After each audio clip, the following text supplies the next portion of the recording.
There was shouting in the street. Passers-by slowed down and stopped to watch. A couple of pensioners, a husband and wife who had lived together for many years and still couldn't agree on anything, were shouting and making a lot of noise. The man shouted that he was sick and that his health was so bad that even wild ginseng wouldn't help. The old woman tried to persuade him to go for a massage at least once. Maybe it would make him feel better. An employee of the massage parlor apologized to the old man for the inconvenience, picked him up under his armpits, and dragged him inside. The old man hysterically cursed and insulted the young man, while his wife apologized for her husband's behavior, who sometimes acted like a child. Massage therapist Da Yin stood in the massage room, filled with the smoke of incense sticks, waiting for the client to be laid on the couch. The old man, completely dissatisfied and unhappy, but resigned to his fate, was laid down in the center of the room. The masseur approached the client and said that he could feel his powerful energy concentrated in his heart and head. The young man realized that this man had accumulated a lot of negativity. The old man was dissatisfied again because he felt that the masseur was not showing him the proper respect and was communicating with him too familiarly. The old man tried to start a fight again and even grabbed the masseur's hair, demanding respect and reverence. But in the end, the young man, although he lost some of his hair, managed to break free from the old man's clutches. He quickly pressed his fingers on a couple of points and was able to calm the unruly client. The old man sat there not understanding what was happening to him, but feeling that his body had been subjected to some kind of influence, and this frightened the man very much. The masseur was tired of listening to this hysterical man, so he warned the client that the session had only just begun and he didn't want to hear any more noise. Soon, silence fell in the hallway, and the screams were no longer heard through the closed door, and then it began to slowly open. A hand appeared, followed by the head of a man who did not understand why his wife had done this to him. The man couldn't believe that a woman could hate him so much. The next moment, the door swung open, and her husband appeared before her, looking completely rejuvenated and manly. He didn't understand why his wife hadn't told him about this wonderful place right away. The old woman was shocked by what she saw and couldn't say a word. Seeing her husband calm and unruffled, the woman fell in love with him all over again. Her husband also looked at his companion with loving eyes, then picked her up in his arms and suggested they have another baby. The masseur came out to see the clients off and noted that they had a wonderful relationship. The old man said that now the masseur looked like an ordinary guy, but during the massage, he behaved completely differently. The man felt that during the session, he was being massaged by a deity who radiated an aura of inviolability. Compared to the deity, the young masseur looked very endearing. It was really funny to call a person who was known in the world of martial arts as the demon a deity. In those days when the world of martial arts was unknown to anyone and nowhere described, the young man, for reasons unknown, found himself in that world. And in this world, he reached unprecedented heights thanks to his demonic power. He was nicknamed the Heavenly Demon. Whether he wanted to or not, the guy killed again and again, and did so constantly. He fought everyone around him until there was no one left who could challenge him. Just as suddenly as he had once entered the forgotten world of martial arts, the young man suddenly returned to the present day. He looked around, trying to understand where he was. Fortunately, it was his beloved homeland, South Korea, and the young man decided not to figure out how he got back there. At that moment, some woman shoved him onto a bus, telling him not to cause traffic jams. The young man was shocked by this attitude, because someone had just dared to push the heavenly demon. An unfamiliar man told the young man to quickly tap his card and not stand there. He was referring to the student card the young man was holding in his hand. He had to tap it on the sensor to pay. The man helped him do this, but it turned out that there were not enough funds on the card, and the young man finally realized that he had completely lost his strength. He was thrown off the bus, but the young man thought about his life and realized that even if he had no strength now, he could always develop it again. He saw no swords or blades around him and realized that this was a peaceful city. Here he could live a normal life without unnecessary problems, and hundreds of thousands of people would not try to kill him. It was a wonderful new life. At that moment, his phone beeped and sent him a message from his old friend Sun Hyun, who offered him a part-time job as a massage therapist. The young man remembered that he had studied at a physical education institute and had a massage therapist license. A heavenly demon working as a massage therapist? People would be shocked to know this. On the other hand, why not? Especially since his landlord had written that it was time to pay the rent, and the young man clearly didn't have any money. So the young man decided to accept the offer. But then he realized that he had become human, and felt terrible heat. After all, as a heavenly demon, he had felt neither cold nor heat. Suddenly, a friend sent him the coordinates, and it turned out that it would take a very long time to get there. And in the heat and without money for the bus, everything became even more difficult. Tai Han decided to use his skills. After all, he was a student at a physical education institute for a reason. The young man made a lightning-fast dash and ran through the streets of the city. But the limits of a mere mortal's abilities upset him because his speed was low and his legs felt like they were falling off. The guy decided to find a mountain to train on. Sun Hyun was very surprised that his friend had arrived on time, because he was always late, but today he showed up right on time. Perhaps he had really decided to start a new life. The friends greeted each other, but Tai Han's behavior surprised his friend because the young man had never bowed before. The blonde man suggested that they stop fooling around and discuss work because time was running out. His friend immediately said that the salon where they would be working was very strict, and if the newcomer pulled any stunts, he would be fired. The manager greeted the guys with a smile and noted that they had arrived early. After that, the blonde guy told the manager that the new guy had passed the exam on his first try and was the best in his field in the entire institute, even though the manager thought the young man looked like a weakling. While Sun was lining up in front of the boss, the heavenly demon realized that his friend knew about his lack of money and had deliberately brought him here with some selfish motives in mind. At that moment, his friend reminded him not to forget who had found him the job and added that the boss already liked the young man. After that, they went around the premises to figure out what was what. Sun Hyun pointed to a man who was about to come to them for a massage. Sun Hyun could tell how clients were feeling just by looking at them and knew that most of them were exhausted office workers. They suffered from terrible headaches and constant stress. In addition, the stranger had been at a party the night before with a lot of alcohol to celebrate a promotion at work. In the morning, he felt hungover and tired. His head was splitting, and he was tormented by a terrible thirst. The man's gaze fell on an advertising stand listing the types of massage and prices. The client thought it might make him feel better, so he booked a massage, lay down on the couch, and prepared to relax.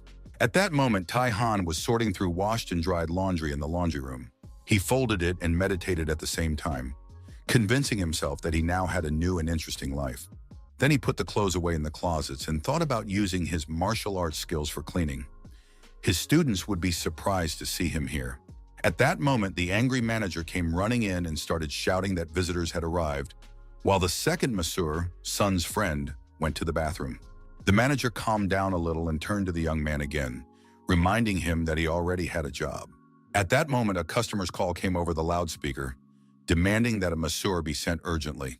The manager thought that, of course, you can't trust newbies, but now he had no choice, because lately there had been few customers in the salon, and there were almost no employees left.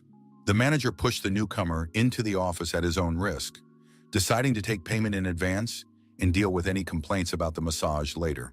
Tai Han was left alone with the client, who was in a hurry and tired of waiting. The guy knew he could help with energy circulation or fix twisted meridians. He looked more closely at the client and saw the problem. It turned out that the man had an imbalance in his spine, and his blood circulation was not working properly, which was causing him headaches. The massage therapist said that alcohol was not good for him and that he was already sick inside. The man slept poorly and did not get enough sleep. After that, the young man asked him to take off his shirt and show his back. He found the right spot and touched it with 2 fingers. New, previously unknown sensations appeared in the man's body, and he was simply amazed. The massage therapist felt that the flow of the controlling vessels was disrupted. He understood this by placing his palms on the client's back. There could be 2 reasons for this condition. Either the man was overdoing martial arts, or he was eating fatty foods and drinking alcohol. The fat not only enveloped his stomach, but also tightly clung to his internal organs. The man's body was crying out for help. The masseur explained that he needed to add exercise to his life. The guy continued to massage the man, removing problems in his body and explaining what kind of life he should lead.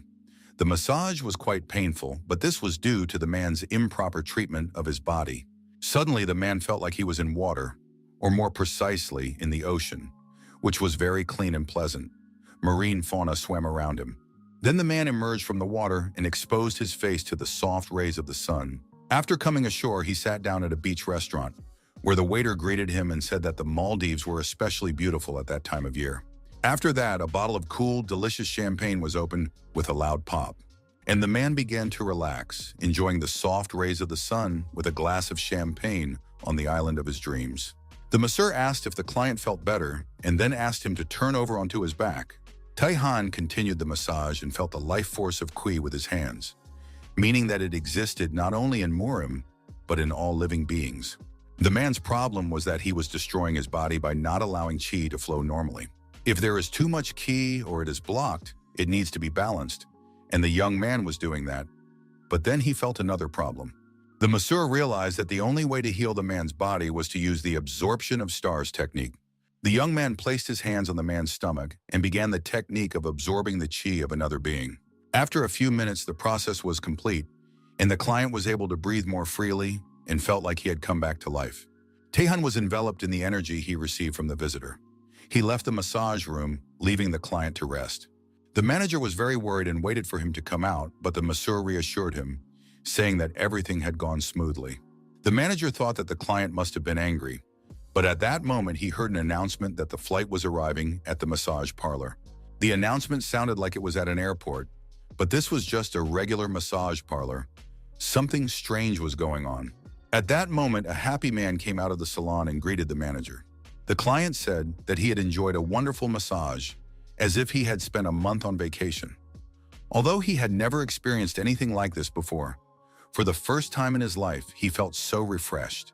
After that, the client demanded that the manager give him the name of the therapist who had worked with him.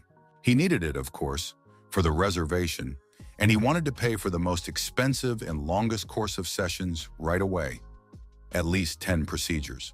Taehan was surprised that the demonic energy he had absorbed from the martial arts masters came in handy here, and since he had brought it here, he had to purify it and make it his own. This had to be dealt with urgently, otherwise the demonic possession would take this energy for itself. After many years without practice, the breathing exercises literally made his head spin. The young man felt that he might lose consciousness, so he decided to absorb the energy quickly and get rid of the bad energy. When the murky energy dissipated, only pure energy remained, which merged with the young man's personal energy. After that happened, the energy was completely absorbed, and the young man's mind cleared. He finished his practice and felt much better. Taehan realized that he would have to accumulate internal energy until he found a suitable mountain. The young man realized that his internal energy had doubled. Taehan understood that it was difficult to accumulate energy and earn money at the same time, and he would have to go to the mountains to dispel the remnants of the murky energy. Sun Hyun called out to him, saying that the manager was calling him, and very urgently. The manager announced to the massage therapist that a couple, a man and a woman, had come for a joint neck and shoulder massage. The guys had to work together. They accepted the order and went to the clients. Two rather well-fed people were lying on the couches. Massaging them was not easy. Sun Hyun reassured his friend not to worry and asked him to repeat after him. The clients were difficult and capricious, but soon the woman stopped understanding what was happening to her. It felt as if she was being massaged by a god. She was Sun Hyun's client, and the guy immediately imagined that she would complain about him to the manager. These thoughts immediately made his stomach churn, and unable to bear it any longer, he rushed to the bathroom. The woman couldn't understand where her masseur had disappeared to, and Taehan was left alone with two clients. She was about to leave the massage parlor and told her companion that it was time to go, but then she saw that something was happening to him. The man was completely relaxed, and his energy radiated like sunlight. The masseur decided to get to the root of the problem first, so he stimulated the middle epigastric point, the heavenly pillar water point, and the large transverse point. Finally, he let the energy flow through his entire body. The woman watched in horror, thinking that her companion was dying. By this time, Taehan had finished with the man and was heading toward the woman, saying that she also needed to get rid of the causes of her pain. It didn't take long, and soon both clients were in excellent shape and radiating amazing energy. They felt strength in their bodies and were as beautiful as in their youth. Their bodies were almost perfect. Their skin was firm, and their hair was thick and silky. Listening to their contented cooing, the young man remembered that he had not yet been to the noodle bar, but he would definitely do so after work. The masseurs were walking to the break room when they were stopped by the manager with a twisted face. Sun Hyun decided that he was going to scold them and immediately began to apologize for the two, promising to do better next time. But the manager snapped at the young man, telling him not to dare treat the precious body of the massage parlor's best employee carelessly. The clients were very satisfied, took business cards, and want to be regular visitors to Taihan. After that, the manager handed the young man an envelope with his monthly salary, which he decided to pay him as a bonus for doing such a great job on his first day. Taihan went to the restaurant that belonged to his father. While the young man was studying at the institute, he didn't really do anything, but with this money he would be able to buy a gift. The doctor warned the man that if he continued to pull and roll noodles, not only his health would suffer, but his entire business would suffer as well. But the man did not want to listen to the doctor's words, believing that he knew his body better and could still work. He hoped that nothing bad would happen if he continued to work in the same vein. However, as soon as the cook's hands touched the dough, a sharp pain shot through his shoulder. This pain had been bothering the man for a long time, but he knew he had to hold out for another year until his son finished college. Because of the pain that pierced his body, the man did not hear his son enter the noodle shop and put his hand on the sore spot.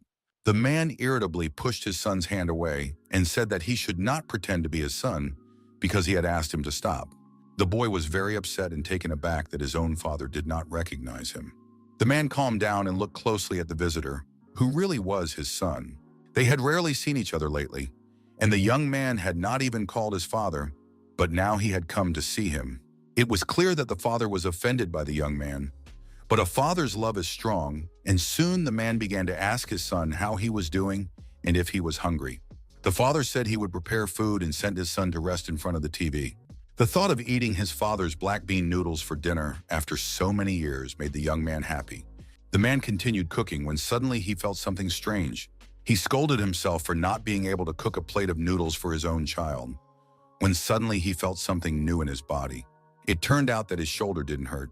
It was incredible, and the noodles rolled out on their own. After a long break, the cook was able to show off his skills again, stretching the dough into long strips. Soon his signature dish was ready and standing in front of his beloved son. The young man thanked him for the meal, and his father sat down next to him to watch him and talk to his child. The boy happily ate the noodles with beans, while his father thought about how his son's sudden arrival had frightened him. The man also noticed that his shoulder did not hurt at all. And when his son bowed before him in gratitude and said that the dish was divine, that every bite was cooked just right, he didn't have time to look back before he had eaten everything, and his father's cooking was filled with great meaning. The young man saw his father's happy face and realized how foolish he had been not to visit him, expecting to return home only after he had achieved success. His father also looked at his son with suspicion, thinking that he might need financial help. His son's actions surprised him because Taihan didn't usually visit him just like that. The young man said that everything would be different now, and then asked his father to show him his back. Taihan wanted to massage his shoulders. His father immediately warned him that he was not ready to put up collateral for him, give him loans, or pay his debts. Decades of hard work had hardened his father's body, and constant labor without proper rest had completely exhausted him. The man's body was so overloaded that it was as if he wore rusty armor every day. All these years he had held on because he was raising his son alone. The young man put his hands on his father's shoulders and began the treatment. He breathed new energy into his parents' worn-out body. And soon the man felt a breeze, because he was on board an airplane. Taihan suggested taking a refreshing parachute jump.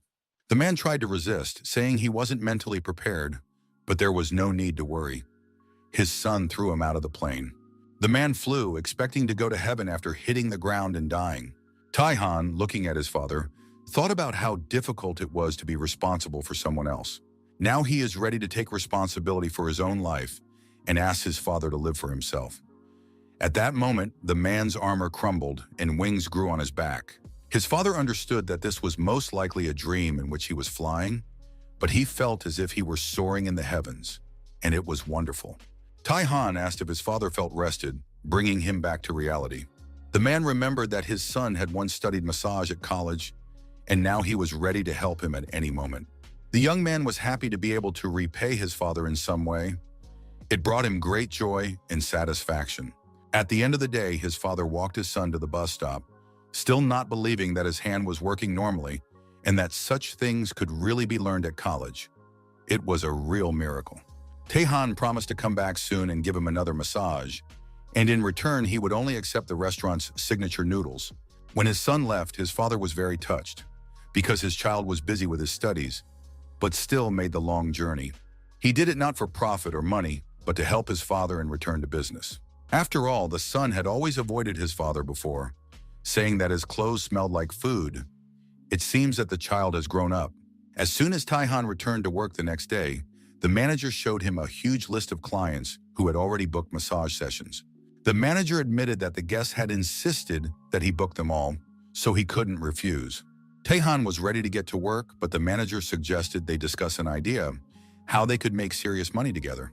The boss suggested having tea to discuss the plan of action. The essence of the proposal was to create a premium course that would be taught by massage therapist Taihan. This would increase his salary. The manager admitted that all clients request this particular young man, and this course will satisfy the employee and also allow the massage salon to earn money before the guy leaves for another company. This course will be called the exclusive VIP massage course from Kang Taihan.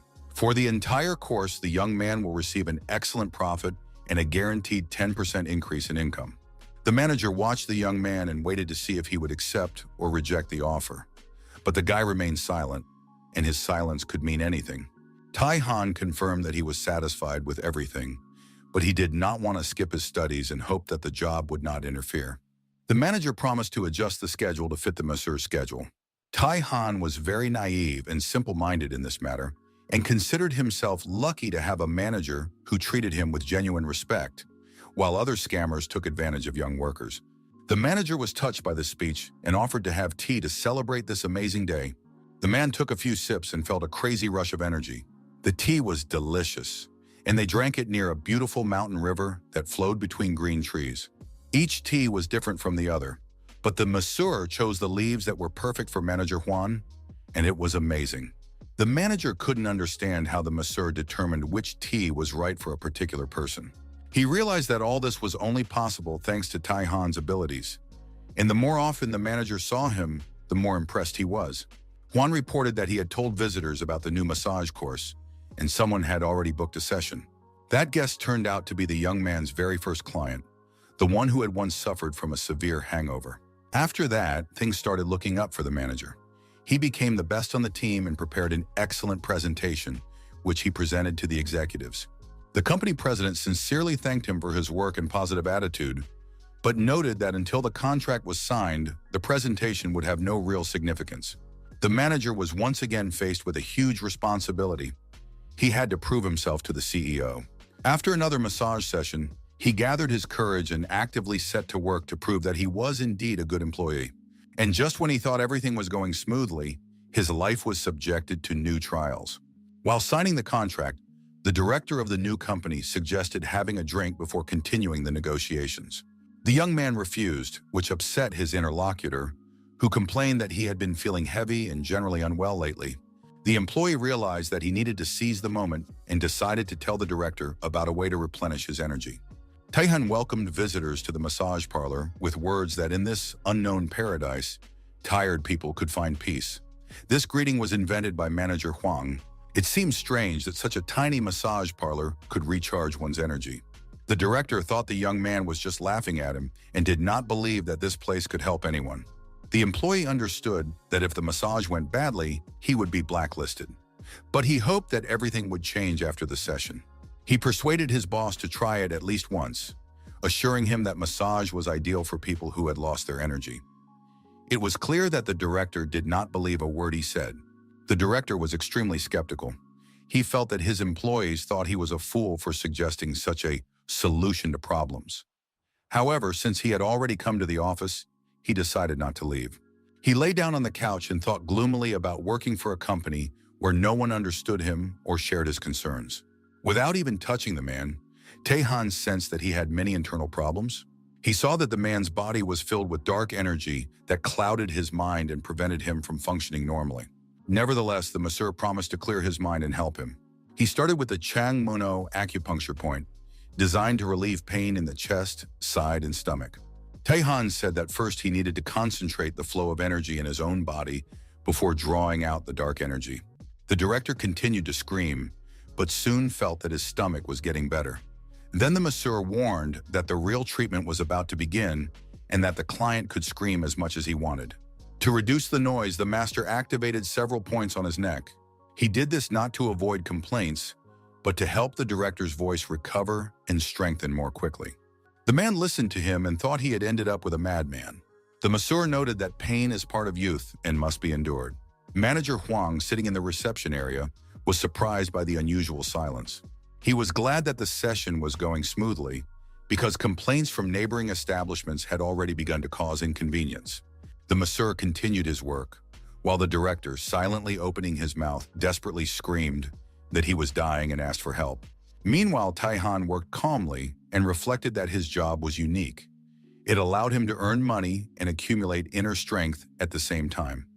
Unlike in the world of martial arts, here he was benefiting not only himself, but also others. Taihan's father's noodle shop was operating as usual. Customers thanked the cook for their favorite noodles and were surprised at how well he looked, since he had recently said that he would leave because of pain in his shoulder. The cook said that his son had given him a massage and that his injured shoulder was now working perfectly. A local blogger was sitting at one of the tables who had come to write a negative review because many people had complained that the restaurant had lost its former spirit. But the rumors turned out to be false. The master was full of energy again thanks to his son's massage. The review was positive and the establishment's reputation was restored. The employee waited outside the door for the director's session to end. No one could match the masseur's skill, but the man was still worried whether his boss would like it. As soon as the door opened, he immediately rushed to the director to find out his impressions. The director came out looking gloomy and immediately lashed out at his deputy, Nam. He was angry that his deputy had not told him about this place earlier. Now his head and body felt much clearer. The director immediately rushed to manager Juan to book his next visit, but it turned out that the entire month was already booked up. He offered to pay for several procedures at once, but this did not help to move up the queue. He had to accept the situation as it was. While changing in the locker room, the director and his deputy discussed the changes that had taken place and couldn't believe that their long-standing fatigue had really disappeared. The deputy decided it was time to discuss work issues with him and promised to bring him back again. But the director said he no longer needed it, as he had reviewed the contract and accepted its terms. This was wonderful news, and the deputy didn't even know what else to offer. The employee realized that his idea with the massage therapist had worked. Now both his work and his relationship with the director had improved. He bowed low to the masseur, saying that he owed his life to Taihan. Ever since the young man returned to the modern world, everything around him seemed strange. In the world of martial arts, people constantly tried to kill him, but here they thanked him, and it began to seem real. The day after the review was published, a huge line formed in front of Taihan's father's restaurant. The young man was seriously frightened. He decided that something bad had happened to his father, but it was difficult to get inside. When he reached the dining room, he rushed to his father, but his father was completely calm and busy with work. He said he was just about to call his son. The man wanted to ask for help. Today, he couldn't manage on his own. At the end of the day, tired but satisfied, they tidied up the restaurant. His father noted that after his recovery, the establishment had become lively again, and thanks to reviews on social media, many young visitors had come. He added that after the massage, his shoulder didn't hurt at all, which made him very happy. The man said that he had raised a good son and was sincerely grateful to him. But another thank you still embarrassed Taihan. His son said that he would stay with his father for a couple of days and would not leave today. However, it was not just a desire to help. The young man was going to go to the mountains. This seemed strange because as a child he hated hiking. His father decided that his son simply did not want to work and was using hiking as an excuse. But the young man did not notice his doubts and said that next time he would take his father with him, because now he would be coming every week. Although his father assured him that at his age he would no longer be able to climb mountains, it was clear from his voice that he would very much like to. But now Taihan had a special goal, and he went to the mountains alone. The mountains delighted with their majestic landscapes and were considered one of the best places for geomancy. The young man sat on top of a rock, admiring the view, and thought that some things were impossible to do in the city. For example, there was no pure energy there, the real treasure of Korea. He received enough energy from the mountains to cleanse himself of the accumulated dirt. The process was completed successfully. Taihan felt relieved and realized that he had done the right thing by coming here. Now he would repeat this every time the murky energy became too much. As he was about to leave, he noticed 3 tourists climbing the same mountain. The place was well known and attracted travelers, although it was ideal for cultivating energy. The men were also surprised to see him, but they greeted him politely and offered him a cup of coffee. One of the tourists, Jung-ho, approached the edge of the cliff to admire the view. He explained to his friends that the best view was from the edge, but the rocks beneath his feet shook and began to crumble. The man realized that something irreparable was happening. The rock collapsed and Jung-ho fell down, disappearing into the gorge. One of his friends tried to jump after him, but it was madness. He could have fallen himself. The tourist in the cap tried to calm his friend, saying that Jung-ho had already survived once after eating a poisonous mushroom and might survive again. They needed to call the rescue team. Tae-han assessed the height and realized that even if the man was alive, he was in great danger. The tourist warned the young man not to go near the edge, as they had just witnessed a tragedy. But the young man replied that he would be back soon and jumped off the cliff. The tourist screamed, certain that he too had died. However, Tae-han, completely unharmed, descended the ledges in a few jumps. He had to use his sensory vision. He could hardly feel the presence of the fallen man. The man was on the verge of life and death, his energy too weak to be sensed from a distance. Fortunately, Tae-han realized that he could still be saved. After checking the man's pulse, he realized that his condition was serious, but not critical. The Heavenly Dragon is conducting a rescue operation.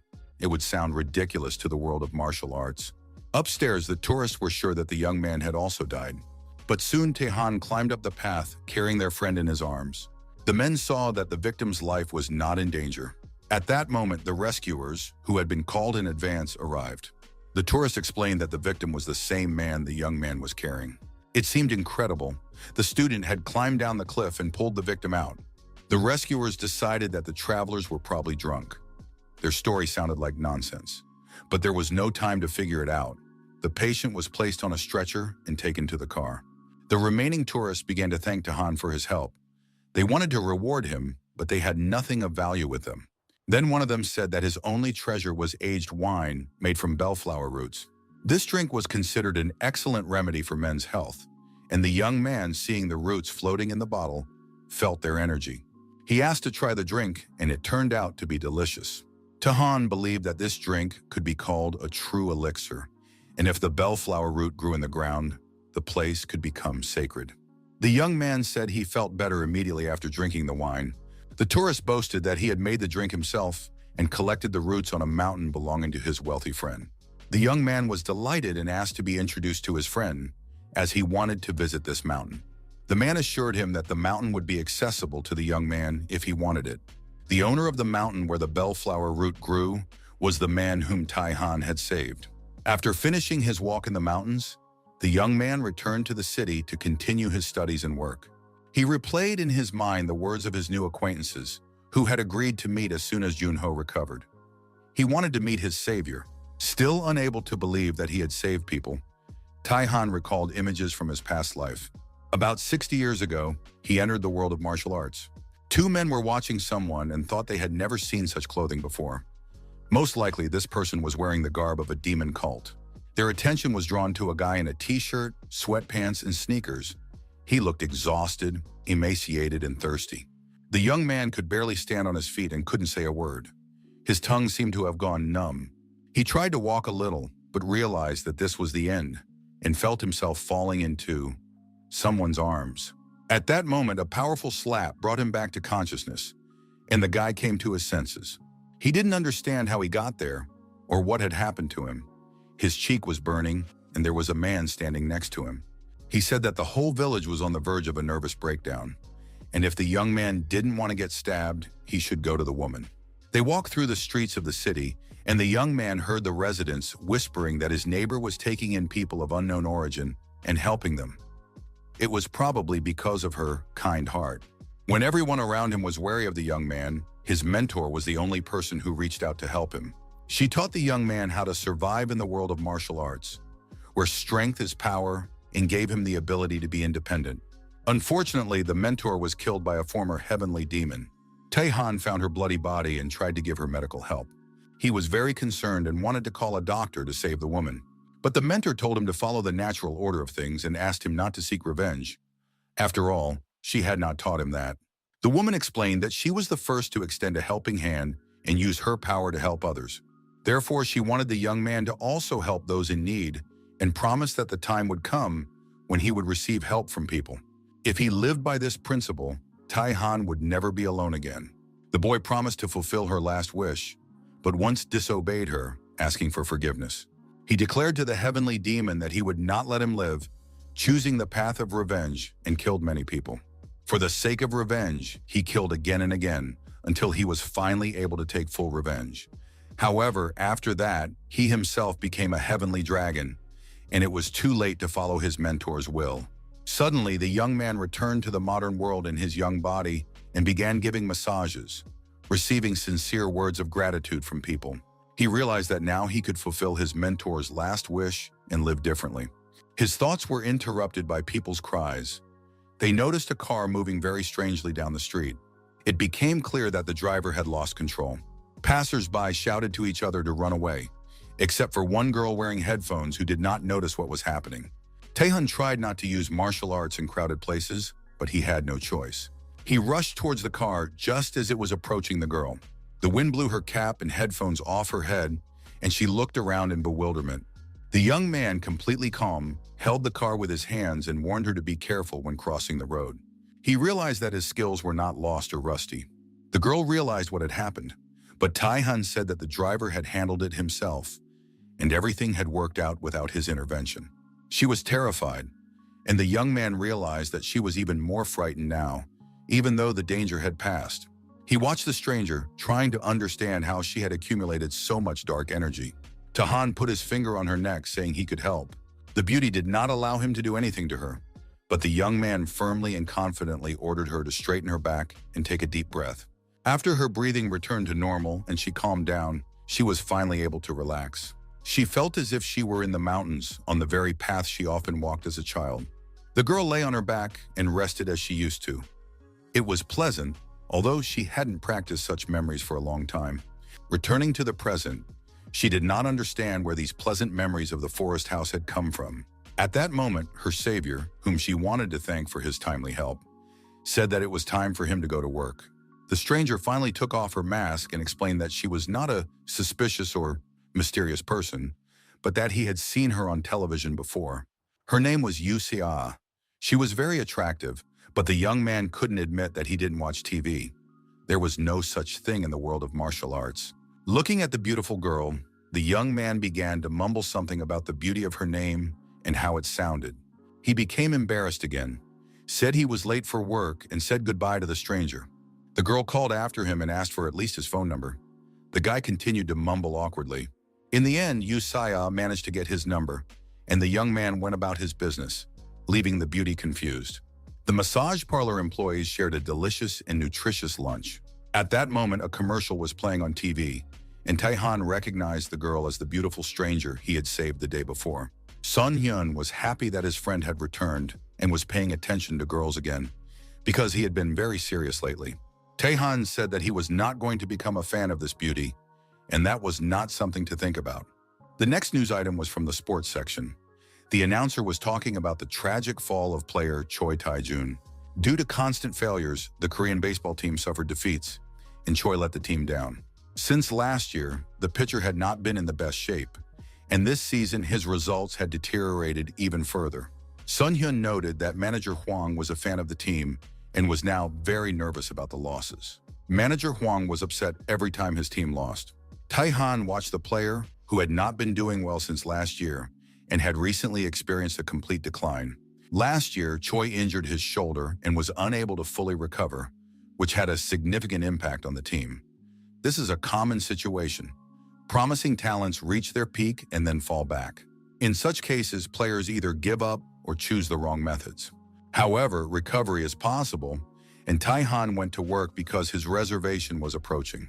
Manager Hwang was in a state of stress, as if he had seen a ghost. He reported that there was a guest in the massage room who was hiding his face. Hwang couldn't say a word, only making gestures reminiscent of baseball pitches. Sun Hyun suggested that it was some kind of athlete, but clearly not a superstar. They don't come to places like this. Juan regained his ability to speak and turned to Taihan, telling him to be careful because the fate of the whole world depended on it. Baseball player Choi was lying on the massage couch. He recalled the last final game, when whistles, boos, and insults rang out from the stands. The athlete tried not to pay attention and to focus completely on the game. Choi refused to run in 3 consecutive serves. Since his injury, he had not been able to return to his previous form, and it was unclear whether he would be able to get out of this situation. The shot was made and the ball flew at tremendous speed. It was clear that it could hit the target. However, the ball flew over the fence. The baseball player refused to run again, and the organizers called the coach to give instructions. After that, the coach decided to make a substitution. The team owners lost patience and Choi was taken out of the game early. After the match, the team returned home in a bad mood. Choi didn't understand what was going on. The doctors said that the injury had healed, but the sensation in his arm had changed. If this continued, he might be transferred to the reserve team. That would be terrible. At that moment, a teammate approached him and spoke to him in a friendly manner, offering advice. He suggested going for a massage. Choi had been working hard and was very tired. And there were interesting rumors about Taihan. They said that after a session, some people's lives seemed to return to normal. Why not try it? It couldn't get any worse. Choi was very worried about his problems in the game, so he immediately agreed and went for a massage the next day. He didn't understand how a massage therapist could fix what the hospital couldn't. Taihan immediately noticed the terrible condition of his right shoulder. The athlete had pushed his body to the limit. Even with exceptional talent, you couldn't neglect yourself for so long. Chu didn't like these words and dark energy began to manifest in his body. The masseur saw that not only his shoulder was blocked, but all his energy flows as well. Due to impatience, hard work and overwork are not the same thing. The player felt the burden of responsibility because after his injury, the team's performance had declined. Choi was annoyed that some obscure masseur was trying to lecture him. Taehan ignored this and believed that the accumulated dark energy was harmful not only to the body, but also to the mind. Taehan decided not to put off the problem until later and to deal with everything at once. He worked on all the acupuncture points on the athlete's body. By the end of the session, it became clear that the energy in Choi's neck was not circulating properly. The masseur took the young man's neck in both hands and began to stimulate the necessary points. Tears streamed from the young man's eyes. When it was over, Choi said indignantly that the guy had almost broken his neck and that he would definitely sue the salon. The baseball player was clutching his throat, but overall he felt better, even though he didn't admit it. Taihan, ignoring the client, noticed another problem area and moved on to stimulating it. It was the athlete's sore right arm, which prevented him from working normally after his injury. Choi stopped arguing and froze, as if spellbound, feeling the warmth spreading through his arm. The masseur explained that the energy was gradually returning to normal. Taihan said that it would not work unless the acupuncture points were properly cleansed, but it seemed that the athlete already believed in the healing power of massage and stopped resisting. He felt pain in his arm, but he knew he had to endure it. The massage therapist continued to stimulate the arm and asked the client to clench and unclench his fist as quickly and strongly as possible. The young man tried his best despite the pain, but he had almost no strength in his arm. He couldn't clench it tightly. The guy was almost ready to give up, but he persevered, and finally his fist became as strong and powerful as before. Completely stunned, Choi Tae-jun came to his senses and began to scream hysterically that he just wanted a massage, but they were pulling on his injured arm. Taehan calmly watched the client and asked him to try to be compliant and not break down. Finally, the young man came to his senses completely and could not understand why his body had become so light. The masseur had managed to remove all the burden of responsibility from him. His arm was also amazing. He felt pleasant sensations returning to it. He felt like he could throw a ball right now.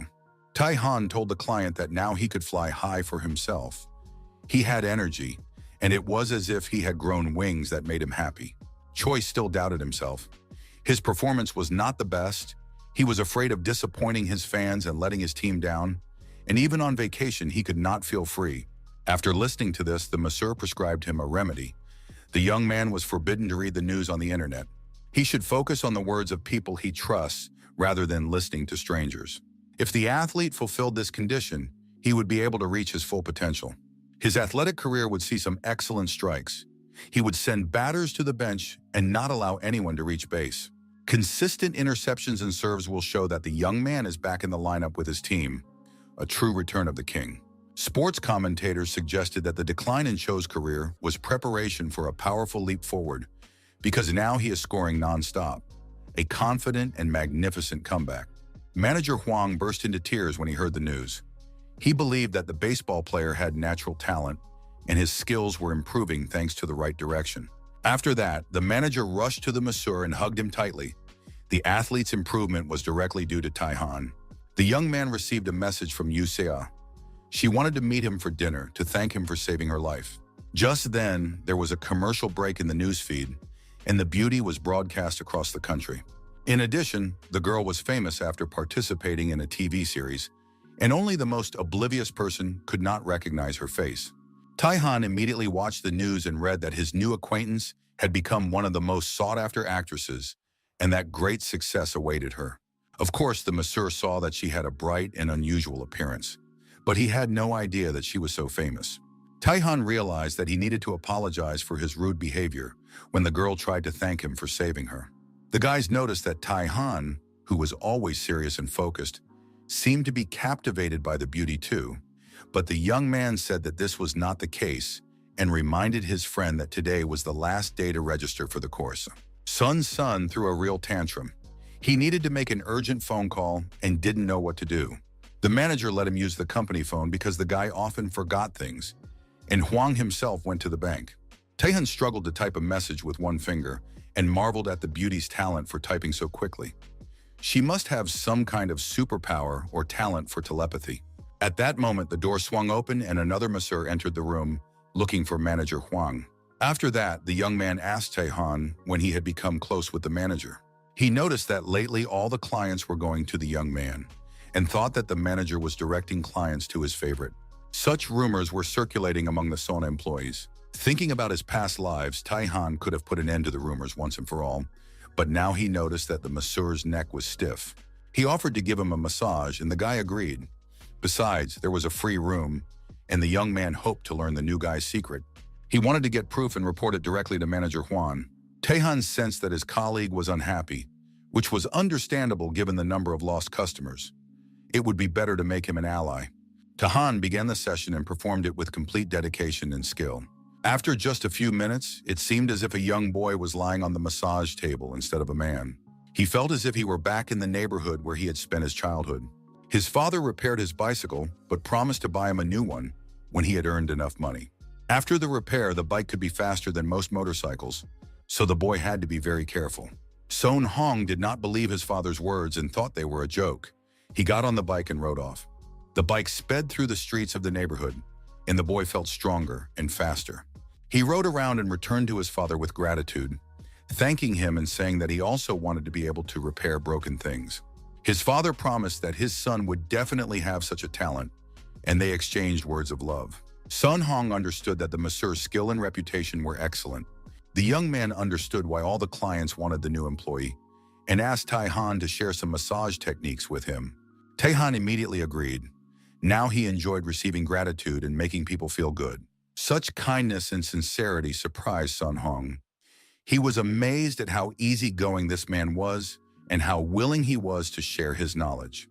The guy was ashamed of his previous bad thoughts. As a token of gratitude, Song-Hun invited Tai-Han for a drink after work, but was refused. The masseur had a date that evening. Yu Xia arrived at the restaurant a little early. She was nervous because she hadn't invited anyone in a long time, and people usually sought her attention. The girl replayed scenes of her conversation with her savior and couldn't understand why she had been so nervous and aggressive. The beauty decided to show herself from a different side, modest and confident. Tai-Han arrived on time and greeted Yu Xia. They exchanged jokes and a few compliments. Tai-Han confirmed that he now knew who she was. It seemed that everyone around knew the television superstar Yu Xia. The beauty wanted to say that even though she was a star, she had arrived first. This showed her modesty. They proceeded to the restaurant to spend the evening there. Tai-Han felt the restaurant's good energy. The meat and vegetables were all fresh and high quality. The waiter showed them to their table, handed them the menu, and Yu Xia chose her dinner from the first courses. Suddenly, the girl noticed the prices and tensed up. Last time she didn't pay because she was invited, but now the bill seemed very expensive. But as a major television star, she couldn't show herself in such a light. Besides, she owed her life to the restaurant and could at least pay for dinner. The fancy steaks were served shortly after. The meat was raw with vegetables. The girl didn't want the waiter to cook the meat and decided to do it herself. The beauty realized that she had surprised the waiter. The main star was cooking for herself. However, she soon became disappointed. It turned out that the waiters cooked the meat for all the customers because she was a star. Taihan came to her aid, offering to cook dinner himself and taking the tongs from her hands. When dinner was ready and they began to eat, the girl realized that the meat was cooked perfectly and was amazed by the taste. It felt like her body was melting. She couldn't understand how food could be so delicious. Yusura asked her companion if the food was always this wonderful and suggested that he often cooked on the grill. This was true. In the world of martial arts, he often grilled meat over an open fire. However, now he was a massage therapist, and the beauty was immediately interested in his acupressure skills. The girl held out her hand and said she would like to try acupressure right now. Taihan agreed, but began by measuring her pulse. She found this action funny and primitive. No one ever checked their pulse on television. Taihan was serious and said that the beauty had a congenital heart defect that no one knew about, even though she had health problems as a child. The masseur showed her a point on her palm that she should press as often as possible. This would help prevent illness in the future. Suddenly, the girl felt a sharp pain. Her heart began to pound. She froze and thought. Then Yusea took her hand away and wanted to stop the massage. Taihan remembered a remedy, wine made from bellflower root, which could also help with heart disease. Dinner proceeded as usual, but the masseur already had a plan in mind: to visit the injured tourist, get permission to collect herbs, and bring the girl some suitable plants as a thank you for dinner. The next day, the young man went to the city hospital. The doctor said there was no good news. The man was still in a coma. He was lying in a hospital ward, hooked up to machines, effectively between life and death. Taihan asked permission to take the patient's pulse. No one objected, and the young man began the measurement, saying that he had learned how to do this a long time ago. He touched the patient's hand and analyzed his body using energy. There were no serious problems. The doctor confirmed that the examination had revealed no abnormalities, but the man still could not regain consciousness. The doctor claimed that he could not cope with the patient's condition. Taihan asked permission to try to wake the man up. The doctor laughed out loud when he heard this idea and said that he hadn't had so much fun in a long time. The man felt depressed because his friend was not coming to, but the young man's joke cheered him up a little.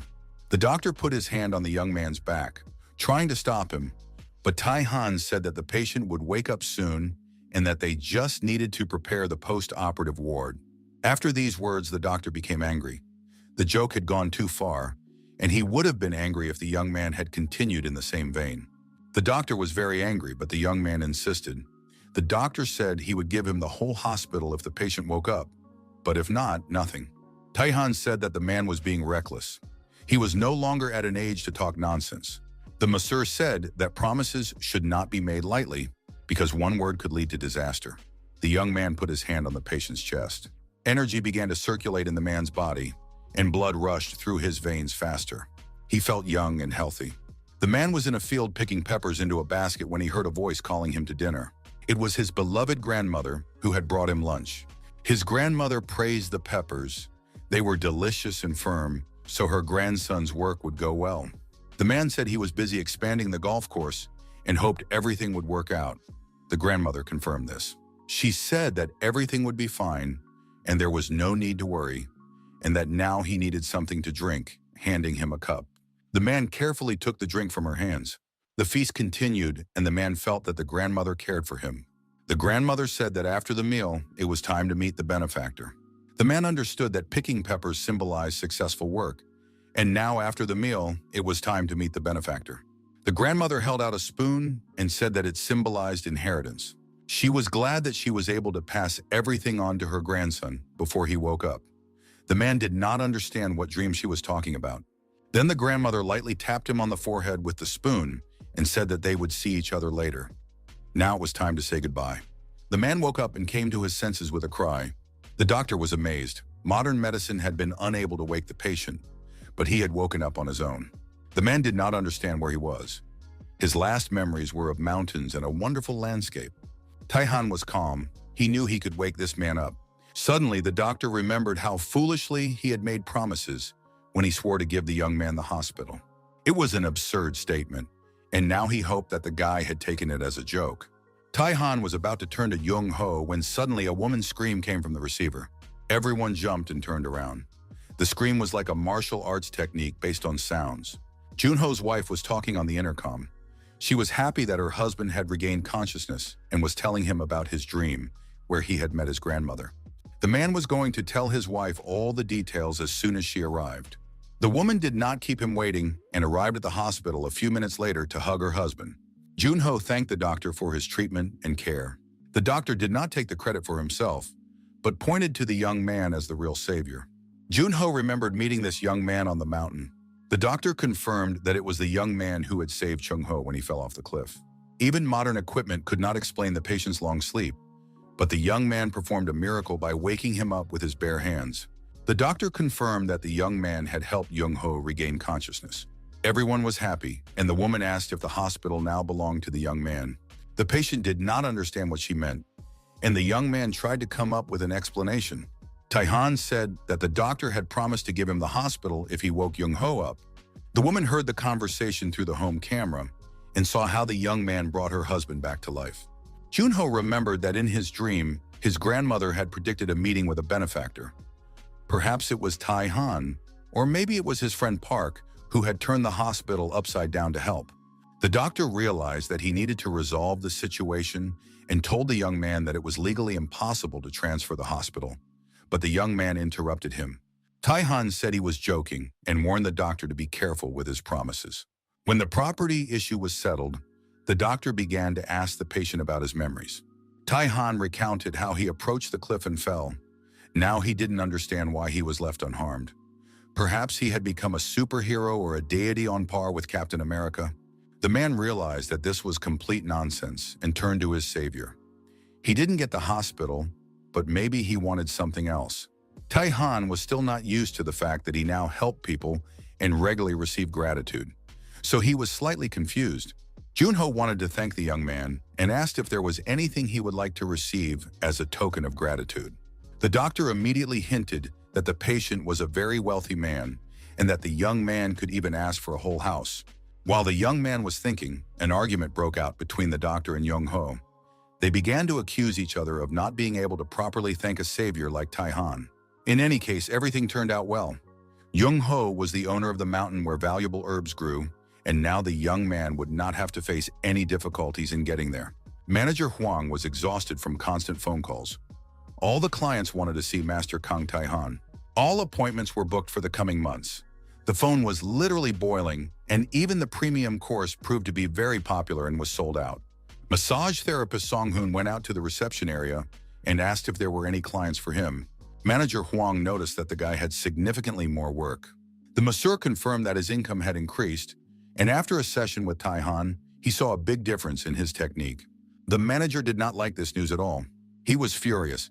His subordinate had received a massage from the master, while he who organized the reception still had not. Sun-hoon tried to calm the manager down, explaining that it was a training session to practice technique, not a full massage. The young man understood. Judging by the energy emanating from Tai Han, this was a man who had been training for decades. It was simply impossible to possess such skill at his age. Sun-hong admitted that he would like to learn from the guy if his pride didn't get in the way. Manager Huang supported this idea and suggested formally asking Tai Han for training while he was still working at the salon. It wasn't a threat of dismissal. The guy was just extremely professional and would most likely receive a lucrative job offer elsewhere. At that time, the young man was discussing mountains with Junho. Both loved them very much, and now Junho was sharing his favorite places. The young man liked the place Jung-ho suggested. The energy lines of the mountains intersected with the river. Across the river were sacred mountains, historically guarded by twin dragons.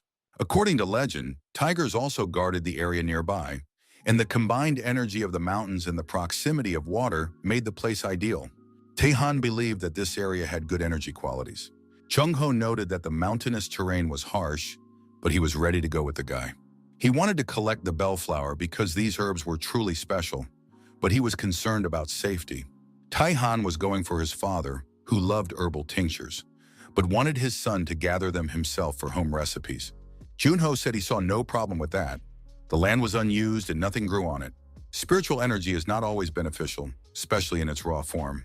Pure spiritual energy can be harmful if a person lacks the strength to cope with it and absorb it. After getting permission and leaving his companions, Tai Han went to the mountains in search of the herbs he needed. He wore modern sneakers bought with his earnings, and the journey was comfortable. The density of spiritual energy in this area was incredibly high. It was amazing to feel it in the modern world. The guy found a suitable plant and pulled it out by the roots. The root was full of spiritual energy, like bells. Tai Han was amazed that he had found such powerful herbs at the beginning of his climb. What would happen next? He decided to survey the area and scanned it. The data shocked him. It would take months to collect all the elixirs and herbs. This untouched place was a real stroke of luck. Scanning the slope, he saw a bright, energetic glow.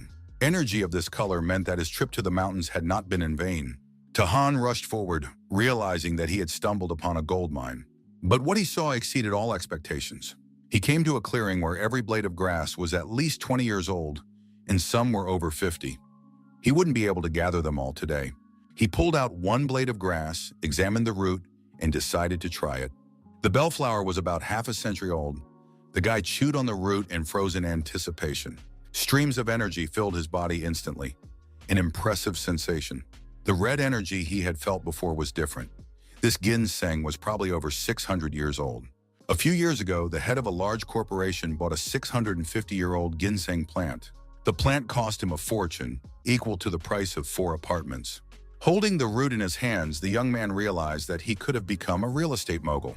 His friend's son Hyun had always dreamed of a life of leisure and wealth, just to tease his friend. But first, the young man must take care of the health of the landowner and his father, and use the remains of the root to strengthen his own power. The young man threw the root into his backpack, glad that now his father would not have to deal with minor ailments. A sudden sound caught his attention, making him alert and listen. Someone was rushing through the bushes toward him at tremendous speed. The young man used his powers of suggestion and ordered the stranger to stop immediately. He understood that such an event was bound to happen, because from the very beginning of his climb up the mountain, he had sensed an unusual presence. A huge wild boar with glowing eyes declared that this was a sacred place and that the young man should put the ginseng back into the ground and leave immediately. The young man thought that if the animal could speak, then it must be a spiritual creature, a fact that was mesmerizing in a world with such energy. He realized that this was because of the sacred mountain, and that he was probably standing before a mountain god. The wild boar confirmed that he was a mountain god, but was surprised that the young man was not afraid of him. He radiated an energy unusual for a human being. The boar realized that he was facing a monster in human form and rushed to attack. But instead of killing the young man, the beast crashed flat into the mountain. The boar realized that the monster had disappeared and was able to dodge the attack of the mountain god himself. Tai Han had not heard anyone called a monster in a long time, and now he was ready to show the mountain god what awaited those who called him that. The mountain god did not understand what the young man was talking about, but he knew that he could not allow the herbs to be taken from the mountain. If the boy wanted them, he would have to defeat him first. Tai Han realized that the god still did not understand who he was facing. The boy jumped up and held out his hand. He placed 2 fingers on the head of the huge monster and said goodbye to him forever. In the next moment, the huge wild beast with the essence of the mountain god lay on the ground, taking its last breaths. The animal was already dying and began to smell the earth. It understood that it would never return to its territory, but the smell was unusual. The mountain god realized it smelled like soil. His favorite thing was bathing in yellow clay, which he had long dreamed of. It had been a long time since he had last dipped into the clay. It was a heavenly pleasure. He remembered that he used to travel every few months for the sake of yellow clay, to protect the mountains, tend to the grasses, and look after the children. The animal swam in the clay and felt renewed. A century of fatigue seemed to melt away, and he couldn't stop enjoying the moment. Suddenly, the man sitting on his back woke up and ordered him not to move. He explained that the boar's skin was too thick, making massage difficult and moving even more difficult. The boar thought he had gone mad. Suddenly, he realized that the refreshment was due to the massage, or more precisely to his children, whom he had completely forgotten about. Tai Han was tempted. He could kill the mountain god and take his inner core. But behind the animal, he noticed small, defenseless creatures. They were his children. The man spared the mountain god for the sake of the children. He couldn't leave them orphaned. However, the young man planned to take the inner core when the god naturally reached the end of his life. The mountain god understood. The young man would not kill him now, but might seek help later. He also asked if the god felt any lighter. When the animal focused on his sensations, the wild boar felt life force spreading through his body. Tahan understood. The mountain god had exhausted himself protecting the mountain alone while raising his children. He unblocked his energy centers and relaxed his muscles. He would feel better for a while, but the young man promised to come once a month and give him a massage. In return, he asked for a favor. He wanted the mountain god to prepare the necessary herbs for him in advance. The young man could not constantly come to the mountain and look for herbs on his own, so he suggested a mutual benefit. The mountain god did not understand how to identify the necessary herbs, but the young man warned that today's massage was just the beginning. Thus, a partnership was formed. The partners agreed to help each other regularly and effectively. Today's lunch looked gorgeous and tasted wonderful. Taehan invited his colleagues to a restaurant to treat them at his expense. Sun Hyun asked his friend when he had learned such massage skills and why he hadn't taken him on as an apprentice. What a selfish person. Taehan simply replied that his friend would not have lasted long. Manager Hwang asked the young man to give a special lecture to the staff.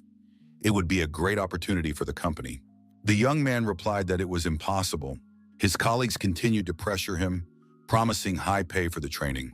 Finally, the young man couldn't take it anymore and said that his mentor had already passed away. The guys felt a little ashamed of their persistence, but they understood that the teacher would most likely have been pleased. They assumed that the young man would be able to continue her legacy.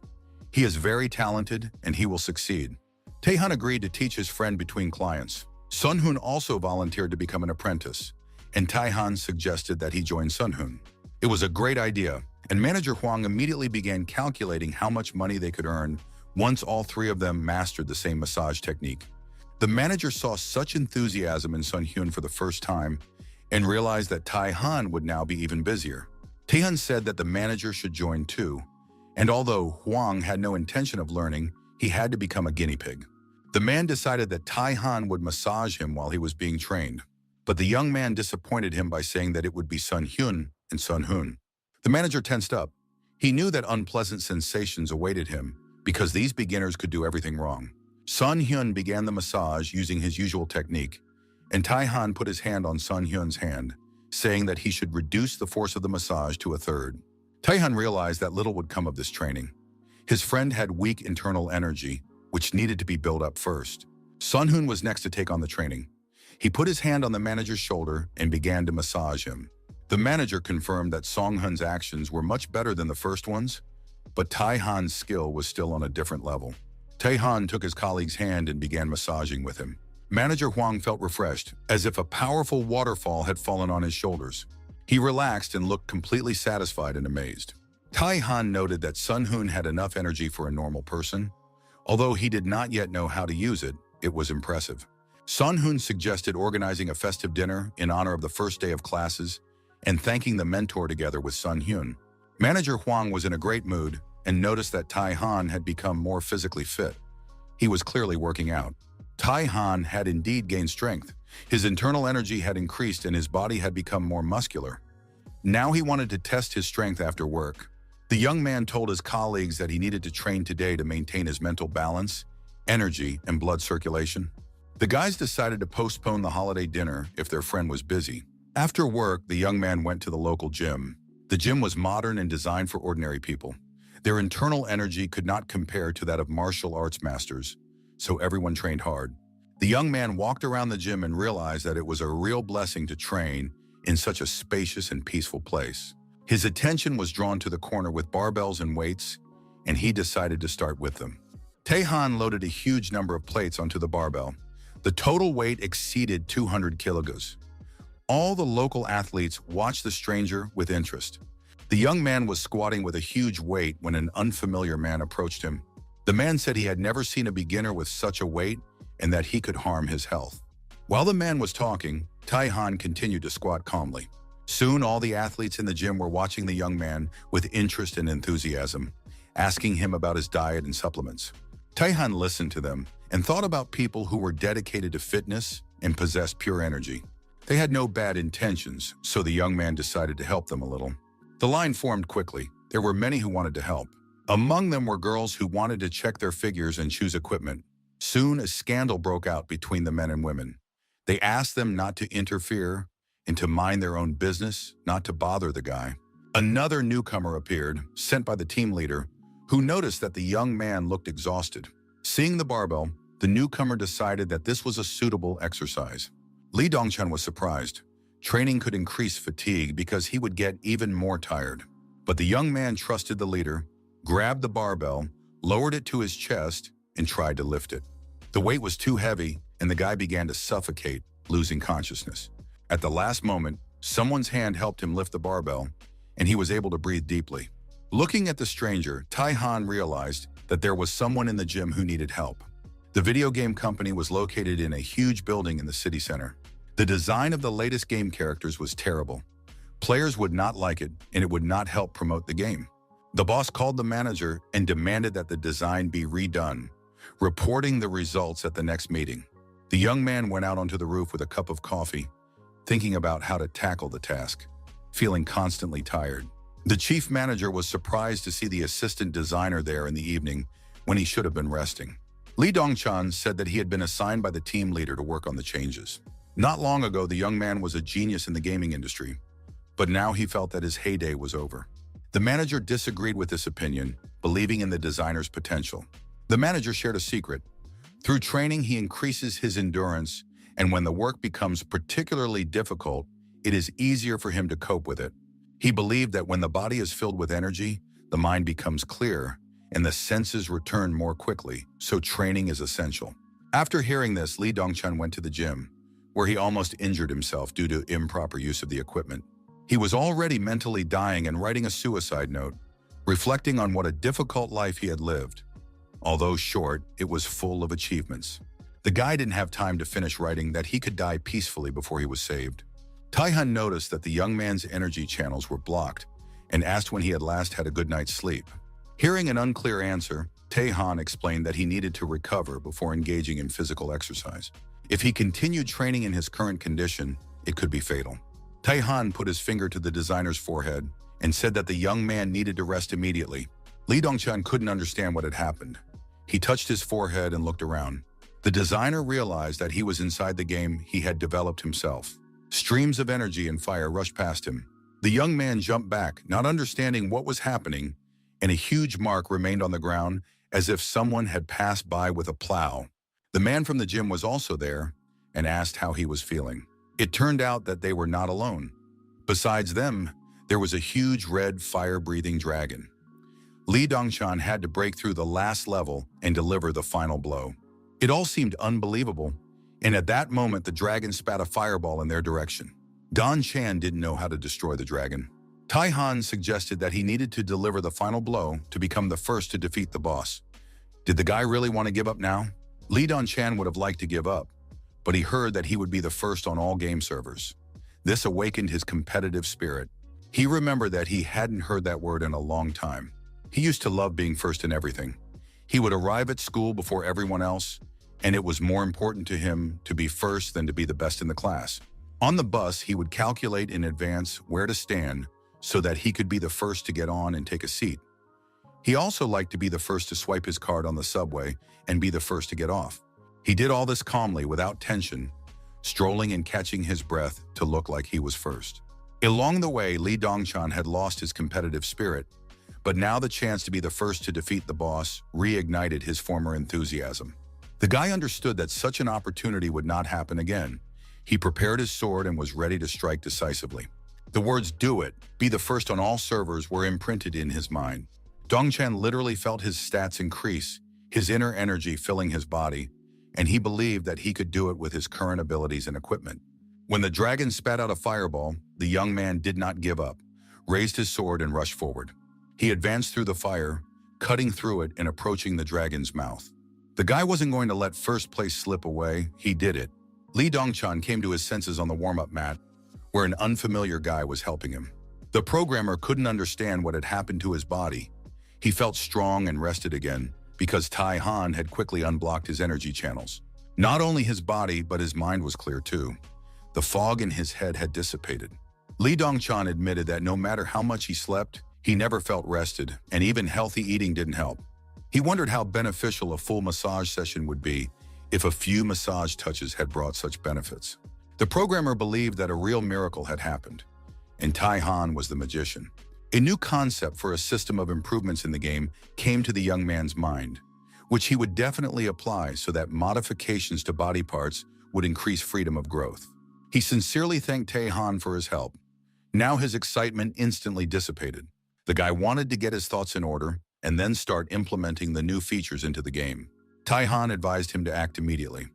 As soon as the young man understood what changes he wanted to make, that would be the path of a true professional. A few days later, at his father's restaurant, Tai Han was helping to tidy up at the end of the working day. The TV was showing how anyone could improve any part of their body, and gaming industry genius Lee Dongchan guaranteed the best entertainment in a game that ranked first in all major app markets. Even the owner of the noodle shop noticed the developer's magnificent physique. Tai Han suggested that the programmer worked out a lot, and then asked how his father was feeling and if his shoulder hurt. His father replied that business was going great, old customers had returned, new ones had appeared, his shoulder was busy all the time, but it didn't hurt at all. Tai Han suggested that his father take a day off and spend time with his son. Such an offer is priceless. Spending time with his adult son is a real joy for any father, especially when his son is busy and has found the time. Tai Han noted that it would be difficult to do this every week, but sometimes it was quite possible. His father thought about it and remembered that he had always dreamed of trying golf. But the man understands that golf is a very expensive hobby. However, after hearing about the game once, he now thinks about it constantly. Tai Han admitted that he had plenty of money and that they would definitely play once a year. A few days later, a pleasant meeting took place in the tea house. Yusha booked a table at this lovely little restaurant, and the young couple enjoyed a wonderful atmosphere and mood.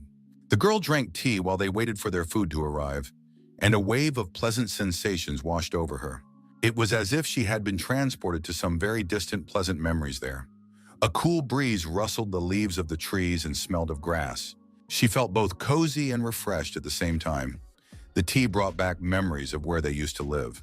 She noticed that the guy knew a lot about tea and that maybe they should meet more often so that she could learn more too. Tai Han didn't want to talk while drinking tea and suggested that his companion simply enjoy the taste and not think about anything. The girl couldn't relax at all. She drank tea but talked constantly and remained tense.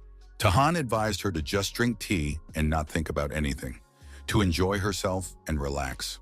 Yusha tried very hard to enjoy herself, and sometimes she even succeeded. Finally, she was able to concentrate and not be distracted by thoughts of anything. The young man said that today he would pay as a token of gratitude for the beautiful woman introducing him to such a wonderful tea house. The girl said that this time she was going to do the same. Tai Han said that he did not consider today's meeting to be business. Rather, he simply enjoyed the time they spent together. Yusha asked him again if he really enjoyed spending time with her. She stuttered and choked on her tea. The young man confirmed that this was indeed the case and that he enjoyed spending time with her, because there was no reason not to enjoy lunch and tea in the company of a good person. This answer delighted the beauty. It meant that the guy saw her in a good light, and she decided to invite him to go with her to a music show the next day. The young man refused, and Yusei barely restrained herself from smashing the cup over his head. She hadn't encountered such insolence in a long time, and no one had ever refused her before. The girl understood that he was talking about another woman. Tai Han told her that he was going to play golf with his father. It would be his first time, and it would also be his father's first time. The beauty realized that the young man had a wonderful relationship with his father and was the perfect son. The young man believed that one should treat one's parents well while they are still around. Of course, this was a cliché that everyone knew, but sometimes it was difficult to do even if you knew it. Yusia suggested that they play golf together sometime in the future, saying that she wasn't very good at it but would try her best. Tai Han said he would definitely let her know when he was ready for a round. After that, the girl immediately began to wrap up their meeting, saying that she was fine. But the guy saw that the energy around the beauty had changed dramatically. The next day, all the participants gathered at the golf course. Tai Han treated the man to a gift of an infusion he had made himself. It was a syrup made from bellflower root, and it should have suited the man's physique. It was unbearable, so the man immediately began to try it. It felt as if he were in a sauna, but it wasn't even ginseng, just bellflower root. but very bitter. Takan explained that this infusion was useful for relieving fatigue and replenishing energy, so it was advisable to drink it regularly. Finally, the man noticed Taehan's father.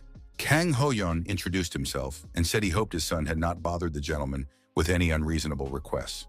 But the man reassured him, saying that he was delighted when Tahan contacted him, and now he could see how much the young man resembled his father. After all, it was a great joy to raise such a son, and the man's name was Jo Won, and he owed his life to the young man. The man told how Takan saved his friend's life by risking his own on the rocky slopes of the mountain. The men continued their pleasant conversation, admiring the young man and talking about how indebted they would now be to each other for the rest of their lives. Finally, Taekan couldn't take it anymore and reminded everyone that they were going to play golf. Finally, everyone moved to the course and began practicing. The game was not particularly difficult, but it did not go as well as the players would have liked.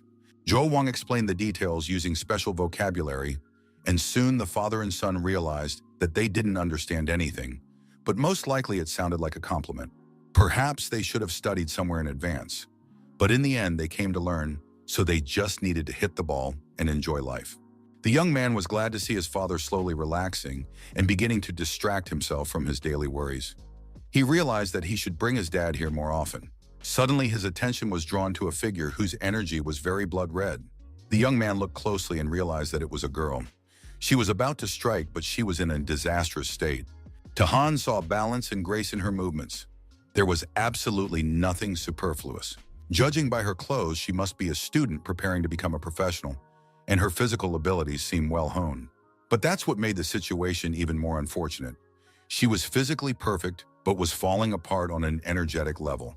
Tahan knew that in her current state, the girl would not be able to pursue a career. The stranger understood that her body was fine, but for some reason her shots were not as good as before. Tahan sat down on a bench next to the girl and said that he felt she could have sent the ball much further instead of making such a disgraceful mistake. The girl looked back when she heard the voice and asked if the guy was talking to her. Tahan replied a little rudely that since there was no one else around, of course he was talking to her. Who else?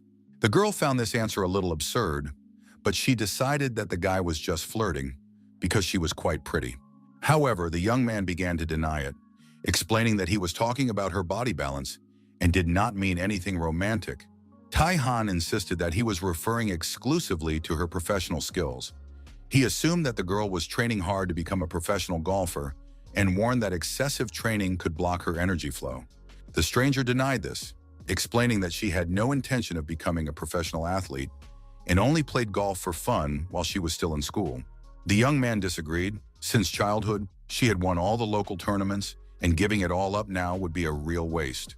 No one knew that she had once been a youth sports star, and the girl thought she was dealing with some kind of fanatic stalker.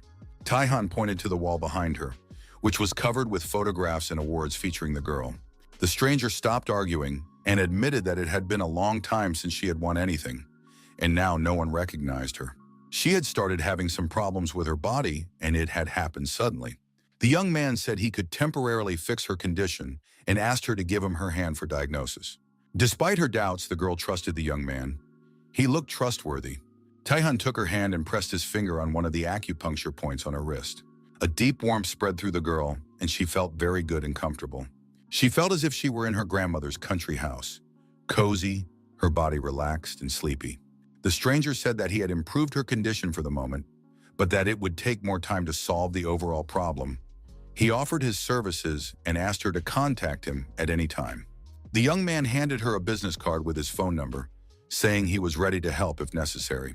After that, the young people said goodbye, and the girl went to the locker room. The men noticed the beauty who had left and decided that Taehan had come not to play golf, but to flirt with pretty girls. Cho Won added that athlete Yun Bi was not the type to open up to people easily, which meant that she really liked the guy. The men began to recall how they themselves had flirted left and right in their youth, and how girls lined up in front of them. At that moment, Shin Junho, who had already been discharged from the hospital, joined the players. He was active and healthy again. The men said they had finished training and were planning to go out for a bite to eat. Jo Won added that they were going to try the most delicious homemade noodles from the best noodle maker. Junho was happy to meet his savior's father and learn that he made the most delicious noodles. The men immediately hit it off. Taehan realized that everyone was fine and comfortable with each other without him and decided not to interfere. But Jung-ho called out to him. The young man said he needed to go to the mountains for medicinal herbs. He planned to take the bus and return late in the evening, but wanted the men to relax and enjoy themselves. Jun-ho detained his savior, saying he had a small matter to discuss. Without going into details, Mr. Shin put the young man in his car and drove to his home. A white car was parked near his house. It was not new, and Mr. Shin was going to sell it, but decided it would be better to give it to Taehan for a bargain price. The man set a price that seemed ridiculous even for a guy like him who didn't have much money to spare. The young man was surprised. He couldn't believe that no one else had bought the car for that amount. Finally, Jun-ho admitted that he just wanted to give the car to the young man, but was afraid of embarrassing him, so he offered him a deal. This way, the young man did not feel obligated, could pay for the purchase, and Mr. Shin was reassured about his gratitude for saving his life. The situation suited both parties, and they decided to test the car right away to make sure that, even though it was used, it was still in top condition. The men inspected the car and took it for a drive around the neighborhood to test it out. Taehan was pleased. He understood that Mr. Shin had been tactful, and now he had to repay him properly. The car sped along at high speed, much to the delight of its passengers. Jun-ho was surprised by the young man's skill behind the wheel and wanted to know who had taught him. Taehan said that this was his first trip. He had obtained his license many years ago, but had only recently completed his training. The young man sincerely thanked Mr. Shin for the car and promised to drive it carefully. The next day, the young man received a message from golfer Chae Yunbi, saying that she would be arriving soon and would be using his services. Sun Hyun noticed that his friend was texting someone. He made a jealous scene, accusing his friend of choosing love over him. After all, he, Sun Hyun, was his only friend. When the passion subsided, the masseurs turned their attention to the visitors. Among them was baseball player Tai Jung, whom Taehan had previously rehabilitated. He was not alone. Next to him was the manager of the Hany Hawks team, Oh Jae-yoon. The manager said that everything around was modest and not as luxurious as he had expected, even though the place had been recommended by the coach's wife. Choi replied that he had felt something similar last time, but after the massage, he felt healed both physically and mentally. The manager admitted that he sometimes feels a slight sense of guilt when his best baseball player shares his problems with him. It turned out that Choi had given up his massage appointment for the manager. He believed that all this was for the good of the team and hoped that the manager would be able to realize his ideas and at the same time improve his own health. The team manager insisted that he was not there for himself, but for his work, and that he was thinking exclusively about his players, about the guys. Taehan greeted the clients, and baseball player Choi announced that he had brought his coach with him today. The man said that his wrist and shoulders were slightly bothering him, and his knees were also a little sore, but he didn't mention the problem in his lower back, wanting to see if the massage therapist would notice it. The guy immediately said that these were minor issues, but there were more serious problems than it seemed, and the team manager was very surprised to hear this. After finishing their greetings, the men headed to the massage room. Jae-young was a little tense, but decided not to be afraid and hoped that everything would go well soon. Sitting on the couch, Jung-yoon told the masseur that only his wrists and shoulders were bothering him. Taehan placed his hands on the man's back and noted that the real problem was hidden in his lower back. The masseur gently probed his spine, moving lower and lower until a terrible pain pierced the client's body. He stood completely alone and miserable in the scorching desert. There was no one around, so the man set off in search of people and water. The heat made it difficult to breathe and his throat was parched. On top of that, his head began to spin. Jae-young did not understand where he was or why he had ended up here. The man realized that he needed to return as soon as possible and continued walking through the desert under the scorching rays of the sun. Soon fatigue and heat took their toll, and the man fell to his knees, realizing that he could not go on. The next moment, there was a surfboard under his knees, and next to him on the neighboring board sat a masseur who said that the man had gone too far and it was time to have some fun. Jae-young couldn't understand where the guy had come from or what it meant to have fun in the desert. The masseur replied that he had come to arrange a short vacation because the man was too busy to allow himself a break, and especially surfing in the desert. Some sound caught the manager's attention, and he couldn't figure out where it was coming from. Besides, he demanded that Taehan take him away from there and stop joking around, because the man had a huge pile of work waiting for him. The masseur did not respond to Jae-yoon's words, and soon a shadow began to gradually cover the two vacationers. The next moment, huge waves picked up their boards and the men were carried away on the waves. The manager still couldn't relax and screamed desperately, even though the young man suggested he enjoy his rare vacation.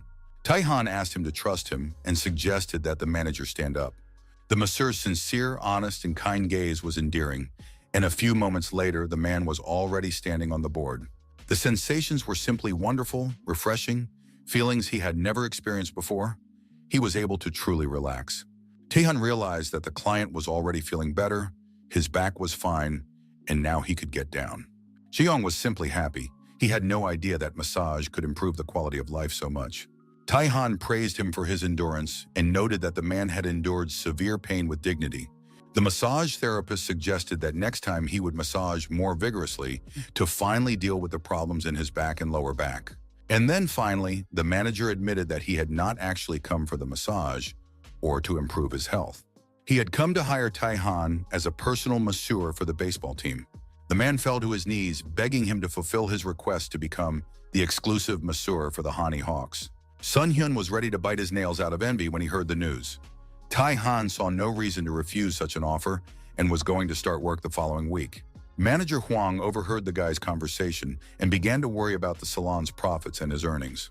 The man had hoped to enjoy the good life thanks to Taihan's work, but now he could kiss his dreams of a vacation goodbye. At that moment, Taihan offered his friend a position as an assistant on the team, but Song Hyun declined, saying that he valued his clients very much. Taehan promised to bring baseball balls autographed by the players as soon as he had the opportunity, and manager Huang realized that the young man was not quitting, but would be helping the team on his days off. Taehan confirmed that he would not be leaving for Hanko and had just extended his contract here. Another wave of happiness and gratitude swept over manager Huang, and he rushed to hug his lucky ticket. The man admitted that he was very worried about what would happen to the clients if Taihan left them. But the guy said it wasn't about the money at all. If he only wanted money, he wouldn't have become a massage therapist. To simply earn money, the young man would have taken up mixed martial arts. The guy did not explain why he made this choice, leaving the man to find the reason himself. Sun Hyun said he would always be there to protect and support his old friend. Manager Huang showed great sensitivity and told the young man not to bother Taihan. The young man noted that the manager had experience and insight, although he still worried too much about money. Taihan felt a strange sensation seeing his clients and loved ones relaxed after a massage.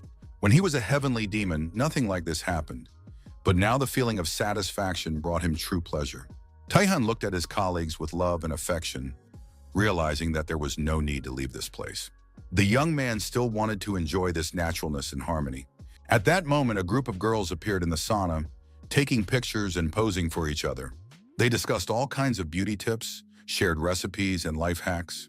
The men noticed that these customers had not been in their salon before, or rather, they had looked completely different before.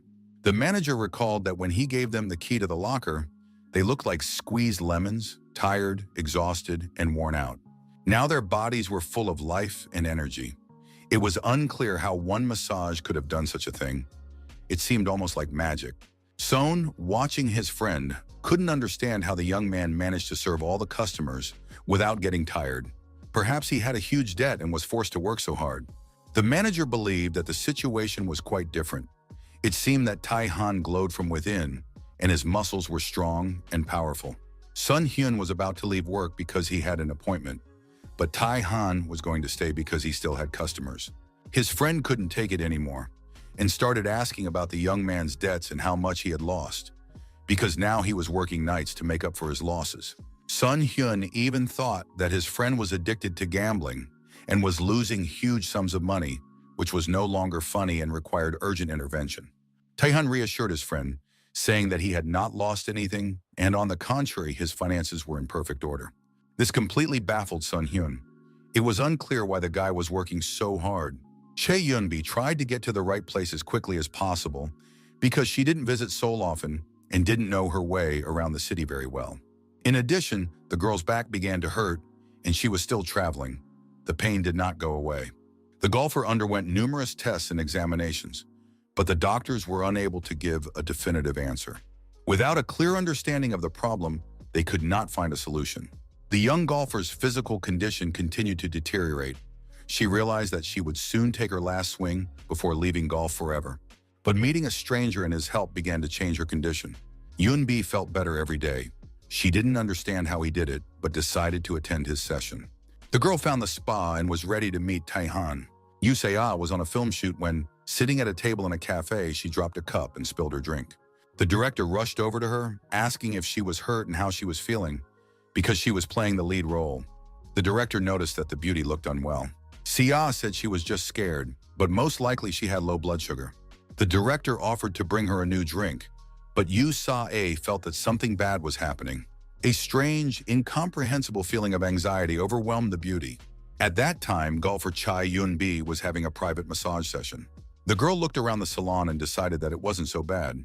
Even better than she had expected. She took a fresh look at the massage therapist. He was tall, with broad shoulders, long legs, and a very handsome face. Last time she had hardly noticed him because of the pain that tormented the athlete. The young people looked at each other, thinking about different things, but it was time to start the massage and treatment. The guy laid the client down and began to feel her body to figure out the problem. Overall, she was perfectly healthy and had a strong, toned, athletic body without excess fat. However, the presence of pain indicated that the golfer had a problem with her lower back. Most likely, it was a congenital weakness in that area. The energy in these points was somewhat unstable and intertwined with the surrounding meridians. If left untreated, the flow of energy could stagnate. In the future, it could turn into negative energy, worsening her overall health. The young man promised to cure the athlete, and she just needed to relax and trust him. It sounded a bit like quackery, but why not give it a try? However, the young man understood that the treatment would be difficult. Yunbi insisted that the young man not hurt her, as she had a low pain threshold. No one likes pain, but the energy blockage had to be removed, so she had to endure it a little.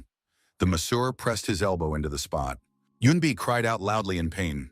The masseur felt that the blocked energy had begun to flow and that it was time to move on to the next step. Taihan armed himself with gua sha scrapers to improve energy circulation. The guy announced that with this tool, he would disperse the blood and energy, and soon the pain would completely go away. When the massage was over, the girl fell asleep on the couch, exhausted. Taihan knew that energy circulation would soon become more active, and the golfer's overall condition would improve. It was important not to overcool the body or turn on the air conditioners.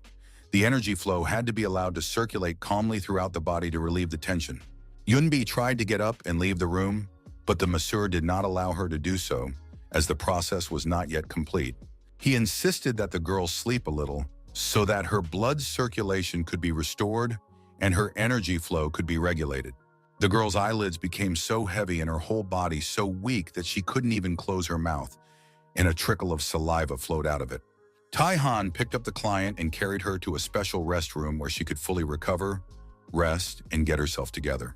The director was screaming wildly on the set because the star of the film was once again unable to play her role properly. The director announced another break so that the girl could concentrate and do her job properly. Sei felt that everything was going wrong today ever since the glass broke, and it bothered her. A constant feeling of anxiety did not leave the beauty, and suddenly she realized the reason for it. Her anxiety was related to Taihan and his female clients, who were probably pestering him and acting very clingy. At that moment, the actress's thoughts were interrupted by an actor who called out to her.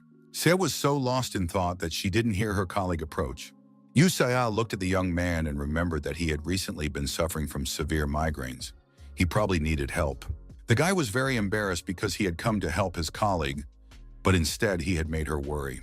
The young man confirmed that as soon as a new project started, he practically stopped sleeping, but considered it just part of the job. The young man tried to find an opportunity to lie down and rest and said that he would gladly go for a massage now to fix all his problems. Sia, upon hearing about the massage, immediately realized that she needed to contact Taihan. She promised to take Oleg to him when they returned to Korea. This man is not like other masters. He works real miracles. Saya believed that the migraines could disappear completely after the first session because the masseur was truly a master of his craft. The friends sealed their agreement and friendship with a finger promise. It was nice to see them caring for each other. Yusia was almost happy. She had wanted to check everything for a long time, but now she had a wonderful reason to watch Taihan closely. And if anyone dared to flirt with her Taihan, she would make sure that it would be the last day of that woman's life. In the lounge, golfer Yunbi was fast asleep, but she continued to moan and toss and turn. The masseur watched her and realized that the girl was very anxious. Perhaps her meridians were not yet completely cleansed. Suddenly, the young man had the feeling that someone was nearby. He sensed someone else's energy. There was no one specific in the office or near him, but there was a distinct feeling of intent to kill in the room, and the young man could not understand where it was coming from. With a loud cry of, "Wait!" Yinbi, all sweaty and disheveled, woke up and came to her senses. She sat up on the couch and at first couldn't understand what was happening to her or where she was. Tai-Han appeared next to her and asked how her body felt. The girl began to feel herself, puzzled and not understanding what was happening. The pain that had interfered with her life for years was gone. Yunbi happily announced that she felt incredibly rested. Tai-Han was delighted and offered the girl some tea that he had specially prepared for her. Standing up, Yunbi was amazed because her body felt unusually light. A faint hope appeared in her mind, and the athlete thought that she was able to return to her former physical form. Of course, it sounded ridiculous, and it only happens in comics, so it seemed untrue. The dogwood flower tea was brewed in a beautiful teapot. It was supposed to help restore her back and knees. She had to drink it to improve her overall blood circulation. The drink was very fragrant and incredibly pleasant. Yunbi had never tasted such tea before. She was particularly struck by the fact that the young man had made this tea especially for her. Tai-Han confirmed that every person needs different drinks at different stages of their life, and no one had ever flirted with her like that before. There was a certain tension between the young people. Yunbi didn't really like calling the young man sir because he was still too young. She suggested calling him Appa since the difference between them was not that big. The athlete was happy. This brought her one step closer to Tai-Han. The young man was clearly very dense and didn't understand the beauty's hints. He was only interested in how she was feeling. Yunbi felt much better. It was as if she had returned to her former physical shape. Nevertheless, the massage therapist warned her not to overdo it in the near future to avoid a relapse. It seemed unreal. The masseur was able to fix everything in one session. Tai-Han asked her to take it easy for 3 days, which made the girl burst out laughing. The time frame seemed absurd. Just recently, she was ready to give up on her dream, and now she had to wait only 3 days. Tai-Han thought that the athlete did not believe his terms and promised that she would not be disappointed.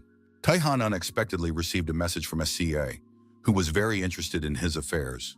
The last semester had begun at the university, and the students were happy to see each other after the holidays and discuss their plans for the future. Sun missed the class and thought that he should have gone with Tai-Han after all. He remembered how he had refused to become an assistant masseur for the Hanyun Hawks team, citing his large number of clients and the need to earn money. Now the young man was ready to kick himself for even opening his mouth. Suddenly, the lecturer decided to take attendance to check attendance. The professor called out the students' names and they responded. It was Kang Tae-han's turn. Instead, Song-hyun raised his hand and said that his friend had not come to class today because of work. The professor had already heard that the young man was working with the Hanwha Hawks. This news surprised everyone present, and the professor confirmed that the student had started working for them as a massage therapist, which was impressive because the young man had worked so hard even before graduating from university. His classmates did not consider this to be something remarkable, as the team was always in last place, and in general, the young man could be blamed for the team's lack of improvement. The professor understood the students' concerns. He also believed that simple massage would not lead to a dramatic improvement in the player's performance. But they were all wrong, because the team's usual training day now looked absolutely phenomenal. It was difficult to guarantee consistent stability in the game, but it was possible to try to gain practical experience in this area. Even if Tai-Han failed and returned, the professor himself would applaud him for taking on the challenge. The coaches watching their team train couldn't believe their eyes. These guys had been incapable of anything just a short time ago. But the secret to their excellent physical condition and great play was Tai-han's massage. The young man came out to see his players, and the coaches rushed towards him with enthusiasm. They greeted Tai-han, saying they understood how tiring it was for him to travel to another city. But now the guy was not just a masseur, he was the masseur of the Hanwha Hawks, Kang Tai-han. The coaches jumped up to him, began shaking his hands and expressed their gratitude to the specialist. One of the coaches, with tears in his eyes, said that thanks to Tai-han, his players were full of enthusiasm. He hadn't seen them so fired up to win in a long time, and it was a very exciting event in his coaching career. Tai-Han said that these changes did not happen because of him. The young man explained that the changes were due to the coach, who was willing to bend over backwards for his players. The masseur only took care of their physical condition according to the needs of each individual player. These words greatly embarrassed the coach, and he realized that Tai-Han was a wonderful person with a capital W. The masseur reminded the guys of the goals they had lost and the dreams they had lost. He gave refreshing massages to those who needed rest and adjusted the pressure for some. This individual approach helped the whole team, and now they could be satisfied with the result. It sounded incredible, and the assistant coach thought that the player's vacation could be replaced with a massage course. At that moment, a loud shout drew the men's attention to the game. Another hill run was completed, and the coach enjoyed the view and the play of the guys, who were full of energy. The entire team was sincerely grateful to their support group, represented by their coaches and masseur. The coaches themselves were in tears and couldn't let go of each other's grateful embraces, congratulating each other on their hard work and long-awaited victory. One of the players wondered whether this game would take too much energy away from the team's official matches. The player was one of the most talented and professional, and he hoped to play on the team for several more years. But unfortunately, athletes' careers are too short. The player did not recognize the team and thought that the coaches had bought new athletes. Moreover, the score on the scoreboard indicated that there were new forces on the field. At that moment, Choi Tae-jung made a serve, and it was just perfect. Even the coach himself looked younger, and the other players were full of strength and energy. The athlete thought that something strange was going on. Everyone had become younger and full of strength and energy. The coach said that the player could also become like that because now the team had a solution. He just needed to entrust his body to Mr. Tai-Han, and the coaches pointed to the young masseur standing aside. Tai-Han was completely focused and did his job well and consciously. He was ready to fix anyone who came to him for a massage. The player did not believe that it was the masseur's doing and thought that all these words were just exaggeration and some kind of advertising campaign aimed at promoting an unknown specialist and giving him the opportunity to earn money. The coaches tried to convince the player that the masseur was really good, but the athlete believed that the success in today's game was due to the player's good mood. The player said that he would just go to a recovery training session and had no intention of visiting the masseur. When he walked past Tai-Han, the latter nudged him with his shoulder. The young man announced that 30 seconds would be enough to heal his shoulder girdle. Despite the anger in the athlete's eyes, Tai-Han explained that he could do it in 30 seconds, and the baseball player would be back in top form. With that in mind, he could win the championship title this year. The man immediately realized that the masseur was well-versed in sports because the team would need to win every remaining game of the season to win the championship. Tai-Han said that the team would easily manage this, and at this point the player lost his temper, grabbing the young man by his shirt and trying to intimidate him. The player was sure that the masseur didn't understand the intricacies of the game and thought the championship was something like a neighborhood sporting event, while he had worked so hard for the team for so many years. But now all those years had been wasted, because in the end, he didn't win the championship. Tai-Han took the player by the hand, and the man immediately felt a refreshing energy begin to rise up his arm. The masseur said that after his session, the player would feel this refreshing sensation for the rest of his life. He was ready to treat the player if he changed his mind. The coaches teased the embarrassed athlete, who did not believe in the miracles happening to him. So he decided not to think about it, but to do what the coach advised and see for himself what kind of masseur he was. The player approached the locker room door, and it seemed very large and unfamiliar to him, not like before. He opened the door, and a bright light illuminated him so much that he had to close his eyes. Inside, there was no locker room, but a school classroom, which was very strange and inexplicable. His classmates greeted their friend, waving and saying hello, but the baseball player didn't understand what was going on. The teacher looked the same as usual, but his body was filled with tremendous strength and energy. He secretly told him that he had gotten a massage to stay in shape before retiring.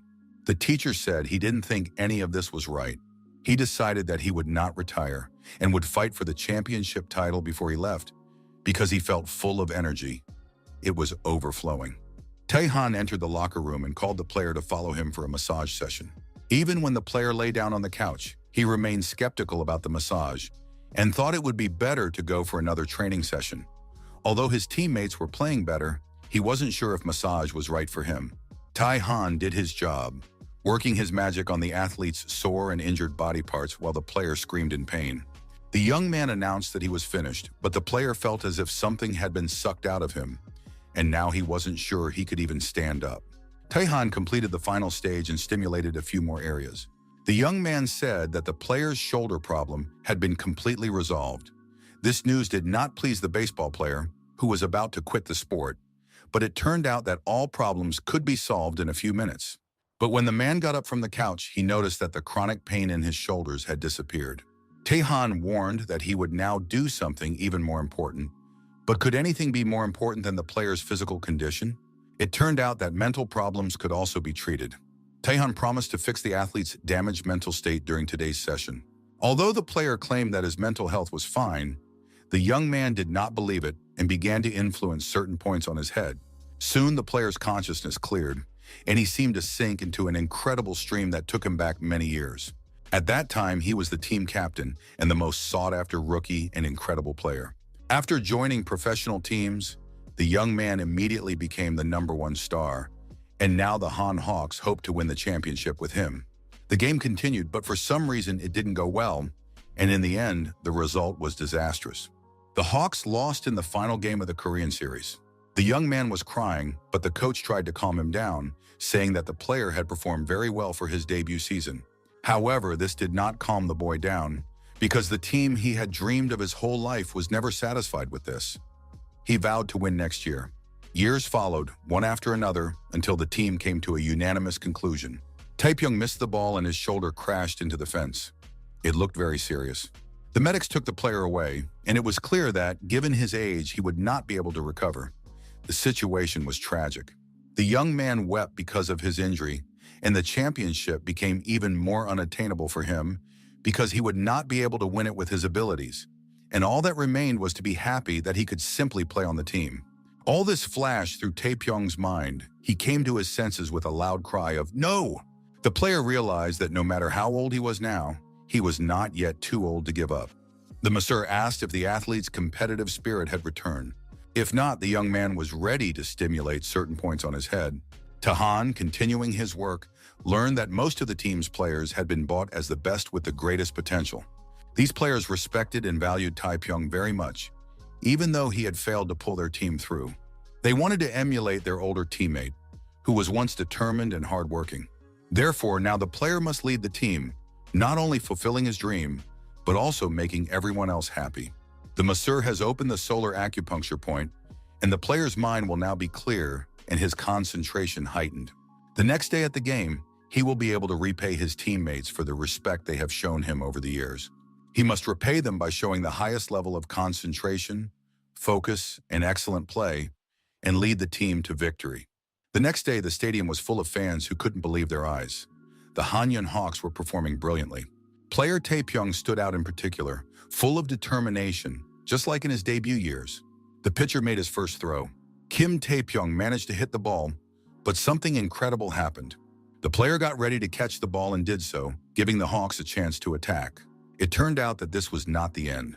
The ball flew over the fence.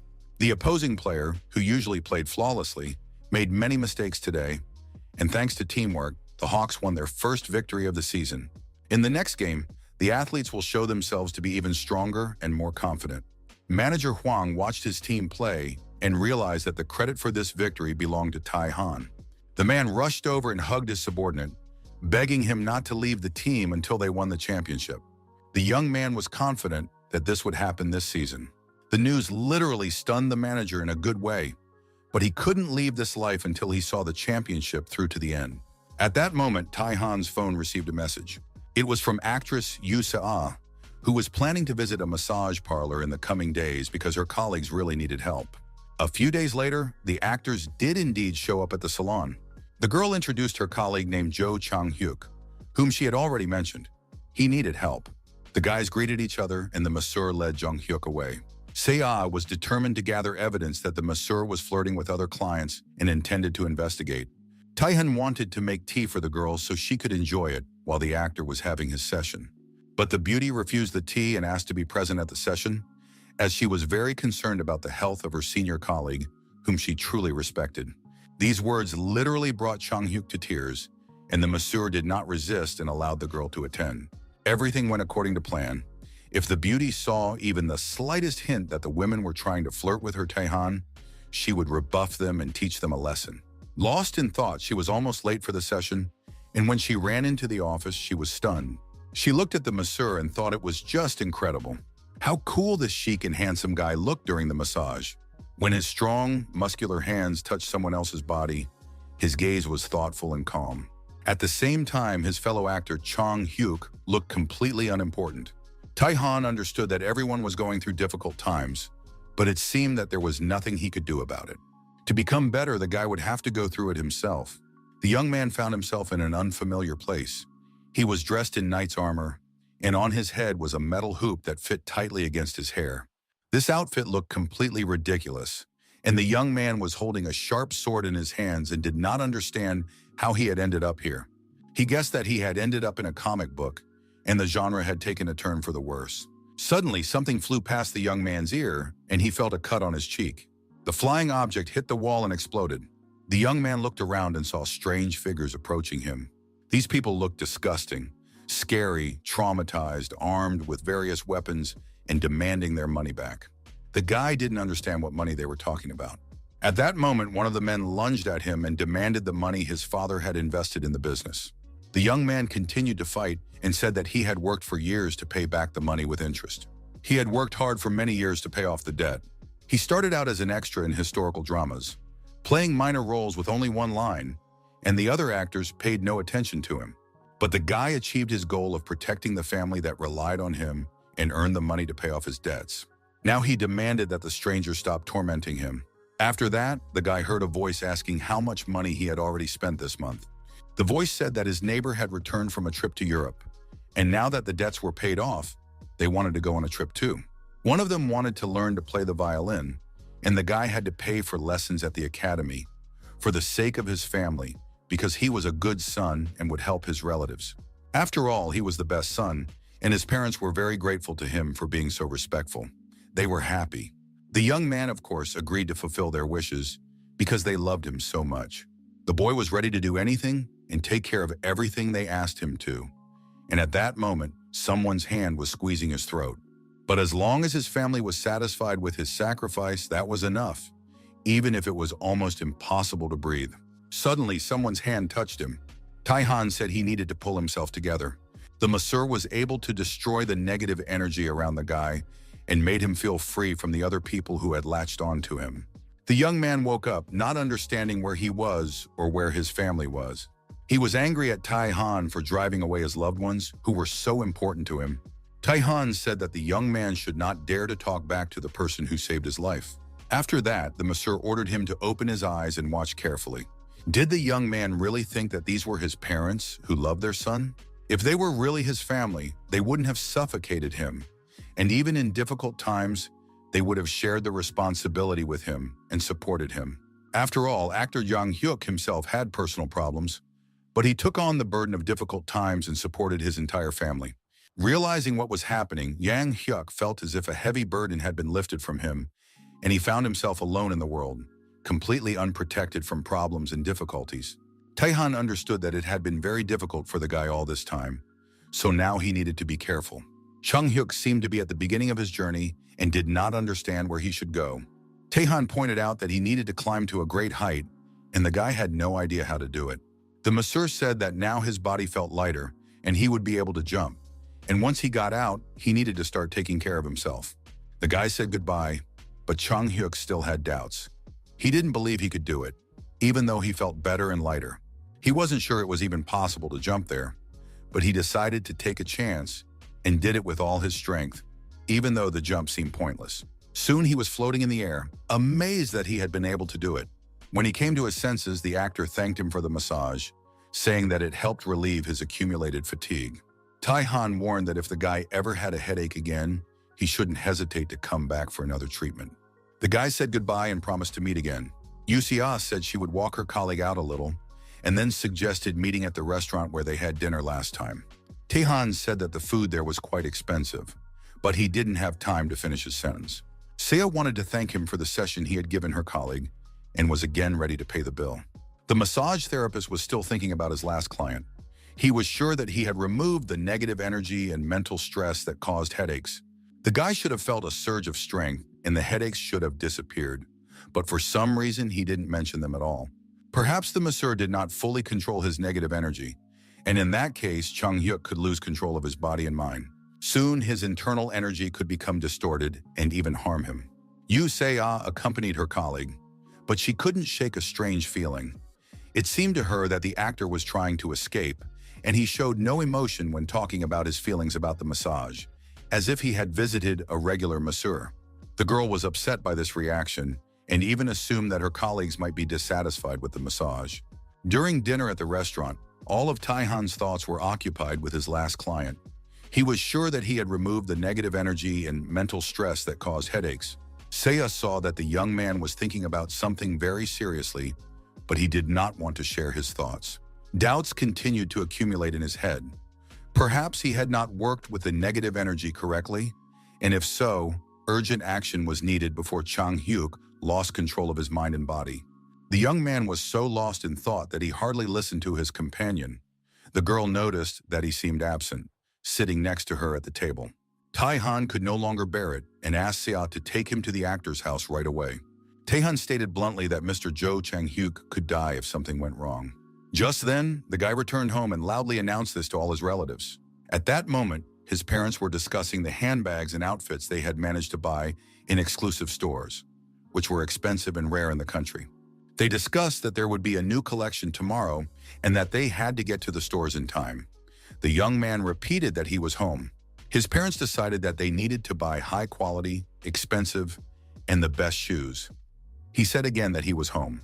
Summoning all his strength, the young man shouted with tears in his eyes that he was at home. Finally, his parents looked up from their shopping and looked at the screaming boy. His mother asked, "Why are you shouting in the middle of the night? If you're home, you need to wash up and go to bed. You have work again tomorrow." The young man replied quietly and indistinctly, and his parents did not hear him. They immediately became active. "Tomorrow is the day to pay the balance for the construction for our brother. We need to make sure that the money is transferred in advance to avoid problems." The young man felt an iron hoop squeezing his head and told his parents that he had something to tell them. Chung-hyuk announced that he was going to move out of the apartment, at which point the steel hoops squeezed his head. At that moment, Tae-han and Seiya were running through the streets of the city in alarm. The young man was running so fast that the girl had no chance of catching up, and she was amazed. She didn't understand how a person could move so fast, and the young man was sure that something was definitely wrong with Chung-hyuk's energy. The masseur thought he had missed something, but couldn't figure out what it was. The young man was sure he had done everything necessary. The only thing he understood was that he had to hurry and act as quickly as possible before the actor lost control. Suddenly, on the sports field, he saw a man sitting on a swing. It was none other than actor Jo Chang-hyuk. Tae-han ran up to the actor, asking if he was okay and how his body felt. The actor was surprised to see the masseur in his yard. The men's eyes met. The masseur noticed that the actor's entire body was covered in bruises. Jang-hyuk said he had something to tell him. Tae-han suggested discussing it later, because right now it was important to urgently rid the man of the negative energy that could destroy him. However, Chung-hyuk began to thank the masseur because with his help, he was freed from the shackles that had bound him for many years. Memories came flooding back to the young man of how strangers had thanked him with a low bow. He also remembered his father, who was happy knowing what a good son he had raised. And now Chung-hyuk also thanked him with complete sincerity. The only thing that was unclear was what kind of wounds covered the young man's body. Chung-hyuk explained that it was natural to feel pain from parting with things that had become part of his life over many years, as if they had grown together with his body. Tae-han understood and realized that he needed to take responsibility for his own life. It's not easy, and now the masseur is sincerely proud of the guy. It will be difficult for a while, but later Chung-hyuk will be glad he took this step. He was torn by doubts about the rightness of his decision, but he had to start his independent journey through life right from that moment. The next day, while drinking tea together, Seiya said that she had never seen Jung-hyuk cry before. She wanted to understand why this had happened, because he had never shown weakness in front of others. In fact, Seiya wanted to ask directly what the guys had been talking about while she was away, because when she arrived at the playground, the conversation was already over. Seiya claimed that they had ignored her and hadn't told her anything about what had happened. She didn't understand why Chang Hyuk hadn't shared it with her, since they were close friends. Tae-han didn't want to discuss other people's problems with the girl, considering it unethical, and replied that it was just a normal guy talk between them. The beautiful woman clearly did not like this answer, and she decided to take action. The girl declared that if he continued to behave this way, she would stop providing him with new clients. CA had added a huge number of clients to her notes, but then the news shocked her. She opened her mouth and started screaming. Tae-han asked what had happened. The news was astonishing. The newspaper reported that actor Jo Chung-hyuk was going to get married. Seo had no idea that he had a girlfriend and the love of his life. Tae-han reacted calmly, but inside he was happy for his friend. He had found a serious reason to risk his life. Tae-han suggested celebrating the event and congratulating Jung-hyuk, at least among themselves. They clinked cups of fragrant tea, wishing the newlyweds great love and a happy family life. Tae-han thought about how he sincerely cared about and hoped for the guy's happiness throughout his life. Shun Jun-ho came to the hospital with his wife for a routine checkup after the accident. The doctor confirmed that the man had no health problems and was feeling better than before. Jun-ho was sure that the masseur was really special, and the doctor had nothing to argue with. He completely agreed with his friend. The doctor was glad that his friend was fine and was about to go to his office for an appointment. The men began to say goodbye, and at that moment Mr. Shin's wife, getting up from her chair, felt a sharp pain in her hip. The doctor knew that the woman had problems with scoliosis and pelvic displacement, and now she had joint pain, but she tried to pretend that everything was fine. The doctor had noticed for many years that she avoided examinations and did not trust the clinic. Then he had an idea, to suggest she try a massage from Tae-han. The woman looked at the doctor in bewilderment, not understanding how massage could help. After all, her health problems had lasted for years, and no clinic had been able to cope. Mr. Shin also looked at the doctor skeptically, saying that he did not expect such a suggestion. But the doctor was completely calm and confident. He was doing the most important thing that every doctor should do. Every doctor must prescribe treatment that is appropriate for a specific patient. In this case, the doctor prescribed a remedy named Kang Tae-han, the best remedy for her condition. The doctor immediately dialed the masseur's number to arrange a consultation. But there was a small but serious problem. The young man was in the wild mountains. The young man recognized the doctor and confirmed on the phone that he remembered their meetings, and at that time he was massaging the mountain god in the form of a wild boar. The young man promised that he would soon go to the doctor's house. After finishing the conversation, Tae-han told the mountain spirit that he had to leave, even though the spirit wanted to continue the massage, not having fully recovered. The young man advised him to take a nap to feel better and promised that they would see each other next month. He reminded the mountain spirit to prepare everything on the list.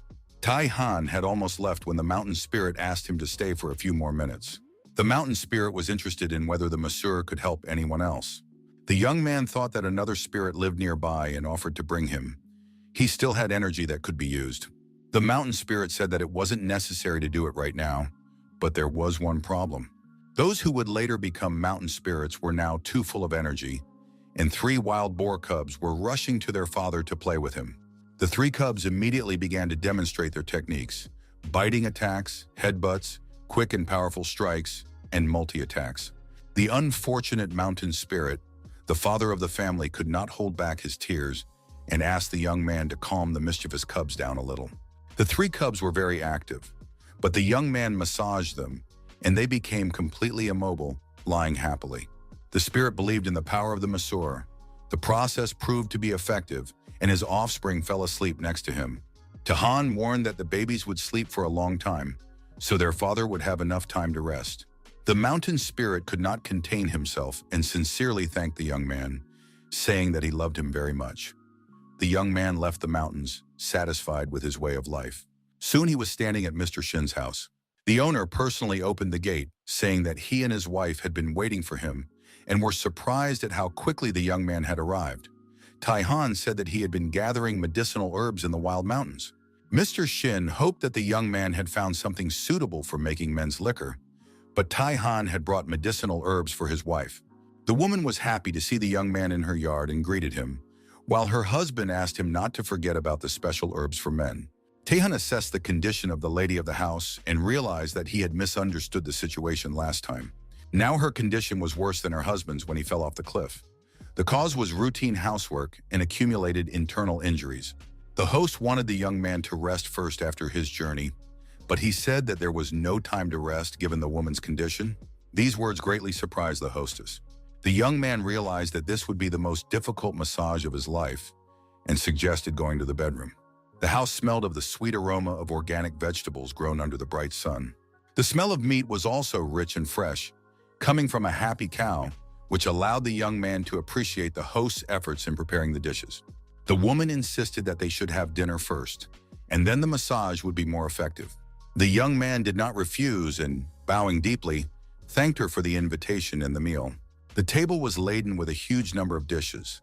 The young man had never seen such a feast before, and Mr. Shin said that his wife had made a real fuss preparing these dishes. The woman said she hadn't done anything special and invited him to eat more, adding that she was always ready to cook more if he wanted. She brought in a dish filled with energy that lit up the room with bright light. In a huge frying pan lay the herbs and roots that the young man had just brought. The woman happily added them to the dish. Tai-Han was amazed that his medicinal herbs were being used in everyday food. The young man understood that eating this dish would increase his internal energy. He cautiously tried the vegetables. A few moments later, he was bursting with inner strength. The energy spread throughout his body, but the young man pretended to be simply eating dinner. Of course, the amount of medicinal herbs was too much, and he had to calm down to harness the energy, breathing deeply and restoring his condition. The hospitable host asked him how he liked the food. The young man confirmed that everything was indeed delicious and that the woman had every right to be proud of it. He looked at the stew and realized that it was not just a mushroom dish, but practically a medicinal one, and he had accidentally gained a year's supply of internal energy. Thanks to this reserve, he would be able to give even more effective massages. Soon, lunch came to an end. The woman lay down on the bed so that Tai-Han could give her a massage. Without even touching her body, he could see that her body was exhausted, and it wasn't just because of the overwork of recent years. The young man asked Mr. Shin about his wife's health in her youth. The man claimed that she had always been full of energy, but had spent it all on supporting his business, and now this had led to disastrous consequences.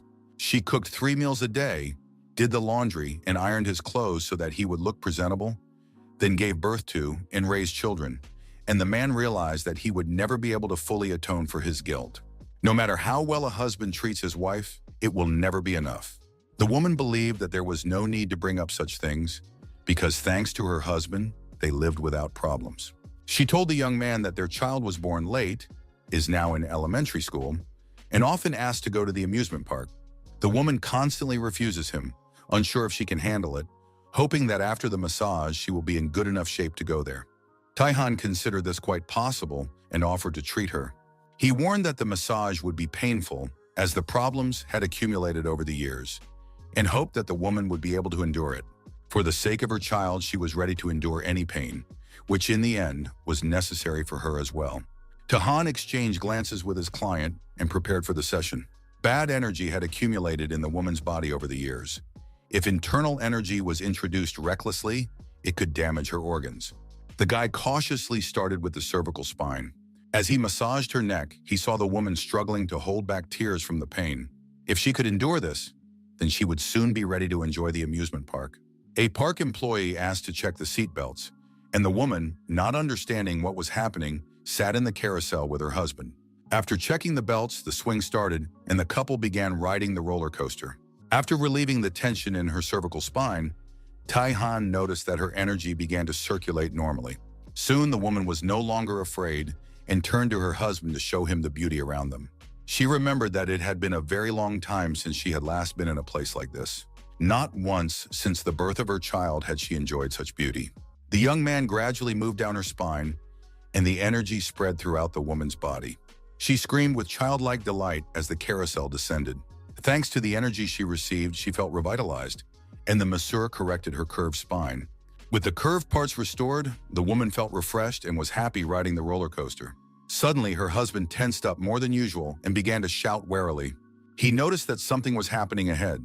It turned out that the roller coaster had broken down, and their car was about to fall from a great height at full speed.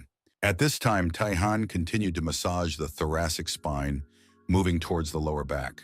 When his hands reached her lower back, he discovered a severe blockage. The young man understood that this caused terrible pain, but he had to clear the point on the spine to ease the woman's suffering. The client was lying almost unconscious, covered in sweat, and the young man was not sure if she could withstand the pain. The cabin raced down the slopes, and Mr. Shin had already said goodbye to the world, greeting his grandmother who had died several years ago.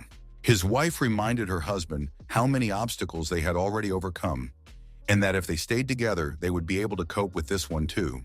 These words made a strong impression on Mr. Shin, and encouraged, he said that they had been through worse situations, so now they just needed to hold on tight. The cabin continued to rush forward at full speed, but soon returned to the rails. Mr. Shin realized that they were not going to fall and were unlikely to be injured. It turned out that the cabin was flying through the air, and it was wonderful. The rails appeared under the carriage as the couple moved forward. Thus, the couple had overcome the enormous, winding path of life. Over the years, the couple had supported each other, taking care of their health and creating a cozy home. Now they were going to pay even more attention to each other. He told his wife that she didn't need to strain herself for him or the child, because her health was the most important thing, and asked her to take care of herself. She had worked hard all this time, and her husband loved her very much. After the massage session, the woman fell asleep without pain for the first time. She looked completely relaxed, happy, and even rejuvenated. Mr. Shin noted that her expression showed how much better she felt and thanked the young man for the treatment. Tae-han guaranteed that the woman would no longer suffer from joint pain, but that next time, attention would need to be paid to her pelvis and spine. Mr. Shin was surprised and slightly alarmed that the young man was going to give her another massage. Tae-han received a lot of help from the man, and the dinner prepared by the woman was so delicious that he felt it was his duty to work some more. Mr. Shin couldn't understand how such a blessing had come upon them, for he had lived an honest but difficult life. Now he believed that it had all been worth it. Next time, he would personally bring his wife for a massage. He was happy to see his beloved wife sleeping peacefully, something that had not happened for many years. He sincerely thanked the young man once again for his help. There were many athletes at the training ground of the Women's Professional Golf Association. Choi Eun-bi was happy to be playing her favorite sport again, without feeling any pain or heaviness in her body. The girls greeted each other and soon announced that the preliminary test participants needed to proceed to their holes. Behind her, she could hear the surprised voices of the other participants.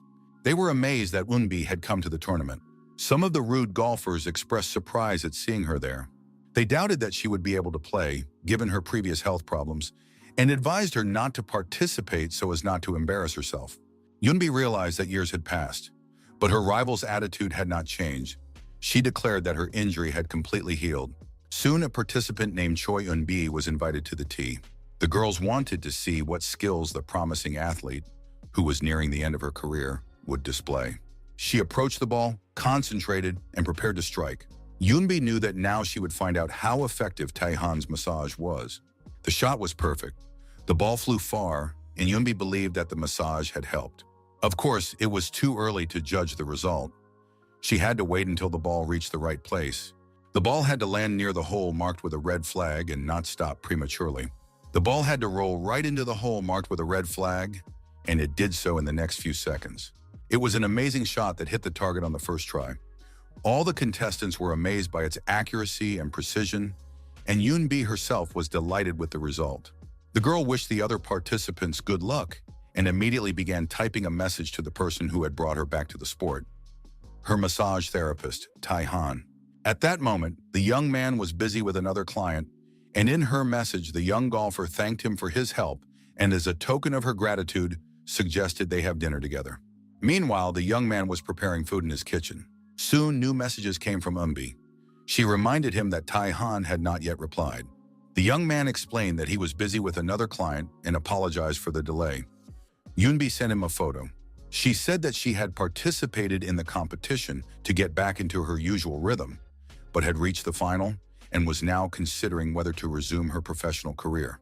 The guy supported her decision, considering her to be very talented, and suggested she come for a massage before the final stage.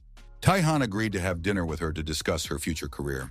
All this time, risotto was cooking on the stove, and soon the young man realized that the dish was almost ready. A faint light was coming from under the lid.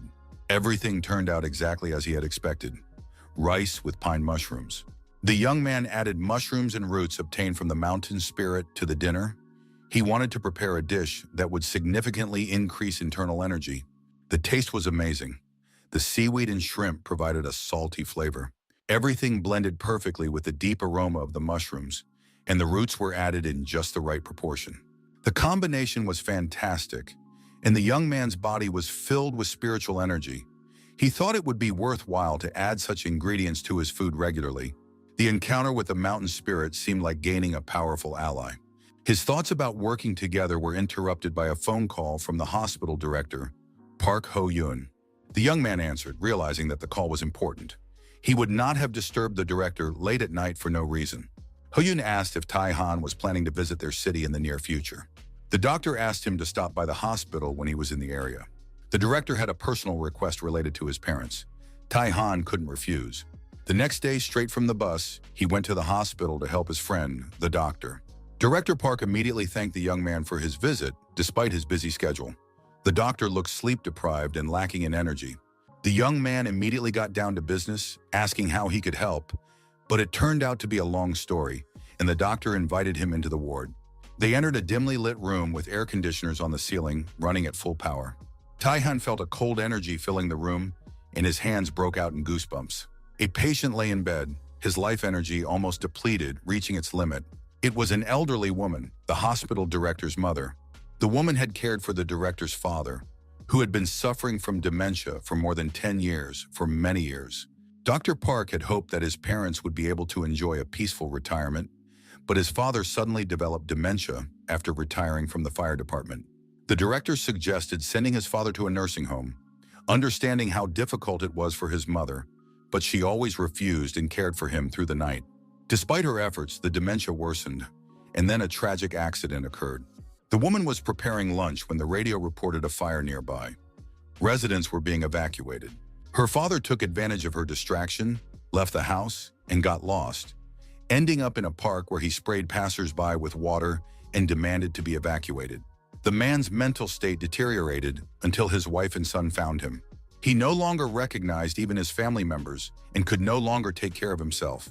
At one point, the father did not recognize his wife and demanded that she let him go. But the main problem was not him.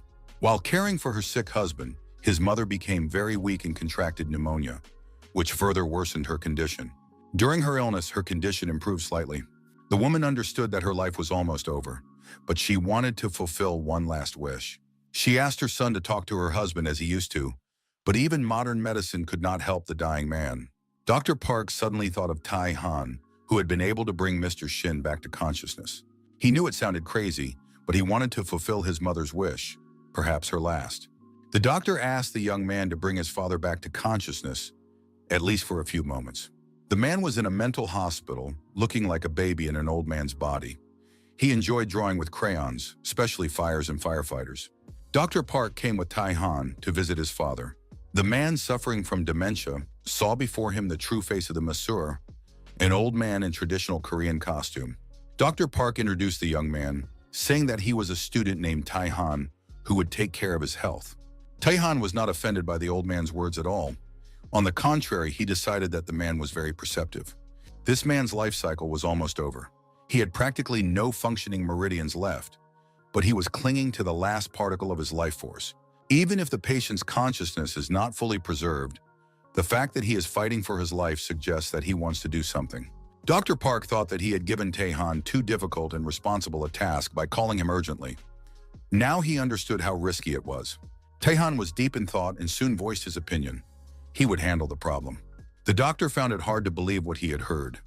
It was hardly possible to restore the sanity of a patient with dementia. At that moment, a phone call distracted him. The clinic reported that Dr. Park's mother's condition had deteriorated sharply and that he needed to come to her room urgently. The situation was such that the woman could no longer hold on. Tai-han sent the doctor to his mother and promised to bring his father back in time, before it was too late. Dr. Park, struggling to hold back tears, grabbed the young man's hand and asked in a trembling voice to help his mother fulfill her last wish. As her son, he had to make sure his mother's wish was fulfilled. Although the request sounded presumptuous, he begged Tai-han to come to the woman quickly. After that, the doctor rushed to the ward, eager to spend the last moments of his life with his mother. Tai-han approached the patient to analyze his condition. He understood that human life energy is extremely unstable. The young man turned to the old man, saying that his wife could no longer wait. She had very little time left. He understood that the only reason the man was clinging to his last ounce of energy was his desire to prove himself a real man one last time. The sick man listened to the young man and said that first they needed to put out the fire. He couldn't do it alone, but he knew for sure that someone was waiting to be rescued and was asking for help. Tai-Han did not argue and agreed that they would first help the people caught in the fire. The man was happy to hear this support. Tai-Han focused all his inner energy and promised the patient that together they would overcome the problem. The young man placed his fingers on the man's head, and pure, healthy energy began to flow into the sick man's body. It literally pierced his body, causing terrible convulsions. The next moment, Mr. Park found himself sitting on the ground, dressed in firefighter's gear. The bright, hot light made it impossible to open his eyes. It was the fire of a huge blaze. The man saw a multi-story building with an apartment on fire and suddenly realized it was his own apartment. A woman appeared on the balcony, screaming and begging to be saved. It was Mr. Park's wife. The man instantly woke up, jumped up, and shouted to his wife to stay where she was, promising to save her. An unfamiliar young man addressed the firefighter, and the man shuddered with surprise. He saw no one but the fire. Tai-Han handed the firefighter a hose, suggesting he take it with him, saying it was better than nothing. The firefighter knew that such a hose was difficult to control. The pressurized water made it heavy and unpredictable. The woman's screams continued, and it became clear that time was running out. The firefighter thanked him for the hose and rushed toward the house, dragging the firefighting equipment behind him. The man understood that he had to extinguish the external flames first and turned on the hose, struggling to control the water pressure. Soon he felt that the pressure was completely different from the hoses he had encountered before. Controlling such power required incredible willpower. Tai-Han helped increase the flow so that the fire could be completely extinguished. The man strained with all his might, but he had enough strength to direct the stream of water exactly where it was needed. After a while, it became clear that the firefighters' efforts had not been in vain. Everything had worked out. The smoke cleared from the house and the fire went out. The firefighter knew that the flames could flare up again, so he rushed back into the stairwell, hoping that the woman had waited for help. Tai-Han watched from the sidelines, realizing that he had come into the sick man's life not too late. The man woke up with a cry. His mind cleared, he understood where he was, and he could recognize himself and his loved ones. He was immediately taken to the ward where his wife was. He made it in time to take her weakened hand and say his last words of love and support. The woman, though a little tired from waiting, was happy that her husband had arrived in time, and they spent the last minutes of her life together. Having fulfilled her last wish, the woman could die in peace. Mr. Park did not understand what she was talking about. He had come to her, and now she did not need to leave. Memories of their life together flashed before the man's eyes. The years they had spent together, the joys and difficulties. They had a child, married off their son, and grew old together, remaining happy. But now the woman could no longer live. After saying goodbye to her husband, she had no regrets. She said she would go first and her husband should not rush to follow her. The next moment, the woman closed her eyes and died, peacefully and piously, next to her beloved husband. The man wept uncontrollably, thanked his wife for going through so much with him, and wished her a happy journey, promising to follow her soon. Tai-Han remembered the teachings of his mentor, who had instructed him to use his power to help those in need, and that one day he himself would receive help from them. His mentor died in his arms, believing that her student would not be alone if he followed her advice. Tai-Han promised to fulfill her last wishes and hoped that he would be able to do so. And now he lived by his mentor's last instructions, using his power to help those in need. Thanks to this power, the doctor's father was able to say goodbye to his wife. But the man used up all his remaining energy and soon followed his wife. Although Dr. Park suddenly lost both parents and was devastated, he had to quickly organize the funerals. At the same time, the man seemed calm and peaceful, despite the sadness and grief of the situation. He shook Tai-Han's hands with immense gratitude and said that he would be grateful to him for the rest of his life. Dr. Park understood that he was able to give his parents a dignified send-off only thanks to Tai-Han. The man immediately said that he would like to repay the young man for the great service he had done, which had made 3 people happy, each in their own way. Tai-Han thought that the doctor wanted to give him the hospital or sell it to him for a ridiculous amount of money. But of course, it was a joke. Park Ho-yoon appreciated the young man's sense of humor, but said that he had already thought everything through and hoped that Tai-han would take it as a sign of his immense gratitude. However, given the circumstances, they would have to discuss it later. They were busy with the funeral, so they decided to meet again in a while. A friendly match was held at the Hanyun Stadium, with the grand prize being a massage session from Taehan for the winning team. The players were determined to fight to the death. The athletes had already restored the basic functions of their bodies, and their energy was literally bursting before the start of the match. They were not just players but real animals, ready to tear their opponents to shreds. They looked like dragons, breathing fire with every throw of the ball. In addition, they managed to provoke each other, declaring that with such weak movements, their opponents would never get a massage from Master Taehan. The ball flew at a crazy speed, and the guys tried to focus in order to win. The player caught the ball and wondered which part of his body he would ask to be fixed today. They showed no mercy to themselves or each other, and the game looked amazing. The team demonstrated the highest level thanks to their excellent form and tremendous motivation. Taehan watched the game and saw that when the players were in such good shape, there was no point in worrying about the winner of the subsequent matches. The coaches completely agreed with the masseur, but told him about a small problem. The players had already noticed that the masseur had arrived at the stadium, and their attention shifted to the young man. They immediately began to demand that they needed a massage right there and then. The coach yelled at the players not to get distracted and to focus on training, otherwise none of them would get a massage. The player was focused. The coach had promised a massage only to the winning team, and so far there was no clear winner. The score was tied, and he realized he needed to try something new to change the course of the game. The guy pressed his hand to his shoulder and said that he had pain in his shoulder girdle and was afraid that he would not be able to serve the ball properly. Taehan examined the athlete and found no real problems with his body. At that moment, the player literally burst into tears, claiming that a massage would help him feel better. The coach began to accuse the athlete of faking it, suspecting that he was not actually in pain, and the player realized that his ploy had not worked. The game continued and Taehan made an awesome shot. Another player fell to the grass, winked at the coach, and said he had injured his back. Today, their team really seemed to deserve a massage. Soon, other players began to complain of pain. The coach knew they were lying because they were in better physical condition than ever. But as soon as the players saw the masseur on the field, they immediately began to feign injuries, literally screaming in pain and dying on the grass. The coach knew their behavior because he had studied the team. Although the athletes denied it, the man understood that they were pretending. After listening to this, Taehan reassured the coach, saying that getting the players back in shape was easier than it seemed, and that he had a solution. The young man remembered that as a heavenly demon, he had a method suitable for such situations. In those days, celestial demons did not help people, but rather punish villains. Taehan decided to apply his hellish experience to this situation and asked the coach to gather the team. It sounded strange, but the coach already completely trusted the young, experienced, and professional masseur who was helping his team. The team players did not understand why the coach was calling them, because the game was not over yet. Perhaps the new strategy would work.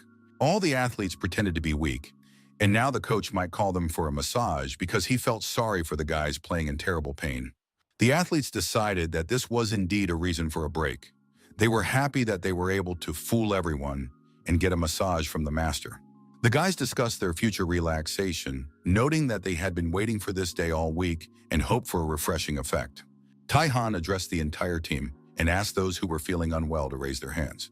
Absolutely everyone raised their hands, saying they were feeling unwell. Some even claimed to be suffering the most because they were older. One player held his head, complaining of pain in his shoulders, back, and knees, claiming that this was the result of all the effort he had put into the team. Taehan said that the player was indeed in bad shape and that they needed to start helping him immediately. The masseur announced that 1 minute would be enough, placed his fingers on the athlete's head, and promised that he would never complain about his body again. A minute later, the young man announced that the session was over and the player could leave. While Taehan's fingers touched the athlete's head, the masseur explained an important truth to him. At the end of the session, he asked how the man was feeling, and he replied that he now felt great, even though he looked like an exhausted old man. Taehan offered the athlete another massage, noting that he looked simply magnificent. But the player refused, saying that he was in excellent shape and did not need any massages. He was afraid that if he continued to pretend, he might harm himself. Energy literally poured out of him, and he swung a baseball bat, feeling that he could hit any ball. The coach and players were amazed by the massage therapist's incredible effect. The rest of the team became excited and began to argue, because they also wanted to get a massage and feel as great as he did, thinking that it was just trickery. Tai-Han did not argue. It seemed that many more people needed his help, and now he was going to show them his hellish experience. He lined up all the guys and walked over their heads. The procedure was painful, and one of the athletes saw camellia petals falling in front of him. When he woke up, he noticed another friend nearby. It turned out that the guys had somehow been transported to an island with mountainous terrain and lakes. They realized that the massage had not even begun, but they already felt as if they were on top of a mountain. The masseur's skills were truly incredible, but their mood was immediately ruined by a huge wild boar that scattered the guys like bugs. They scattered in different directions, not understanding what strange thing was happening to them. When the players came to their senses, they saw a huge black pig with a man standing on its head. The man greeted the guys in Hell Camp, and his voice seemed familiar to them. Soon they realized that it was Monsieur Kang Tai-Han standing on the boar's head. The players tried to explain themselves, asking for a massage, but the boar suddenly attacked them. The masseur addressed the athletes, reminding them that in team sports, it is not only the individual player who suffers, but the whole team. Now they were in for a lesson. The black pig would deal with them, and depending on their behavior, they would either get a delicious lunch or become food themselves. The players realized that this was no joke and began to gather their strength, otherwise they would face death. Thus began the training. The cries and screams of the players echoed throughout the area as they begged for help, apologized, tried to negotiate, and finally decided to act together. At one point, the ball hit a black boar in the head, and it let out a death rattle. The boys achieved a result, and it seemed that they had learned something. When there are comrades in a team, there is nothing they cannot achieve together. If players are not willing to make sacrifices, they will not achieve anything. This must be remembered and kept in mind. Tai-Han was glad that the guys had learned their lesson. Now the young man was ready to reward everyone with a massage with the flavor of black pork belly, inviting them to come out one by one. A sudden phone call interrupted the training, and the guys, not understanding what had happened, lay on the field relaxed and rested. It was the hospital director, Dr. Park Ho-yoon, calling. He said he wanted to discuss the payment he had mentioned earlier and called to arrange a meeting. The young man tried to refuse, but Dr. Park was determined and said he would come to Seoul the next day for a serious conversation. Taehyun had no idea what the conversation would be about and was intrigued. Park Ho-yoon came to the sauna, knowing that this was where Tai-Han's massage parlor was located. He saw a huge stream of exhausted people walking one after another, thinking they needed a massage. A short time later, these same people looked completely transformed, healthy, energetic, refreshed, and feeling great. Everyone hoped to get another massage session, realizing that it would give them the strength and opportunity to change their lives. Dr. Park was convinced that the massage therapist truly had incredible skills and a huge workload with a constant stream of clients. At that moment, Manager Hwang noticed the doctor, whom he had not met before. He understood that the young man was booked up for 2 months in advance, and if the doctor needed a massage today, he would have to see another specialist. The man replied that he had not come for a massage, but to discuss a personal matter with Tai-Han. Dr. Park informed the manager that the meeting had been arranged in advance and would not affect the schedules of other clients, and asked him to call the massage therapist. The situation seemed suspicious to Manager Hwan, and although he went to find Tai-Han, he was curious about who was looking for his best employee. The manager thought the man might be the CEO, but the positive aura emanating from him confused him. This was no ordinary manager. Taehyun greeted the director with a firm handshake, and Manager Hwan realized with horror that he was standing in front of the director of another massage parlor. Taehyun told his boss he'd be back soon, but Manager Hwang's mind was already far away. He understood that the young man was too talented for such a place, but he didn't want to let him go so quickly. After all, there were still bonuses, vacations, and all the other victories ahead. While Manager Hwang sat there upset, imagining all his hopes crumbling, Sun Hyun approached him. The guy had come out to take a break between clients and couldn't help but notice his upset boss. It seemed that the Hawks had lost again. Manager Hwang spoke in riddles, saying that in the modern world, one cannot count on the affection or sacrifice of others, and that soon they would all be taking a break. At that moment, an important conversation was taking place in a cafe not far from the massage parlor. Dr. Park handed Taehan an envelope with documents, the main reason for his visit. The envelope contained the plans for a building invested in by the doctor's father and other acquaintances. Now Dr. Park wanted to open Taehan's massage parlor in this building. The doctor said he would allow the young man to open his own salon with cafes and restaurants below and a hotel above. The building was in a very lucrative location and would generate high rental income, so the young man could not afford to rent it on his own. Money was not of primary importance to Dr. Park. He noticed how happy people felt after receiving a massage from Taehan.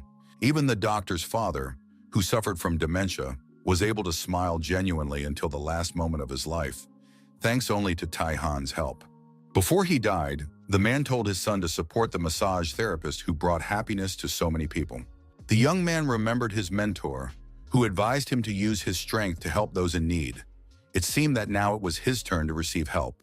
Taehan understood that he could only offer a limited number of massages, as one person could not serve everyone who wanted one.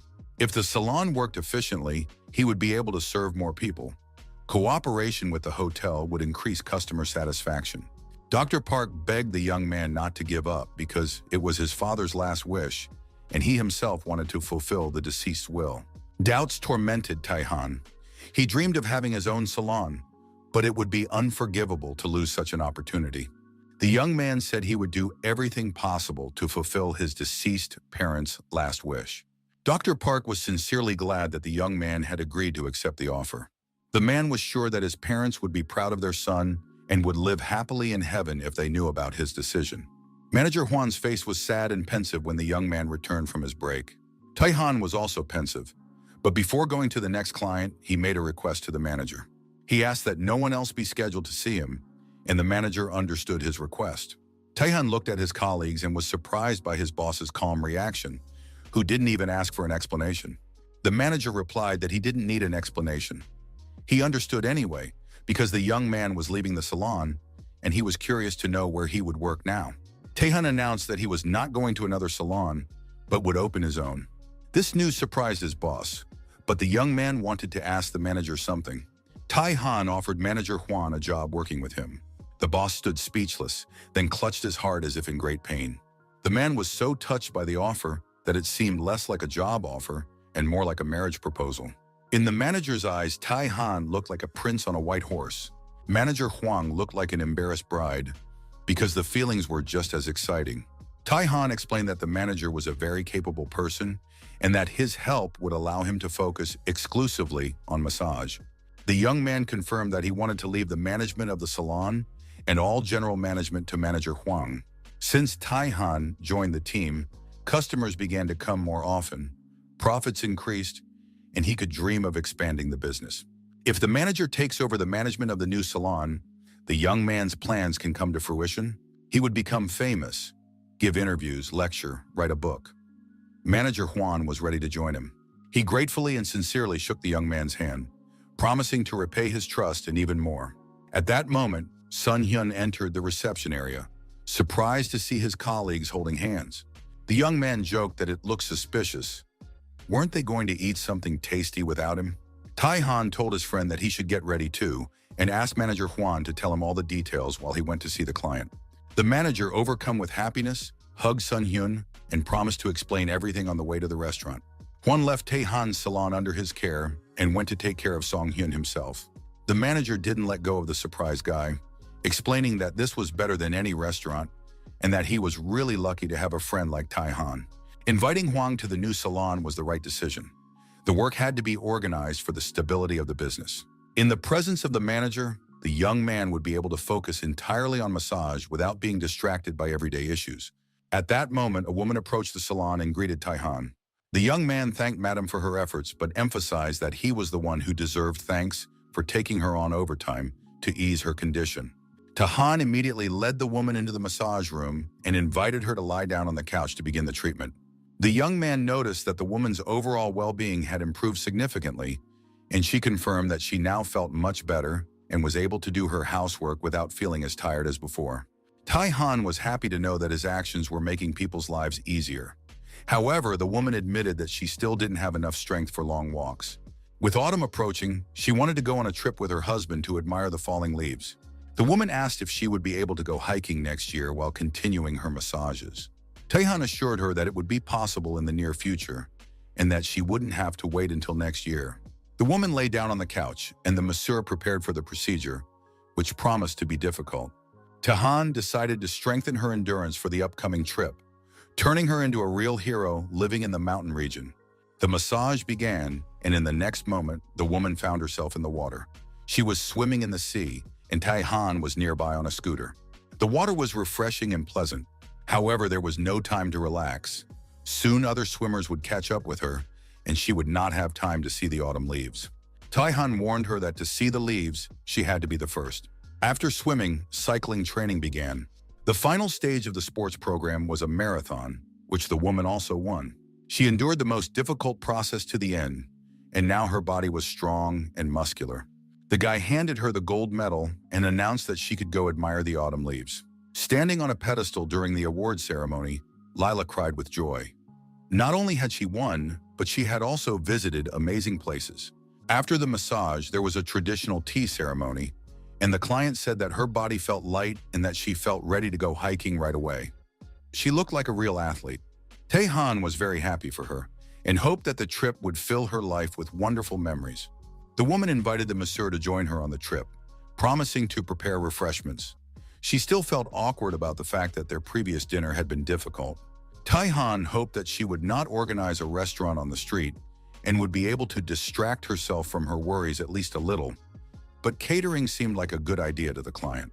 She also told him about the upcoming opening of Taehan's own massage salon and handed him a paper envelope. The woman understood that without the young man's help, she and her husband would have long forgotten the importance of a full life. It all started when he saved her husband's life after he fell off a cliff, and then restored the woman's overall health, allowing her to feel life in all its fullness. She understood that starting a business required a lot of money, so she handed him the envelope, asking him to accept it so that he could use it for this purpose. Taehan tried to refuse, explaining that he helped people without expecting anything in return. But at the same time, he understood that this money would be very useful for opening the salon.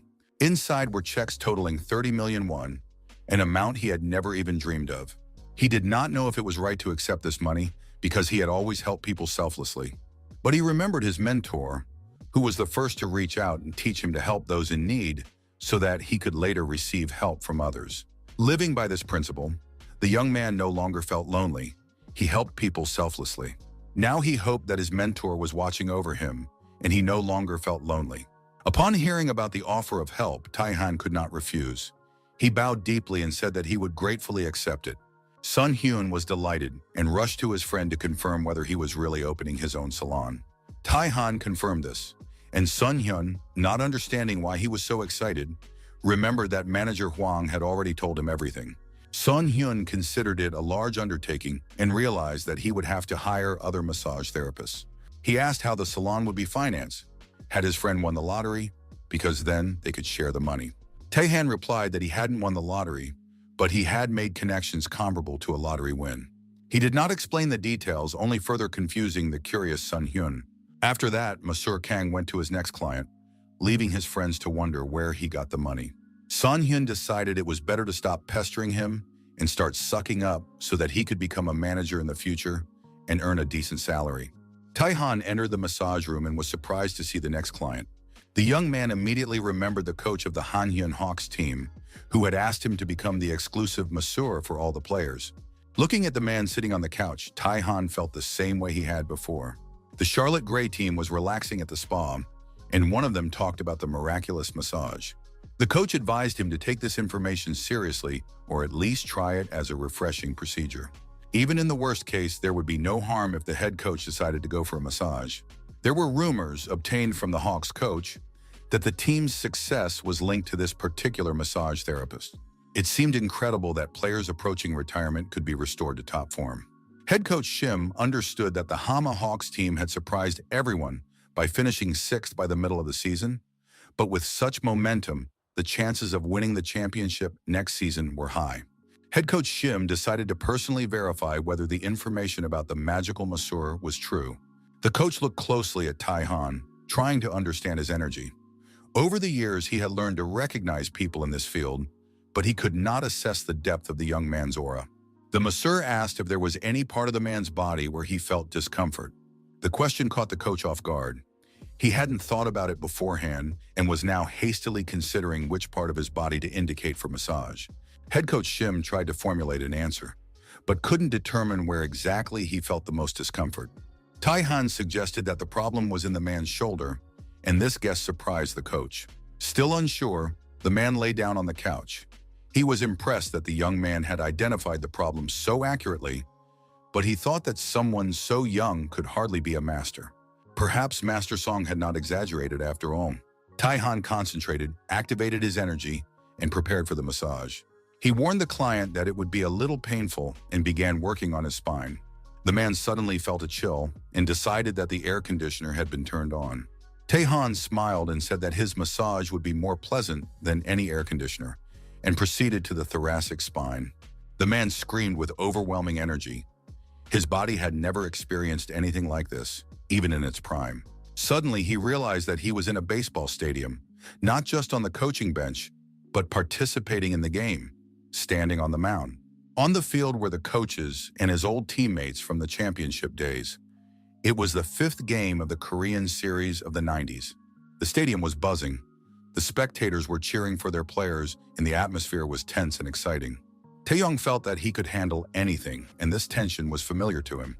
But the stadium seemed to stretch out before the player's eyes, and he realized that the goal seemed unattainable. The ball would not reach that far. The words of the fans could be heard. A beautiful name, like a flower. It was a song sung by fans of the Charlotte Gray team, chanted throughout the stadium. In those days, the team was united with the fans, and the athletes believed in victory despite the difficulties.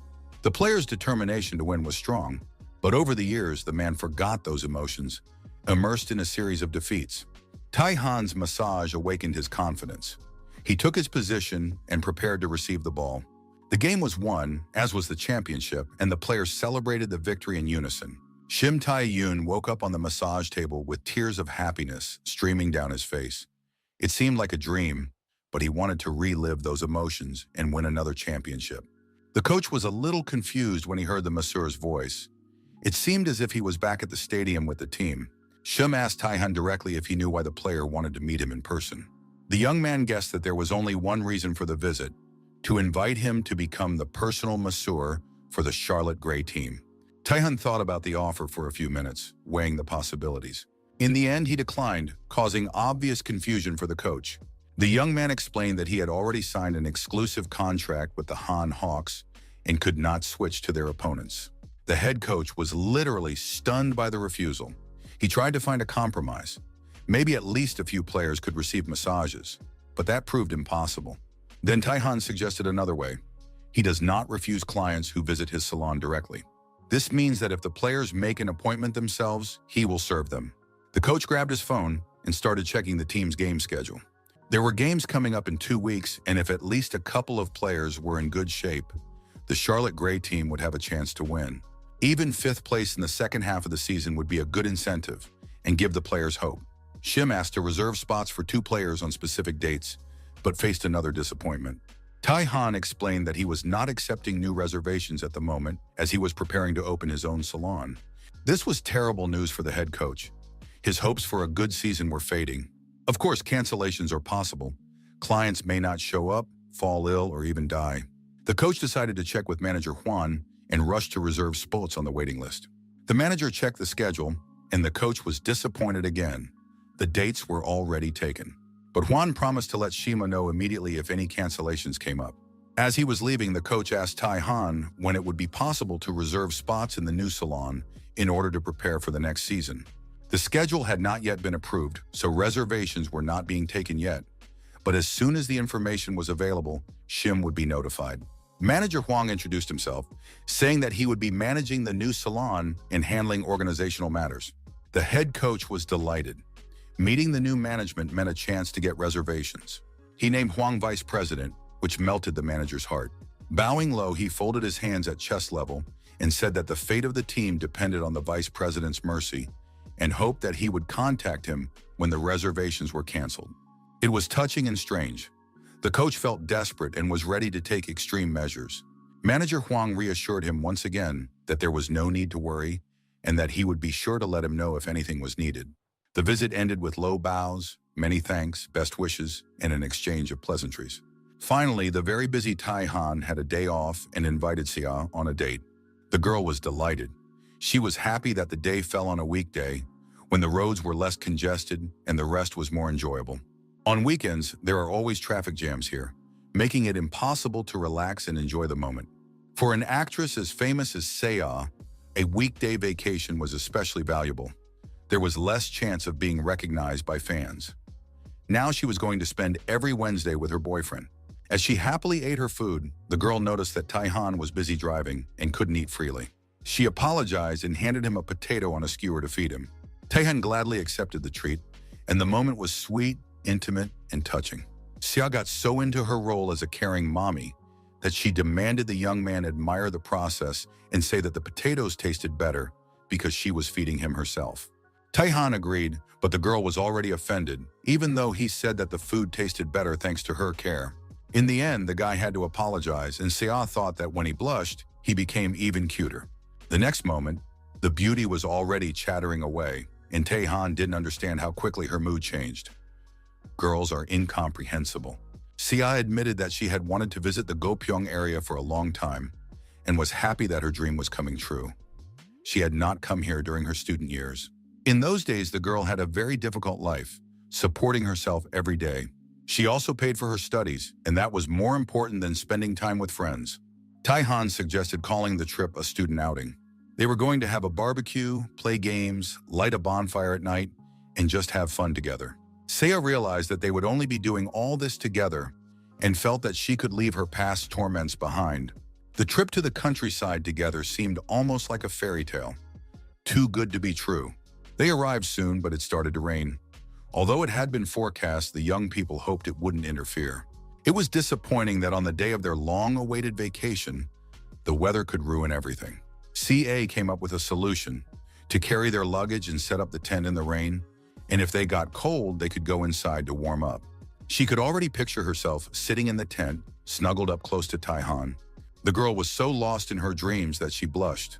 The car stopped in a city parking lot, and it was raining cats and dogs.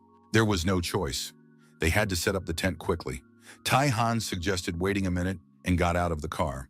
A few minutes later, he showed his companion 2 tents that had been set up despite the rain. He had unloaded and unpacked all the luggage himself. Xia's plan collapsed when Tai Han suggested she rest in her tent while he prepared dinner. But a noise caught their attention. The young man's tent had been torn by a falling branch. There was only one solution. CA's tent was large enough for both of them. The young people realized that they would have to share the tent all night. It was perfect, but they couldn't say it out loud. The girl agreed to spend the evening that way. This was followed by a delicious dinner prepared by Tai Han, the most delicious meal CA had ever tasted. There was also amazing tea that warmed her from the inside. Tai Han claimed that tea tastes better when you drink it with someone you like. The young man was convinced that the same food can taste different depending on who you eat it with. CIE felt that the young man had started flirting with her, and they discussed how they would spend the night together in the tent. It soon became clear that there was no other option. They would have to sleep together. The tent was spacious enough for 2, and they had to arrange themselves so as not to disturb each other. CA became very nervous and blushed, feeling that Tai Han was rushing things a little. The couple climbed into the tent. It was raining, but they felt good together, despite the weather and the lack of amenities. There was tension between them. Both were afraid to move too much, so as not to embarrass each other. They tried to talk about unrelated things, discussing the quality of the tent and the weather to hide their embarrassment. Youth, mutual attraction, and hormones did their job. Tai Han's hand rested on Sea's. The girl did not pull her hand away. A silent exchange of emotions took place. They both understood that they liked each other. The next day on his way to work, Tai Han received a message from Sea saying that she had really enjoyed their vacation together. Tai Han finally arrived at the building where his salon would be located and realized that it was a huge and impressive building, even larger than he had imagined. A man named Huang Yun-su, an interior designer, appeared before him. He was tasked with designing the interior of the future salon and carrying out renovation work. Yunsu had come on behalf of Mr. Shin and said that he immediately recognized Tai Han by his stunning aura, although in reality the young man was just standing in front of the building, watching intently. The designer suggested going inside and looking at the future salon to show how the interior work was progressing. The designer was surprised that the young man was so young. Rarely at such an age can one afford to open a salon in such an expensive building. It was impressive. Taehan, in turn, said that he had heard that the designer was very busy and difficult for clients to get an appointment with. Yong-soo did not understand how Taehan had managed to rent this space, as it was not listed as available real estate. The young man explained that one person, the owner of the building, had helped him, and thanks to that, he had received an offer to rent the space.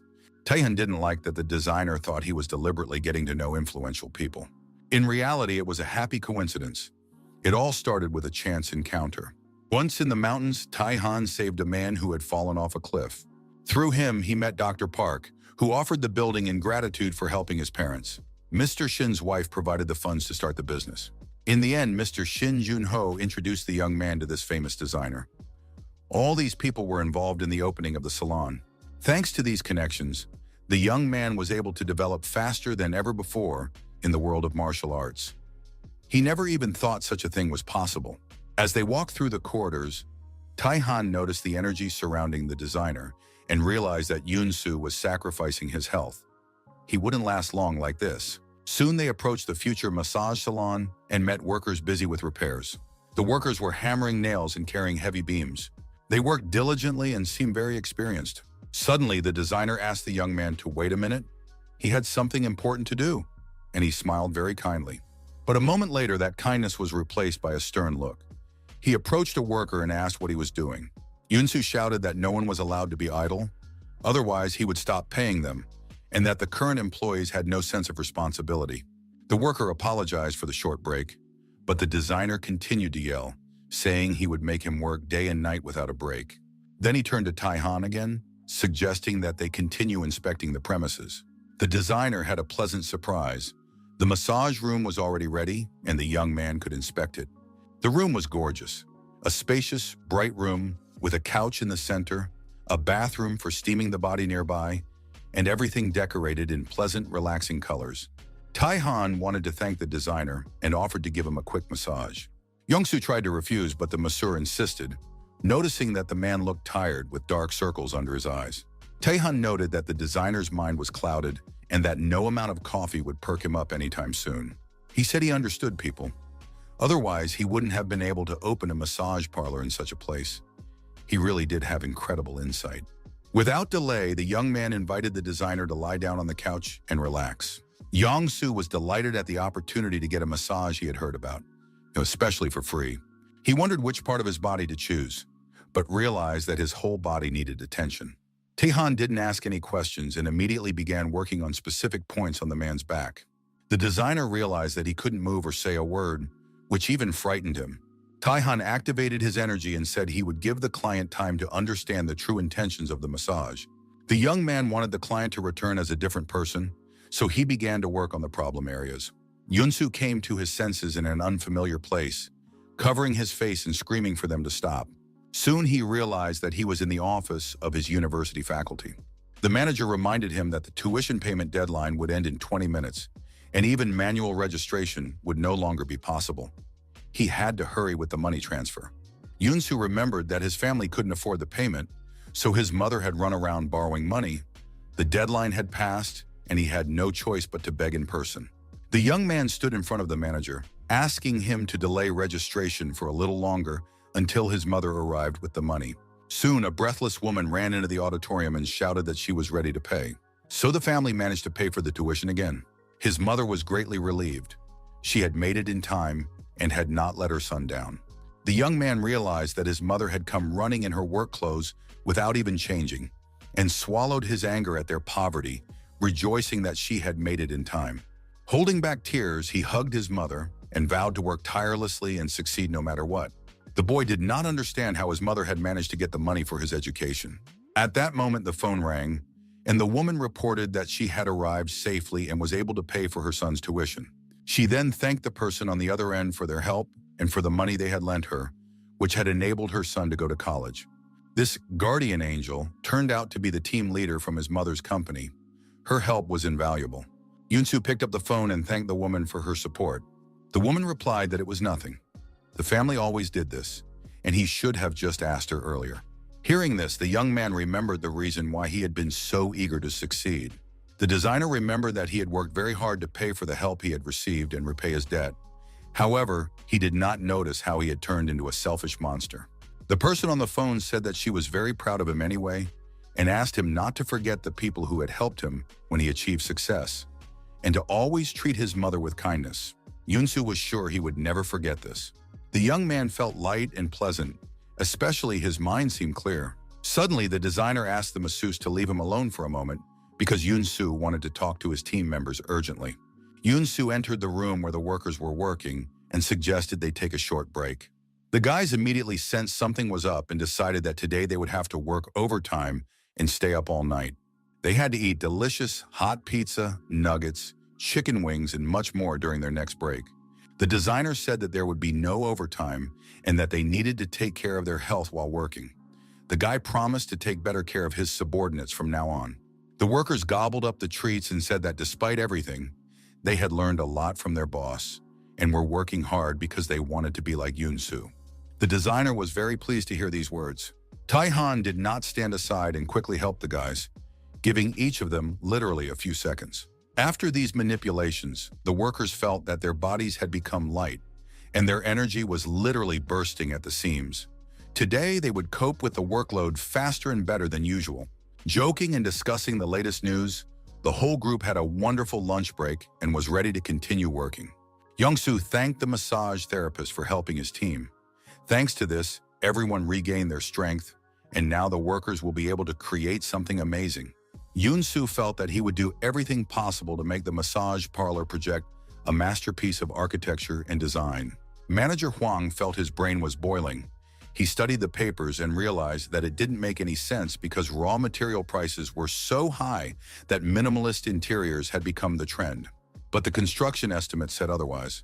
The prices were normal, and moreover, realistic deadlines had been set. Tae-han explained that this was not a scam, but a design, and that all the work would indeed be done perfectly.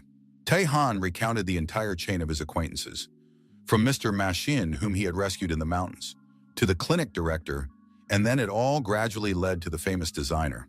Manager Hwang was very pleased with how the construction and renovation were progressing, because such deals are very difficult to conclude, and the young man's connections were truly impressive. After all, the owners of the mountains, the clinic, and the golf club could certainly be trusted. In the world of martial arts, blinded by a thirst for revenge, Tae-han did not think about connections or relationships. But in his current life, by doing his job, the guy helps people, and they in turn help him. And that can be called connections. Tae-han was modest and said that he was just lucky and that there were a lot of good people around him. But Manager Hwang was sure that it was because of the masseur himself, because he was a good person. Tae-han also considered the manager to be a good person, but suddenly tensed up because he was afraid that the young man would fire him and not hire him at his salon. Sun Hyun finished with another client and went into the break room to rest. The guys started joking with each other, calling each other boss and employee. Sun Hyun wanted to know what they had been talking about before he arrived, and Manager Hwang explained that the men had been discussing the salon's interior.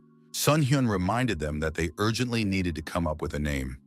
It had completely slipped his mind, but they had to register the entire business under a specific name. Once that was done, Manager Hwang would start taking reservations for future massages and earn money faster.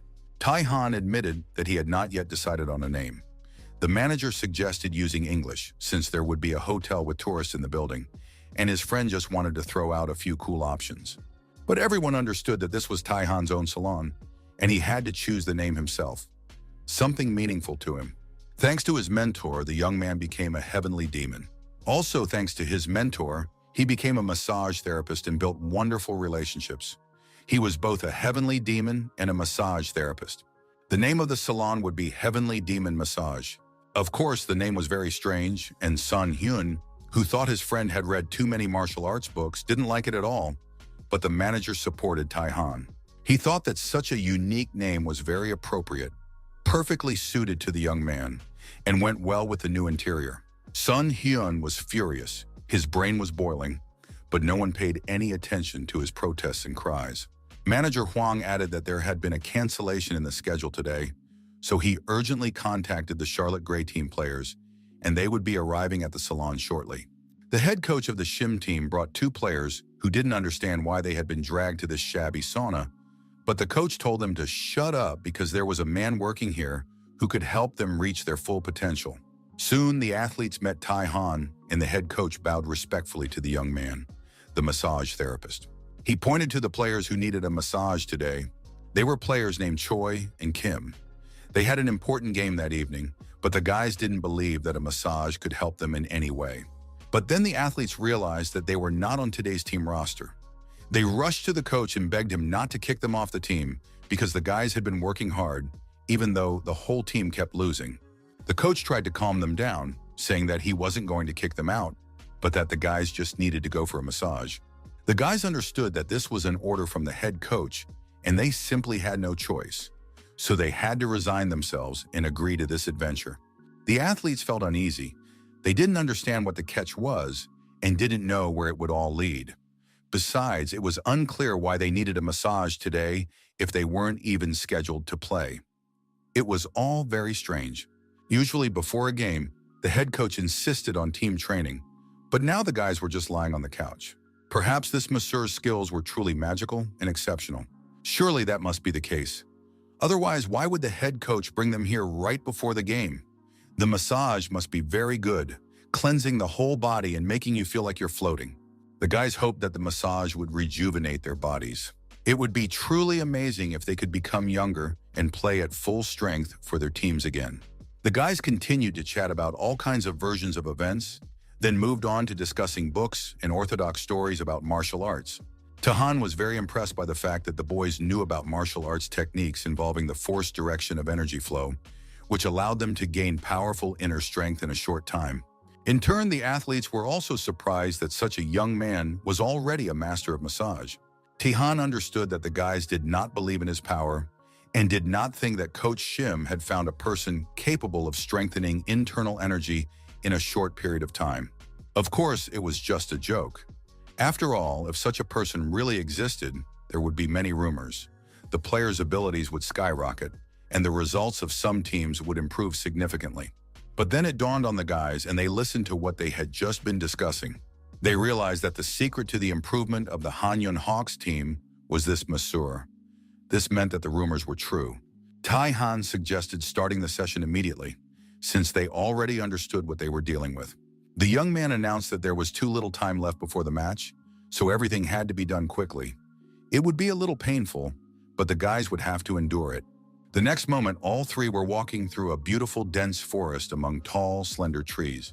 Kim did not understand why they were walking here, since he was the exclusive masseur for the Hanyun Hawks team. Tai Han confirmed this, and then the players said that they were expecting something more effective than a simple walk in the woods. After all, they had too little time left before the game started. Taehan explained that he gives individual massages based on each client's needs. And now these two players needed mental relaxation, so he brought them here. But the guys wouldn't let up. They reminded the masseur that they didn't have much time before the game started and that he should hurry up and help them. The players demanded a completely different massage. They wanted Taehan to make their muscles strong and their energy boundless, like the players of the Hanyun Hawks team. Player Kim suspected that the young man was deliberately stalling for time so that the guys would not make it to the game, because he was a fan of the Hawks. Taehan confirmed that there was a massage that would bring immediate results. The players did not understand why the masseur did not immediately apply this technique to them, since they had already explained their wishes to him so many times. Taehan thought it would be difficult for the guys to cope with this, but the players suggested not bothering with all kinds of healing stuff and instead working on their bodies as effectively as possible right away. Taehan activated his inner energy and said that the guys would not have to regret what they had asked for. The young man snapped his fingers, and energy waves spread out in all directions from his snap. The players felt the ground shaking beneath their feet. It was like an earthquake, and soon something began to crawl out from under the ground. A huge wooden door appeared right in the middle of the forest. Taihan explained that the guys would be training in another space and suggested they go through the door. Kim and Choi continued to argue, because they had already explained to this stupid masseur so many times that they didn't have time to train, as the game would start in a few hours. Taihan explained that time flows differently here. 1 hour equals 1 year in the real world. It turned out that 2 hours of training would be equal to 2 years, and the players thought this was amazing. They were ready to start right away. The young man wanted to give them some more explanations and instructions, but the guys didn't listen to him and suggested that he just finish the massage. The players opened the door and found themselves in an unfamiliar room. They liked it very much, especially the fact that the effect would be like 2 years of training. The door slammed behind them, and the players saw men with rather sullen expressions. The strangers were in military uniforms, and the room was full of shoes. There was no better place than this, because time passed slowly here, and the guys would train very hard. They were immediately dressed in military uniforms, and the 2-year combat training course began. 2 hours passed, and the guys left the dimension. They felt that no one could defeat them today because they had just returned from the army. Taihan hurried the guys along, saying that the game was about to start, and wished them luck. The guys rushed away at tremendous speed, ready to show the true passion and spirit of Korean reservists and planning to win by a landslide. Taihan noticed that the players were behaving as if they had really served in the army. The young man even wondered if the guys would be able to return to reality after the game. A few days later, in the break room, Song Hyun discussed the Charlotte Gray team's last game. According to all the players, fans, and referees, it was simply insane in a good way. It was a triumphant return and a global defeat of their opponents. Fans who watched the game live noted that it was like a match from a comic book. If this continues, athletes will line up to get a massage from Taihan, and soon the number of players after the massage will be able to influence the outcome of the games. Manager Hwang, although he loved baseball very much, did not have time to watch the games now and wanted to know when the business registration would be completed. The fact was that he hadn't slept for several nights because of too many calls and messages asking to sign up for a massage session. Taehan promised to hurry up with the paperwork, and Song Hyun added that it would be a grand opening. The salon wasn't open yet, but a huge number of customers were already very loyal and wanted to become regulars. Everything seemed to be going smoothly, but the massage therapist didn't understand why his colleagues were behaving this way. Manager Hwang was pleased that he wouldn't have to worry about a lack of customers, and Song Hyun agreed that Taihan's massage skills were unique and unreal. Song Hyun himself knows more about massage than anyone else and understands how unique his friend is. But then a new problem arose. They needed to recruit other massage therapists to work in the salon besides Taihan. Manager Hwan had several people from the salon, such as Mr. Son Hun, who also wanted to join them. Sun Hyun was worried about what would happen to the sauna if everyone left. It wasn't their problem, so there was no point in dwelling on it. Manager Hwang had already warned the owner to improve the conditions for people in the sauna, but the current boss ignored him, so now everyone could leave. When sales at the sauna improved thanks to Master Taehan's skills, the manager suggested that the owner expand the business, but he refused and didn't even want to talk about it. However, Manager Hwang remained concerned, and this did not go unnoticed by the massage therapist. The man understood that after he left the salon, along with the main massage therapist, the whole business would fall apart. Therefore, it was better to take the team with him. Taihan understood that the manager was motivated by cold calculation, but that was fine for someone who was going to run the business. The young man understood that he needed to be on his guard and work hard to justify the trust placed in him. It was decided that everyone would focus on their tasks and not slack off. Taehan planned to start preparing a special massage course for his closest assistants, Sun Hyun and Sun Hun. Classes would begin the following evening, and this was done so that the guys could start earning even more money. The word money had a magical effect on Sun Hyun. Manager Hwang suggested that Sun Hyun and Sun Hun take charge of the master class in Heavenly Demon Massage. If they did a good job, they would receive double pay. The idea of becoming a master of Heavenly Demon Massage was amazing, and double pay sounded sweeter than honey. Taehan would personally teach the Heavenly Demon Massage course, but the master class was also not bad. Sun Hyun felt that the responsibility would be great and said that he was not confident in his abilities, even though Taehan had already taught them a lot. That was precisely why it was decided to hold classes, to help the masseurs acquire the skills worthy of a masterclass. Sun Hyun understood that it would not be easy, but at the same time, he knew that if he passed the master class, it would be easier than ever to get rich. The guy confidently confirmed that he would cope. After all, if he built a good reputation for himself, even celebrities would come to him for massages. And if that happened, money in the form of investments, inheritance, and all kinds of beautiful women would flow into his hands. Sun Hyun promised to do everything possible to complete the course and not disappoint his friend. Taehyun explained that from now on, both of his assistants would go to Heavenly Demon Massage after work every day. The guys really liked their future workplace. It turned out to be even more beautiful than they could have imagined. With each step, the guys felt their devotion to this place grow, and even the thought of working here made them happy. Taehyun didn't want to disappoint them, but asked them not to celebrate prematurely. After all, the guys would need to undergo training to officially work with him. He led the massage therapist to a door marked Staff Only. The door opened, and bright light flooded out of the room onto the guys. The guys didn't understand where they were, and the bright light, which hurt their eyes, prevented them from seeing what kind of room was in front of them. It turned out to be a huge, brand-new gym equipped with state-of-the-art exercise machines. Sun Hyun had imagined his training room to be completely different. He thought it would be a massage parlor, but it turned out to be a training area for staff, because in order to cope with the training, the massage therapists themselves first needed to develop endurance. Sun Hyun was surprised. What kind of training requires physical preparation? But then Sun Hyun covered his mouth with his hand. He began to whisper that perhaps this was some kind of secret training technique. So they needed to do everything possible to learn everything they were taught. After all, thanks to this, they would be able to earn a lot of money. Taehyun announced that over the next 3 months before the salon opened, the guys would spend 1 month on physical training and 2 months learning massage techniques. Every day they would do a large number of push-ups, sit-ups, squats, and run on the treadmill. The guys will continue to train in this manner until the opening, no matter how difficult it may be for them. Taehyun understood that it might not seem like much.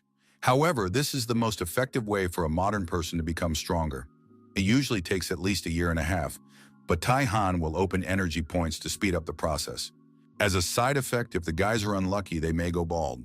Upon hearing about baldness, the guys were ready to abandon the idea, but Taehyun reassured them, saying he would take precautions. Sun Hyun, with tears in his eyes, explained to his friend that if he went bald, he wouldn't even be able to go on dates. Taehyun promised to do his best to help the guys' hair grow back, but they needed to train with great determination and face everything, even baldness. If they managed to complete the training, the reward would be worth it. Sun Hyun agreed to do it only for the money, but if he really went bald, the guy didn't have time to finish saying what he would do if he went bald before he realized that there was no turning back now. And there was no point in regretting it, because the guys had crossed the point of no return. It was decided to start. And so Sun Hoon and Sun Hyun began the most effective training program capable of making modern people stronger. They didn't miss a single day and did exactly as their coach instructed.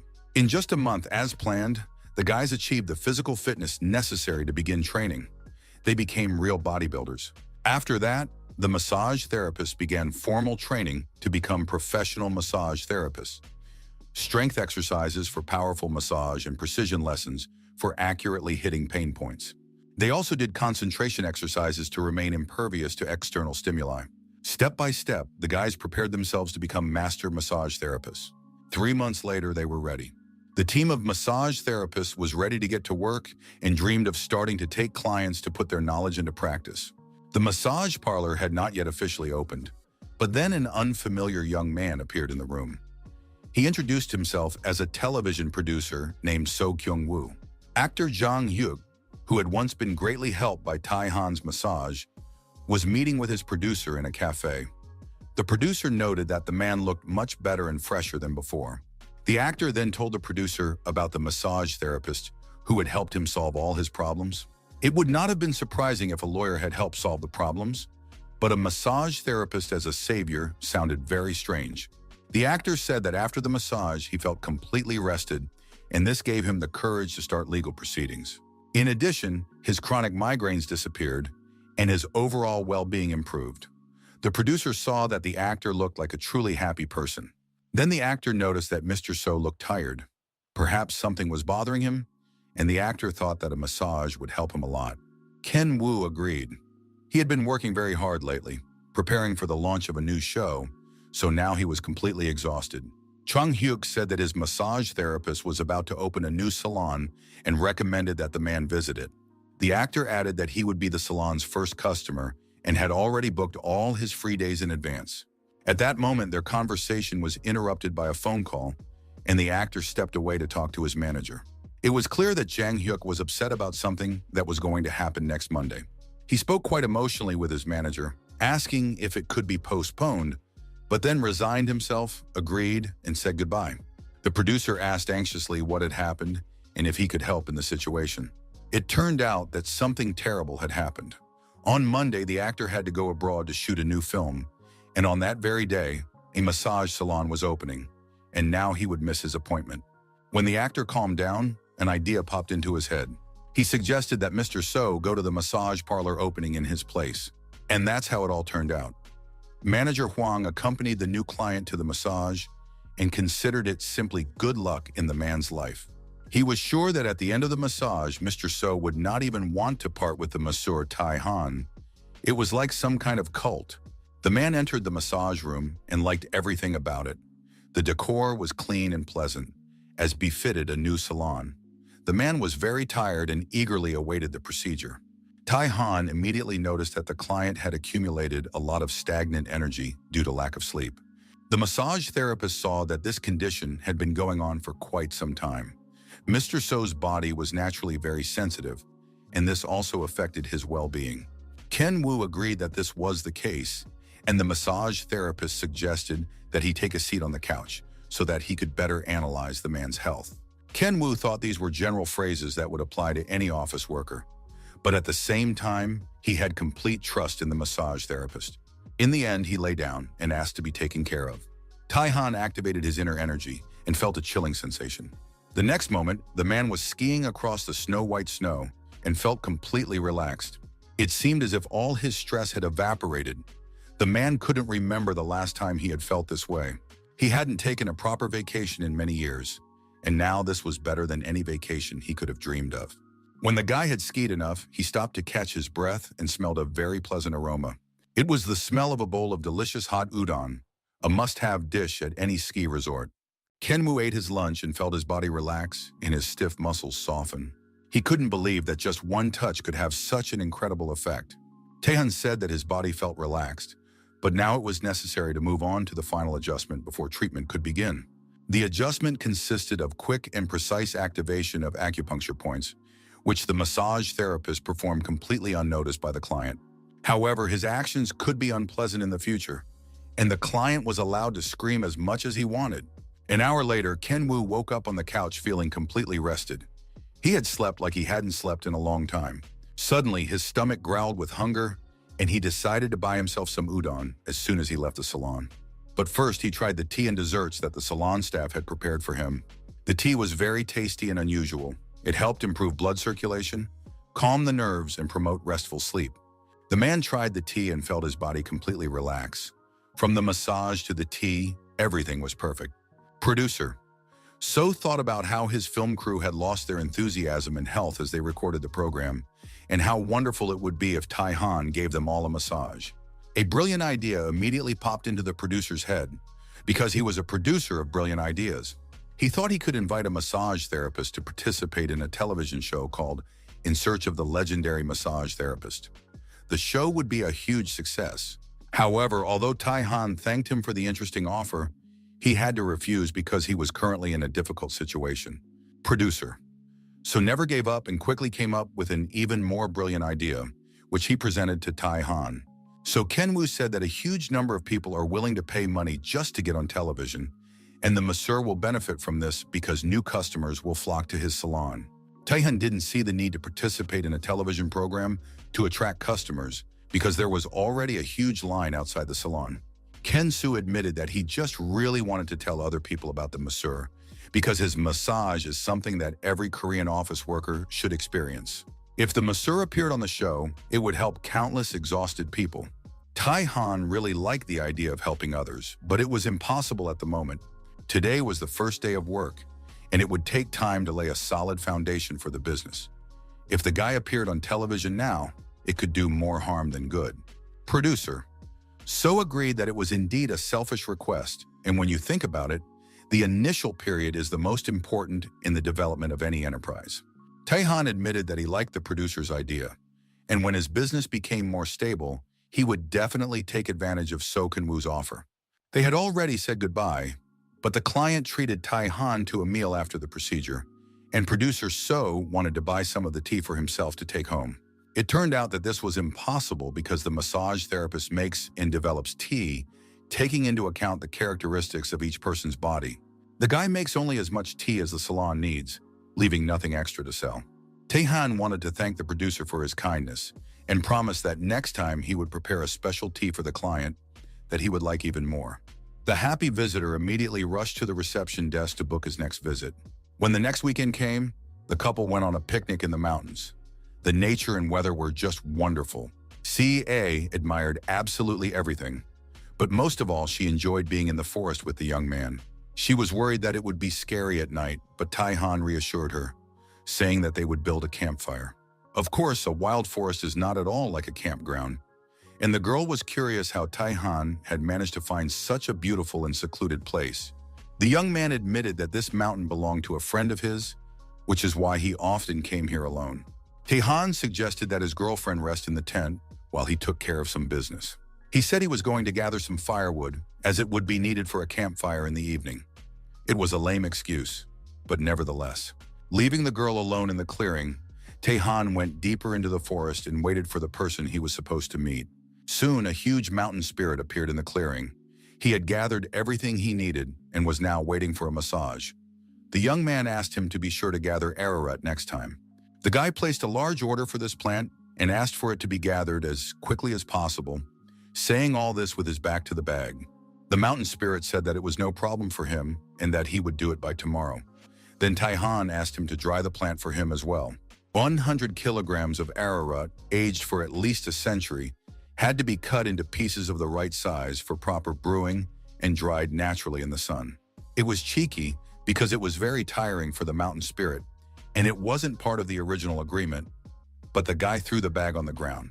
The bag contained fresh, organic vegetables, specially brought for the mountain spirit, because this year he had not eaten well due to a poor harvest.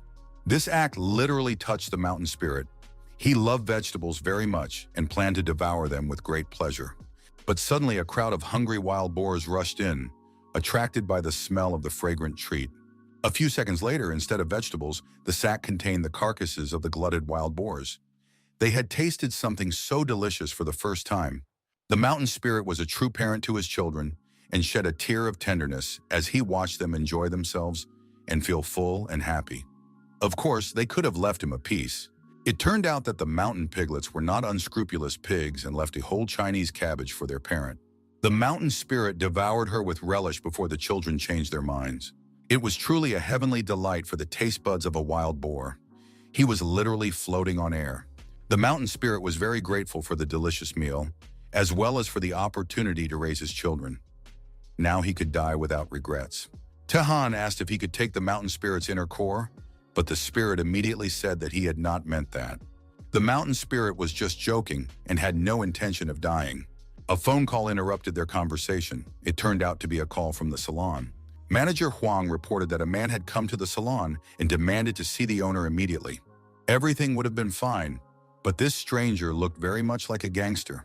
His face was frightening, and when he entered the massage parlor, he demanded to see the owner in such a way that Manager Huang almost died of fear. Taehan asked how the manager managed to get rid of this man. The manager simply told the thug that the owner had left and the gangster promised to return. At least he left without making a fuss. Of course, it was strange to realize that thugs still existed in the modern world. In the world of martial arts, the young man would have destroyed them long ago, but here it was impossible. Taehan understood that he would have to teach the gangster a little lesson, but just then the manager announced that the visitor had returned. He controlled the territory and instilled fear and terror in all the establishments under his power. Manager Huang suggested calling the police before something terrible happened, but Taehan forbade it. He was sure it wouldn't come to that, so he boldly approached the man and, continuing to observe, introduced himself. The man behaved completely emotionlessly, looking at Tai-Han with the indifferent gaze of someone who could do anything. The stranger asked the massage parlor owner to step aside so they could talk. Tai-Han suggested that the visitor go to the consultation room, where no one would disturb them. The whole time the guy was talking to the stranger, he studied him closely, trying to understand the essence of this person. The night before, a meeting had been held in the hotel conference room. The men discussed current events and found out that many new stores had already opened in the building, but not all of the owners had signed contracts.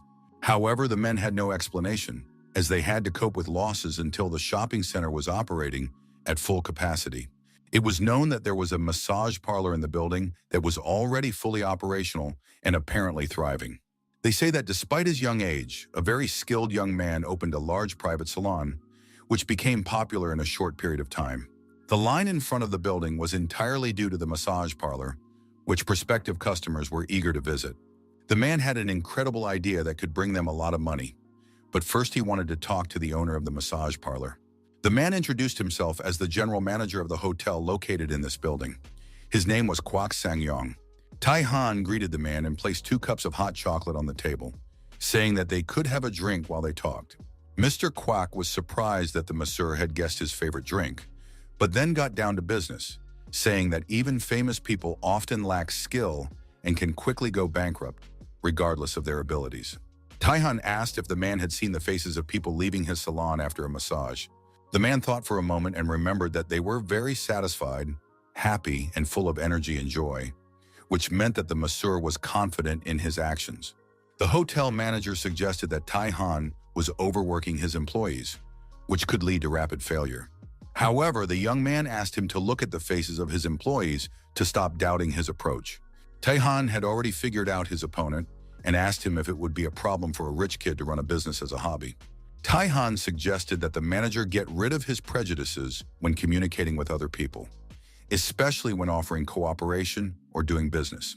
The young man began to activate his energy, continuing to study his interlocutor, and now Sang-yeon felt an unusual aura emanating from the guy, an incredible pressure. Kwok did not understand how the young man knew that the man was going to demand cooperation. Perhaps he was the heir to a wealthy family who had taken elite business courses. Tai-Han said that he did not belong to a wealthy family, but had achieved everything through his own efforts and the help of some people. The visitor listened to the young man with great skepticism because he did not believe that it was possible to be self-taught and a good person at such a young age. The man became very agitated and, to hide his excitement, began to drink a beverage, intending to continue the conversation later. After drinking the beverage, his whole life blossomed and lit up with new rosy colors. He called the owner of the massage parlor an amazing person and noted that it would be very good if he started working with the hotel. Tai-Han felt that there was some kind of unusually fragile energy in his interlocutor. This huge and powerful man with a cup of hot chocolate in his hands did not radiate strength and masculinity at all. Until now, it had been difficult for him to act strong, despite his inner qualities. Sang-yeon boiled over when he heard this, because he was known for his cruelty in the hotel business. Even CEOs couldn't handle him, and even Tai-Han would be too scared to look at the man. Dae-han reached out and put his hand on the visitor's shoulder, saying that he didn't need to behave like that and that the guy wouldn't laugh at him. Tai-Han, looking into the eyes of the hotel's general manager, suggested that he take a break and spend some time reflecting on himself. In the middle of the street stood an awkward-looking boy with a briefcase slung over his shoulder, but he was wearing socks with bows and a pink blouse with pigtails. He hadn't worn these clothes since 5th grade. But then someone called out to the boy. 2 girls ran up to him on the street and asked him to go with them, addressing him as Princess Sun-yeon. They were 2 cute girls he had gone to middle school with. They showered him with compliments, saying he was as cute and beautiful as ever. The boy remembered that they had indeed been best friends. They had a great time together and thought each other was very beautiful. At school, Sang-yeon sat at his desk and thought. He couldn't believe he was a 5th grader again. The boy looked into his backpack, hoping to find his favorite things that he always carried with him to school. It was a notebook with a picture of a wedding celebration, a pencil case with Disney princesses, and even Sailor Moon pens. Everything was there. The boys always teased him for looking like a gangster, but he had unique taste, and after that, the boy began to hide his preferences. Of course, it was nice to see all this after so long, But then a blow to the head distracted the boy. The guys who systematically bullied him at school demanded that he not carry such a bag, because a real man had to look tough to be cool. They called San Yan to the game room, but when he refused, they continued to bully him, and one of the boys crushed his favorite pen. The boys wanted to recruit him to their gang to extort money from younger school children. They hoped he would go along with them willingly. The boy didn't want to get involved in such activities, so one of his classmates took his favorite notebook with princesses on it. He tore the notebook in front of San Yun, saying that the boy needed to behave like a normal kid. The boys continued to laugh at their classmate until the boy was overcome with rage and threw a punch. With his face contorted with anger and hatred, the child turned to his classmates and said that they had no right to tear up his notebook and that he would tear them in half for it. The boys realized that their classmate was not joking, and with cries and apologies, they ran away, leaving him alone. San Yan learned a lesson from this situation. Instead of being bullied, he decided to behave in such a way that other people would fear him. After that, he always made a scary face. And even now, when the boy has returned to childhood, nothing has changed. He has to hide his tastes again. Taihan appeared in front of the boy in the same class and said that if the child continued to hide his desires, he would become even more unhappy. The children continued to tease Sang-yun, saying he was like a girl. But the teacher believed that they were just jealous of him because he boldly expressed his feelings. The teacher showed the boy other children who, inspired by his example, also began to openly express their feelings and sympathies. They dreamed of what they would become without fear of being ridiculed. Among them were future athletes, scientists, and inventors. The teacher said that it is impossible for everyone to love a person. Even the kindest person will have those who criticize him. But you shouldn't let negative comments upset you. Instead, you should laugh and enjoy life with those who like you. The boy said he understood and remembered his teacher's words for a long time. San Yeon apologized to the masseur, saying that he had been immersed in old childhood memories. The man really enjoyed the massage. It felt like all his childhood wounds had been washed away. The hotel's general manager honestly admitted that during this short meeting, he was convinced that no one could match Taihan's massage skills. Mr. Kwak believed that if massage were included in the range of services, customer satisfaction would be much higher, and handed the masseur an advertising brochure. It was a brochure placed in the hotel rooms. If the massage parlor partnered with the hotel, it would be beneficial for both parties. Tahan looked through the brochure and agreed that it was a generous offer, which he was grateful to accept. However, there was a small problem. The massage parlor already had a long waiting list, and if hotel guests came, it would be impossible to serve them due to capacity constraints. The hotel's general manager saw that the salon offered a standard course of treatments and wanted to know how qualified the other massage therapists were. Taihan said that he had personally trained them and that the guys worked much better than in other places. However, their course was not fully booked. Tahan realized that he needed to make sure once again that his massage therapists were really well trained, and then he could expand the number of clients. A business agreement was concluded, and the massage salon was ready to welcome hotel guests. It was decided to offer hotel guests a comprehensive package that included a regular massage course. It would also be possible to arrange for clients to use the sauna and hotel rooms, so the collaboration would be mutually beneficial. The idea of allowing salon guests to visit the hotel sauna would raise the salon's rating in the eyes of customers. Sun Hyun wanted salon employees to receive discounts on hotel rooms so that they could stay late at work without worrying about getting home late. And although no agreements were reached for the employees, a lot of useful things were done in terms of customer services. Manager Huang believed that luck was a very important skill because a person cannot take advantage of an opportunity if they are not prepared.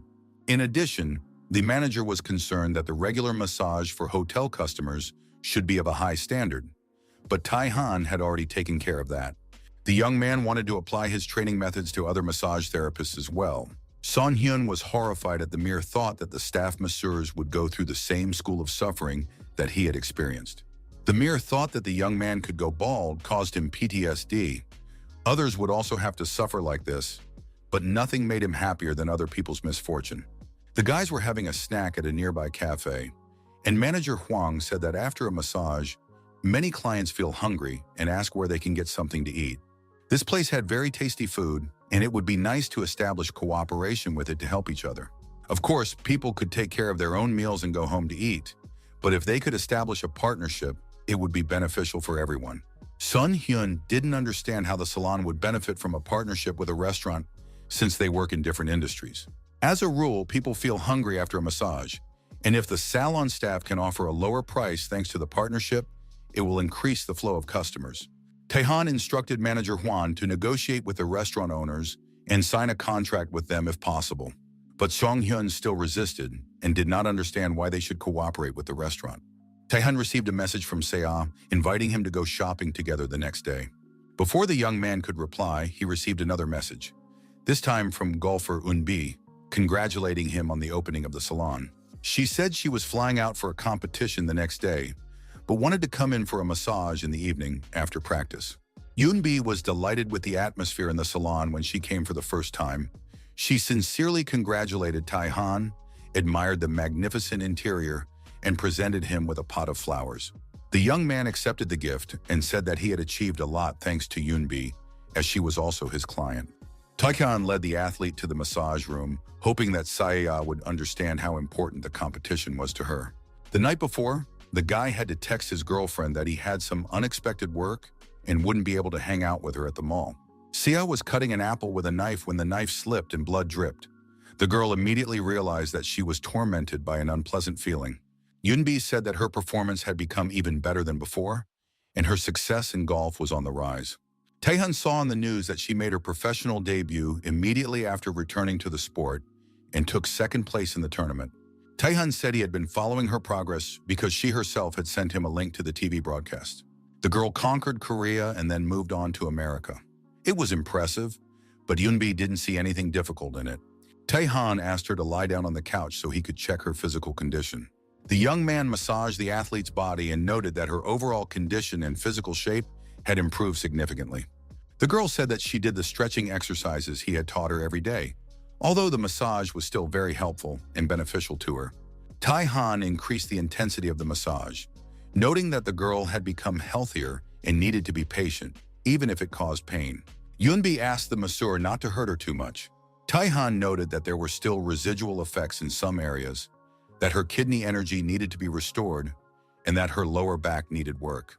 Sitting in the sauna, Eun-bi said she was too hot. However, the masseur explained that this was opening up a blocked meridian. She would feel refreshed as soon as he stimulated that point again. And soon a wave of freshness swept through the golfer's body. It was as refreshing as menthol chewing gum clearing her nose. Taehan heard for the first time that chewing gum was used to relieve drowsiness and did not understand why the girl needed it. Eun-bi explained that during slumps, she would train until she was exhausted, and chewing gum helped her fight sleepiness. Taehan immediately understood why. When he first met her, she had been exhausted and tired. Continuing the massage, the guy believed that these efforts would be enough to win in America. Eun-bi hoped to at least make it through the qualifying rounds, but Taehan was confident she would win. The masseur strengthened the athlete's thigh and gluteal muscles, allowing her to swing more powerfully and accurately than any other player. Taehan activated her energy and stimulated important points responsible for the hip joints and lower back. It was really painful for the girl. Finally, the masseur felt that the preparation was complete and that the session could be ended. Eun-bi was like a superwoman from the world of golf, and now everyone would be waiting for news of her victory. The massage session was over, and the satisfied, physically and energetically strengthened golfer said goodbye to Taehan. While Eun-bi flew to America, another plane landed at Incheon Airport. Among the passengers on board was a man wearing a cap pulled low over his forehead. He was a world-famous English Premier League soccer player named Kang Ju-wang. Although the athlete tried to hide by wearing a mask, people still recognized him. The young man denied it, saying that such a footballer could not come to Korea in the middle of the season. People agreed that now was the time to play for the club, not fly to his grandmother's for pies. They thought the guy was very lucky because he looked like soccer superstar Kang Ju-won. Once he arrived in the city, Kang enjoyed eating his favorite national food, which he had missed while working in England. Today, he met his old friend Tae-jung, a baseball player for the Hawks, at a restaurant. The guys discussed various news from food to girlfriends. They hadn't been able to meet for many years. Each played for his own team and was busy, keeping in touch only by phone. Finally, it was time to ask the uncomfortable questions, and Tae-jung inquired about Kana's injury. The guy honestly admitted that otherwise he would not have been able to come to Korea in the middle of the season. Tae-jung said he should have told him earlier, because his own results had improved. but he had overcome everything. The baseball player began to ask his friend about how the decline and injury happened. It turned out that during the FA Cup final, regular time had ended and the game was going into extra time. He needed to break the streak of no trophies and score a goal, so Ju Wang rushed to the opponent's half of the field. He passed several players and instantly found himself one-on-one with the goalkeeper. The stadium fell silent. Everyone thought he was about to score the decisive goal, but the defender injured Kana. His knee twisted backwards. The opponent was, of course, given a red card. But Kang couldn't get up from the field. It was a serious injury. He had surgery and he worked hard on his rehabilitation. Since then, he has been unable to return to his former form, no matter how much he kicked the ball. The coach suggested that he travel to his homeland, despite the playing season. After all, it is difficult for a footballer to watch his teammates play from the stands, knowing that he cannot change anything. Ju Wang thought the coach was hinting that he might have to leave the team for good. The professional world of sports is cruel, and only skill can keep you on the team. Now Kang couldn't do his job properly. In addition, young players were coming up from below, so he had to accept the possible end of his career. Taejung thought for a moment and then said that the soccer player's coach seemed to be an excellent manager. Kang did not understand what he meant. The baseball player explained that there was a person in Korea who could help the soccer player regain his lost opportunities. The Hawks player handed his friend a business card. Inside the advertising brochure was the key to a hotel room where he suggested he stay. He recommended staying there at least for the night. It was a new, recently opened hotel with a massage parlor on the first floor. Taejung gave his friend the reservation details for the massage parlor owner. The guy needed to come for a session at the appointed time. It sounded strange, but the baseball player said that if the massage helped, the soccer player would buy him a Porsche. Ju Wang drove up to the hotel, looked at the huge building, and was surprised by everything that was happening. He didn't know whether to believe Taejung's words, but decided that it couldn't get any worse. Besides, the hotel was really comfortable, new and beautiful. Soccer player Kang gazed thoughtfully at the view of the city at night. It was beautiful, but nothing made the man happy. He really hoped that his friend was right and that the massage would really help. Even if it meant buying a Porsche. The main thing was to get well. Ju Wang was amazed at how confident his friend was in success. Betting a Porsche seemed excessively wasteful to him. The footballer thought that his friend had always been a bit of an eccentric. After all, there couldn't be anything special about a massage.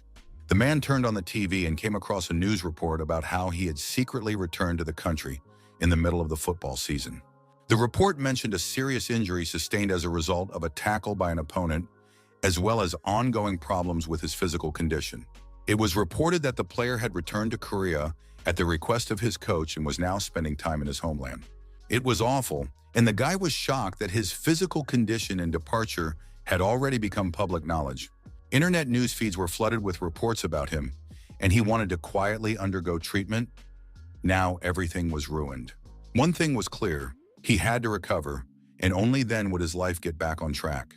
Kana's head was a complete mess. He was very nervous and upset, so he decided to go to the sauna and go to bed early. The footballer checked that the hotel sauna was open late and decided to spend the evening there. Deciding to relax, he went up to the sauna, hoping to distract himself from his negative thoughts. The hotel sauna turned out to be new, empty, and really cool. There were no visitors. Kang remembered his friend's word that there might be someone there who could help him find his lost wings. This was the first time Taejung had looked so confident. Maybe there really was something special about massage. Suddenly, his thoughts were interrupted by the appearance of an unfamiliar guy in the sauna. Ju Wang was even slightly frightened. He decided that this was another fan who had sneaked into chat and immediately covered his head trying to leave. The footballer quickly got up, apologized, and started to leave, asking the man to pretend he didn't recognize him. But suddenly, a sharp pain pierced his entire body, and he froze, cursing. Tai-han looked at the man in surprise, guessing that he was some kind of celebrity. The next day, the massage parlor was buzzing with talk of only one thing: the soccer player's return to the country. The men argued about how serious his injury must be if Kang Ju Wang had come in the middle of the season. Of course, it was sad that he might be fired from the team, but perhaps his skills were weak to begin with. Manager Huang did not know where exactly the footballer was staying and thought it was unlikely to be at this hotel. Otherwise, the journalists would have already written about it. The men continued to discuss the footballer sitting in the restaurant with the baseball player whose name was on the reservation. But suddenly their faces stretched. It seemed that strange things were happening in this life. Standing in front of them was a man who looked exactly like the world-famous soccer player Kang Ju-won. One of the guys asked if he was in the right place. He needed a heavenly demon massage. Sun Hyun could no longer contain himself. His eyes bulged, his jaw dropped, and he pointed his finger, even though he knew he shouldn't. Manager Hwang asked him to pull himself together. This was just a customer, even if he was a world-famous athlete. It was important to behave normally and follow the rules of service. At the same time, Hwang himself stuttered as he greeted the respected client and asked for the name given at the time of booking.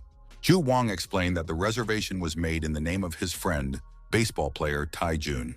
He added that his friend had made the reservation and sent him here, so he hoped that everything had been done on time and without mistakes. Finally, the formalities were settled and the guys began to calm down, although the presence of the world star still made them nervous. Sun Hyun read the note attached to the reservation. Instead of the baseball player, his friend would be coming. Manager Hwang volunteered to personally escort the visitor. He handed over the clothes and the locker key, suggested that he change, and then walked down the corridor to the Heavenly Demon's room. The manager also clarified that if the clothes did not fit, they would bring another size. As soon as Ju Wang disappeared into the locker room, the guys couldn't contain their excitement. They were thrilled, considering it a grand event for the salon. Tai-han went out to the reception area to meet the next client and did not understand what the commotion in the office was about. Sun Hyun was literally stunned to see the masseur not at his workplace and pounced on him, shouting, "To the office! And quickly, the best footballer from Tottenham is here." The footballer's future was now in Tai-han's hands. No more, no less. Ju Wang had already gone into the massage room, looked around and saw nothing unusual. His friend probably wanted to reassure him, considering the treatment effective. Tai-han followed him in, greeted him, and asked how long he had been waiting. The masseur remembered that he had seen this man somewhere before. Indeed, it was the guy from the sauna. He reassured the client, saying that there was no need to avoid him and that he hadn't told anyone anything. He only knew that the footballer had come on Tai Jung's recommendation. The masseur asked the client to lie down on the couch. The footballer was surprised as he had not yet said where he was feeling discomfort. The next moment, Tai-han poked Ju-won's knee with his slipper, saying that this was where the pain was. The guy literally fell to the ground. The touch on his knee was serious for him. Tai-han said that the athlete was physically fine, but his blood and energy were blocked and distorted due to his proximity to the blade. The masseur suggested that he fix them, for which he needed to lie down on the couch and not move, as he would be working on the pain points. The professional instantly worked through all the points, and the footballer immediately began to feel sleepy. Constant strenuous exercise with blocked energy leads to problems, and the masseur first had to absorb the murky energy. Tai-han had done this many times before, but this time the intense murky energy was the most difficult he had ever encountered. It was no surprise that the athlete had lost his abilities. He understood that Ju Wang had not neglected his training even during his decline.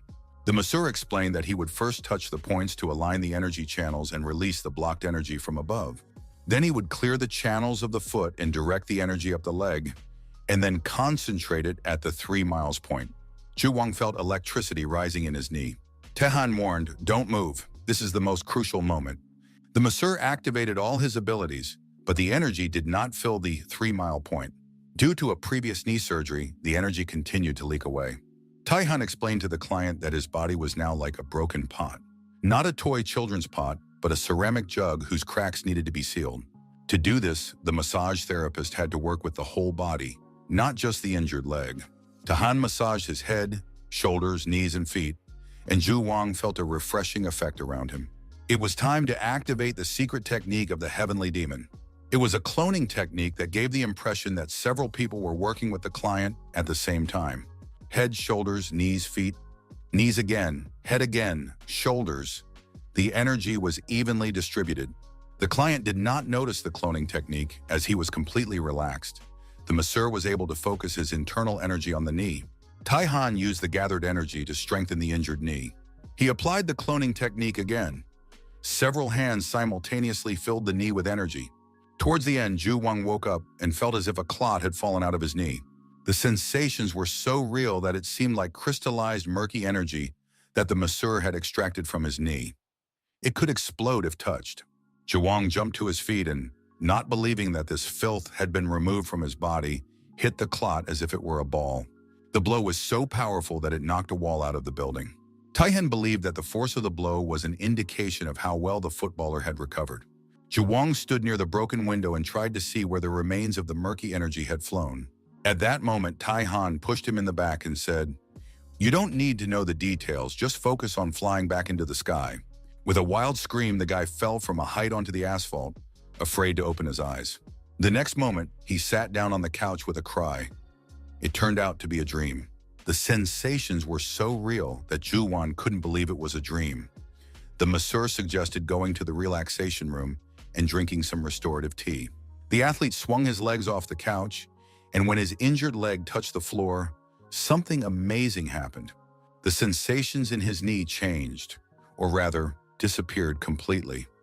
A healthy person hardly feels the parts of the body that do not hurt. A cup of tea and sweets were waiting for him in the relaxation room.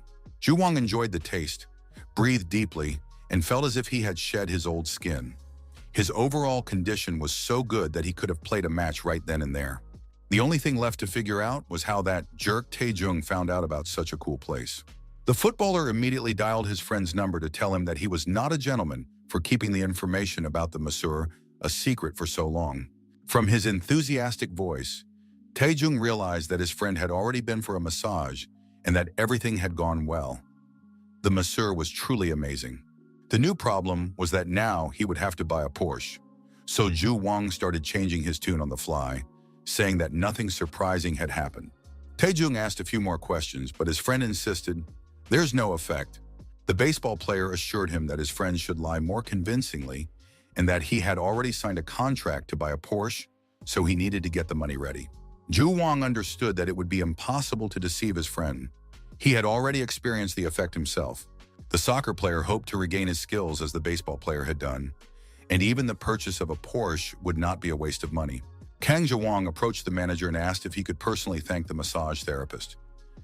Everything had gone great, and he was sincerely grateful. The manager said that the owner was busy with his next client, so it was difficult for him to come out. After some thought, realizing that the athlete was satisfied, Manager Huang approached him with a request. The man asked if it would be possible to get an autograph, as he was collecting signatures from famous clients of the salon for a wall of fame. Zhu agreed and asked what inscription to write. Manager Huang said something about a refreshing massage with a great effect and complete satisfaction, but at that moment, a monstrous monster with black energy peered through the door. Sun Hyun stood like a real ghost behind the door and watched what was happening with one eye. Zhu noticed him, called him closer, and asked if he wanted an autograph too. The footballer offered to sign anywhere the guy wanted. Sun Heung-min was well prepared for this moment. He lifted up his work uniform, revealing a Tottenham Hotspur Football Club jersey underneath. It was the footballer's debut jersey, and at that time, few people knew him. Therefore, the athlete was genuinely surprised and impressed. It turned out that the masseur was a longtime fan and had kept the shirt all these years, hoping that one day he would be able to get an autograph. And now rumors had spread that the footballer was staying at the hotel. Sun Heung-min said that he fell in love with soccer thanks to player Kang Ju-won. It was very touching and heartwarming. The jersey reminded the young man not to forget his original passion for soccer. And now that he had received an autograph from his favorite soccer player, he would keep the jersey as a family heirloom. Suwon was the athlete's hometown, and after taking care of all his health issues, he went there to visit his parents. Zhu rode in a taxi and tried to recognize the streets of the city. Of course, much had changed. Before, there had been nothing but fields, but he remembered how his childhood had passed. The young man asked the taxi driver to drop him off in the middle of the street. He realized that this was the place where he had found his original passion, the high school he had graduated from. The young man was looking at the familiar walls through the fence when suddenly a familiar voice called out to him. It was his first and only coach, who had worked at a regular children's sports school all these years.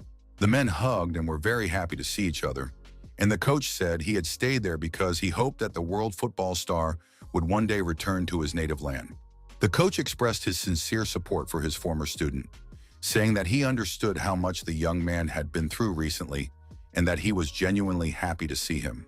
After that, they visited the school stadium where Zhu began his sporting career. In the coach's room, the coach treated the young man to tea, which he poured from a thermos, still the same one he had used for many years. Zhuang drank the tea with pleasure, and the best and kindest memories immediately filled the athlete's mind. The coach said that he had heard about the footballer's injury and sincerely sympathized with him. But then Zhu Wang announced that he seemed to have overcome the problem and that everything would be fine now. The coach advised the young man to take care of himself, because he had always pushed his body to the limit since he was a student, and if he continued in the same vein, he would not last long as a player. But then the coach noticed that he wasn't the only one who recognized his student. Other people had gathered near the coaching booth. They were new soccer students who were training at the stadium. Zhu Wang hoped that his presence would not interfere too much with their training. But then the coach had a brilliant idea. He suggested that the footballer test his condition by playing a light game with the children, which would be a great experience for them. This was probably the coach's original plan, but he believed that harmony between older and younger players was a wonderful sight. Zhu Wang apologized to the boys for interrupting their training and offered to practice with them once, if they didn't mind. Of course, the children were thrilled with the idea. The coach told the captain to get ready for the game. Even after many years, the school field brought back memories, and it was wonderful. The coach warned that although the boys were amateurs, the soccer players should be careful because unpleasant surprises might await him. In addition, Zhu Wang had to play carefully so as not to get injured again. After that, the coach blew his whistle and announced the start of the game. At first, the players on the same team were not in sync, but that was normal for the first few minutes of playing together. The opponents began to attack, and it was necessary to act faster and more cohesively.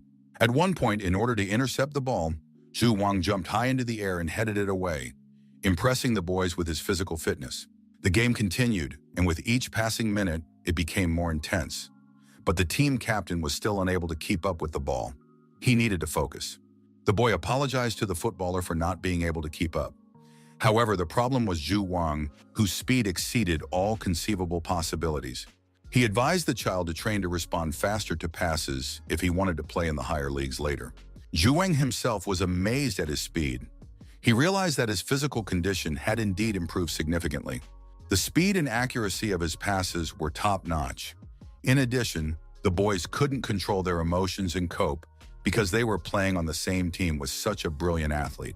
Zhu Wang realized that he could pass the ball wherever he wanted, whenever he wanted, and his legs became even more responsive than they had been before his injury. Zhu Wang decided to break through the group of opponents, bypassed all their blocks, and broke through the defenders. All that remained was to test his shot. The shot did not disappoint, and the ball flew into the goal at tremendous speed. Of course, the goalkeeper couldn't handle such a ball and flew away with it, breaking through the goal.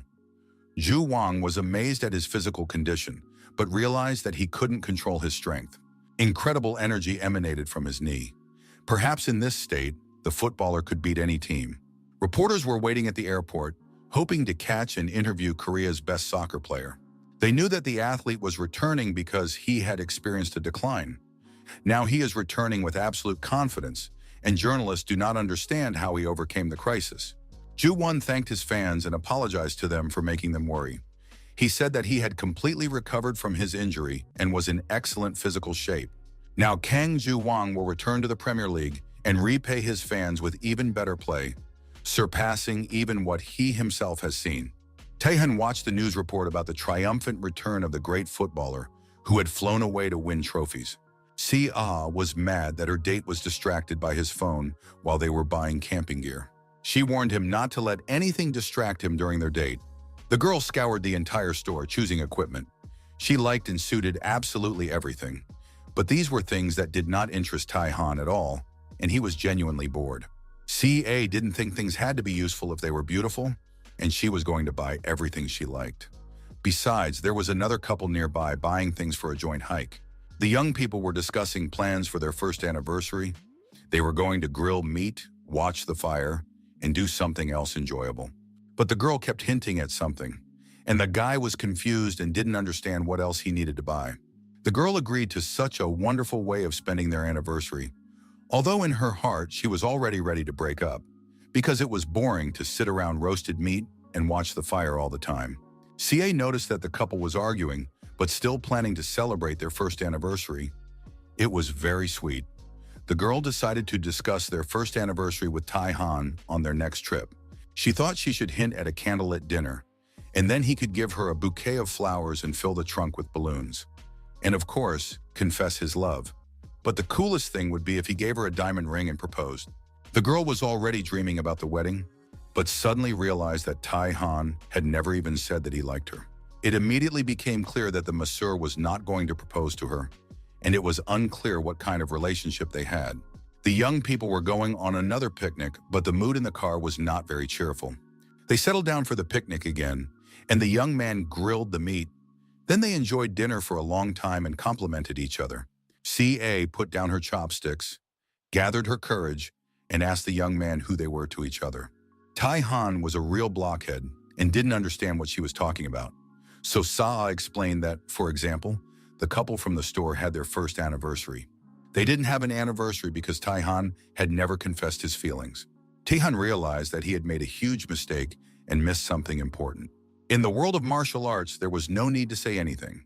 If you liked someone, you just had to reach out and make them yours. After several meetings with Sea, the guy thought they were already dating, even without a formal confession. But now the young man was a heavenly demon, not just a 26-year-old guy. That meant he had to voice his confession, otherwise he would be a real scoundrel. He reached out his hand and decided he needed to clarify everything right now.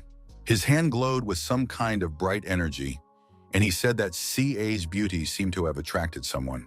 It was some kind of unreal firefly. The girl liked it very much, and she had never seen anything like it in real life before. The young man tried to continue his confession, but the beauty immediately took out her phone and started taking pictures of the firefly. Tai Han asked the girl to turn around, and she saw a huge number of fireflies flying around her. Tai Han said that he felt he hadn't confessed to the girl properly, so he planned this evening to make up for it. He had brought her to this place specifically to confess his feelings. Sia realized that she had gotten upset prematurely and should have been more patient. But the guy apologized for making her wait so long and said he was now ready to confess. He really liked her and wanted to know if she would be his girlfriend. The beauty immediately realized that today was the first day of their relationship. This meant that she immediately downloaded an app to track their anniversary, entered their details, created a secret account, and added a heart to her name in her contacts. Then she asked the guy to come over so they could take a selfie. 1, 2, 3, and the wonderful photo became their love talisman, which the beauty immediately set as her boyfriend's phone wallpaper. After that, the picnic continued, and the beauty had never eaten such delicious meat before. Tai Han watched his girlfriend's reaction and realized that his adjustment after returning from the world of martial arts did not affect dating. Nevertheless, he liked the feeling of nervousness and awkwardness he experienced with CA. Watching his girlfriend's happiness, Tai Han was amazed at how kind thoughts and feelings could make people happy. A few days later, on his way to work, the guy was texting his girlfriend. But these messages were exhausting him because he still couldn't predict Sae's reactions. The guy realized that he would be tired before he even got to work. The young man stopped texting, saying he had to go, and sped up. Tai Han used a secret technique of the heavenly demon and used instant teleportation. The young man took a photo of the building and sent it to his girlfriend, saying that he was already at work and couldn't be distracted by messaging. Now he could just walk calmly, realizing that young love was quite a challenge. He would probably have to increase his endurance to live up to all the qualities of a good guy. Approaching the elevator, the young man stopped next to two men who were waiting for the car to arrive. Suddenly, the elderly man felt very strange. It was as if he had begun to fall into some kind of pit. He was falling into it, and the light above him was diminishing. Soon the man felt that he had fallen into the water and was sinking to the bottom with his back down. The old man did not understand where he was or why he had fallen into the water, but he knew that he needed to get to the surface urgently. The man realized that he was running out of oxygen and couldn't breathe because he couldn't get out of the water. In the next moment, the old man's lifeless body sank into the water, and most likely it was death. And then when the man had given up hope of being saved and his lungs were full of water, someone's hand reached out to pull him from certain death. When he came to, the man saw the frightened face of his assistant, who was trying to revive him, asking if the chairman could see him. The man recognized the secretary, who explained that they were in the hotel elevator, and that the unfamiliar guy standing next to him had given him first aid when the chairman fainted. The savior turned out to be our hero, who was riding to work in the same elevator. The chairman thanked the rescuer for his help, and the masseur asked the stranger how he was feeling. Taihan had already noticed that the stranger had a blocked coronary artery, which had caused the attack. Due to his age, the man had weak blood vessels and a weak heart, and although the crisis had been overcome for the moment, it was too early to rejoice. Taihan asked permission to examine the man, realizing that it was difficult for the chairman to move at the moment. Taihan activated his internal energy and directed it toward the patient. First, he pressed on certain points to clear the man's mind. Then he moved on to the points that prevent cardiovascular disease. And finally, he reached the points that correspond to the expulsion of cold energy. After that, the masseur suggested that the man stand up, and he followed his instructions, getting up from the floor. But it turned out that the fears were unfounded. The man felt great, was toned, and said that he felt literally renewed. At the same time, his boss began to appear slightly taller. Patting his subordinate on the back, the chairman did so more than strongly because he possessed energy that he did not even expect. Afterwards, the man turned to his savior and said that he wanted to thank him for everything he had done and invited him to lunch. Taihan accepted the gratitude but declined to go to lunch, saying he had to work, and in turn, the young man invited the man to ask for help if he needed it. The business card had the name Heavenly Demon Massage written on it, and it turned out that he was a massage therapist. At that moment, the elevator reached the desired floor, and Taihan left the men, saying goodbye. But at the last moment, the stranger called out to him. He was amazed that the masseur had helped him without even knowing who he really was. He was the founder and honorary chairman of one of Korea's leading companies, Mr. Chang Woo-yong. For many years, people who approached the man always wanted something and tried to win his favor with all kinds of bribes and entertainment. However, Mr. Chung did not feel anything like that from the young stranger in the elevator. And even at the last moment, he tried to leave without offering his business card or trying to establish a profitable connection. The young man bowed his head in respect and said that he was just trying to help the man who had fainted. After that, he advised Chairman Chan to be careful. Mr. Chan studied the business card for the Heavenly Demon Massage Parlor, and seeing the owner's name, was surprised at how young he looked. Could this guy really be experienced at his age? Mr. Chan decided to visit this establishment because he rarely met such interesting people. A few days later, an important event took place at Chairman Chan's residence, which was a huge modern mansion. The man's personal doctor brought the results of a recent examination, and Chairman Chang was ready to listen to another lecture about his health. However, the doctor, with surprise in his voice, said that he was not going to scold his patient, but on the contrary was surprised by the results of his latest examination. In some unreal, almost magical way, Chairman Chan's vascular condition had improved significantly. The doctor described this phenomenon, saying that the heart of his regular and most important patient seemed to have rejuvenated. The doctor was interested in what new things his patient had started doing, how he had changed his environment, and whether he had added anything to his diet. Chairman Chan immediately remembered that a few days ago, when he fainted in the elevator, an unfamiliar massage therapist had helped him. The doctor, of course, agreed that massage could help blood circulation, but it couldn't improve the condition of the heart that much. Most likely the reason was something else. However, Chairman Chang was sure that he had not added anything new to his life and decided to go for another massage right away. Chairman Chang called his secretary and instructed her to book him in for a massage at the Heavenly Demon Massage Salon at the earliest available time. The secretary was a very good and far-sighted employee, so he had already inquired about booking an appointment at this establishment. But it turned out that it wasn't that simple. It would be at least 3 weeks before he could get a massage from Taihan, and even on weekends a month from now, there were no appointments available. According to the salon's policy, there were no exceptions, VIP services, or anything like that, and the secretary suggested going there in person to persuade the masseur. Of course, Chairman Chang could have used his position to get a massage reservation, but he decided that there was some pleasure in the anticipation. It had been a long time since he had felt such excitement about anything, and now he was ready to wait like a normal person. Meanwhile, the soccer semifinals were taking place in Europe, and Tottenham was playing in the match. Unfortunately, their opponents scored first and Tottenham immediately fell behind. Sports commentators and experts believed that the team was having difficulty attacking because the list of injured players was very long. In addition, they would not be able to use striker Kang Ju-won. If the predictions are correct, the striker will play today. However, he is still not there, and it turns out that the reason for his absence is completely unrelated to football. His flight from Korea was delayed, and he will only arrive at the game now. It's a shame and a pity, but the guy won't make it to the start of the match. However, he is on the list of substitutes, and maybe he will play in the match, but he will have to perform a real miracle. And if the young man fails to do so, he will be criticized for leaving the team in the middle of the season. And so the team owners will most likely part ways with him. The first half of the soccer match was over, and the players were resting in the locker room. The Brazilian soccer player understood that with everyone else out, the team's hopes were pinned on him. The guy was very nervous, and his calf muscles were so tense that he couldn't even run properly. The rest of the team was not in the best physical or mental shape.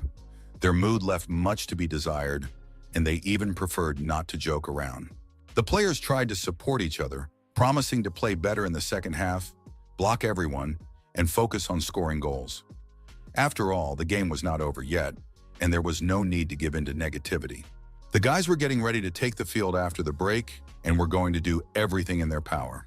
However, the athletes' inner state was terrible due to nervousness and a high level of responsibility, because no one could guarantee that they would be able to score in the next half. And if they failed, the players would be heavily criticized, and it is very difficult to cope with such psychological pressure. But at that moment, a strong, friendly hand was placed on the Brazilian footballer's shoulder. Kang Ji-won thanked his friend for holding his own on the field during the first half. The friends hugged, and the Brazilian footballer was relieved to realize that he would not be alone in defending the team's honor. Rishi asked how his friend was feeling, as he had not been in the best physical condition before leaving. Ju Wang reassured his friend that he was in good health and asked him to leave the second half to him, as he was going to show his best football. At that moment, the coach approached, having listened to his players' press conference, where he said that he had recovered perfectly and hoped that there would be no more health problems. Ju Wang confirmed that he felt like Superman. The coach liked the guy's confidence. He understood that psychological attitude was very important, and Ju Wang promised to show his best game in the second half. But to the surprise of everyone present, the coach did not put Kang on the field, saying that he needed to trust his teammates. The player would sit on the bench. As sad and painful as it sounded, the coach was absolutely right, because Ju Wang was acting selfishly and thinking only of himself. He supported his friend, saying that they had trained a lot together and now Rishi had a chance to prove himself. Ju Wang promised to warm up and wait on the bench, as the coach had said. But today was Rishi's moment to shine, and everyone wished him luck. The second half finally began, and fans of both teams eagerly welcomed the players.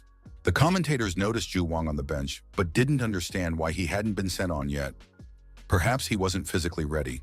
The game continued, the match was coming to an end, the players were playing excellently, but it was completely fruitless.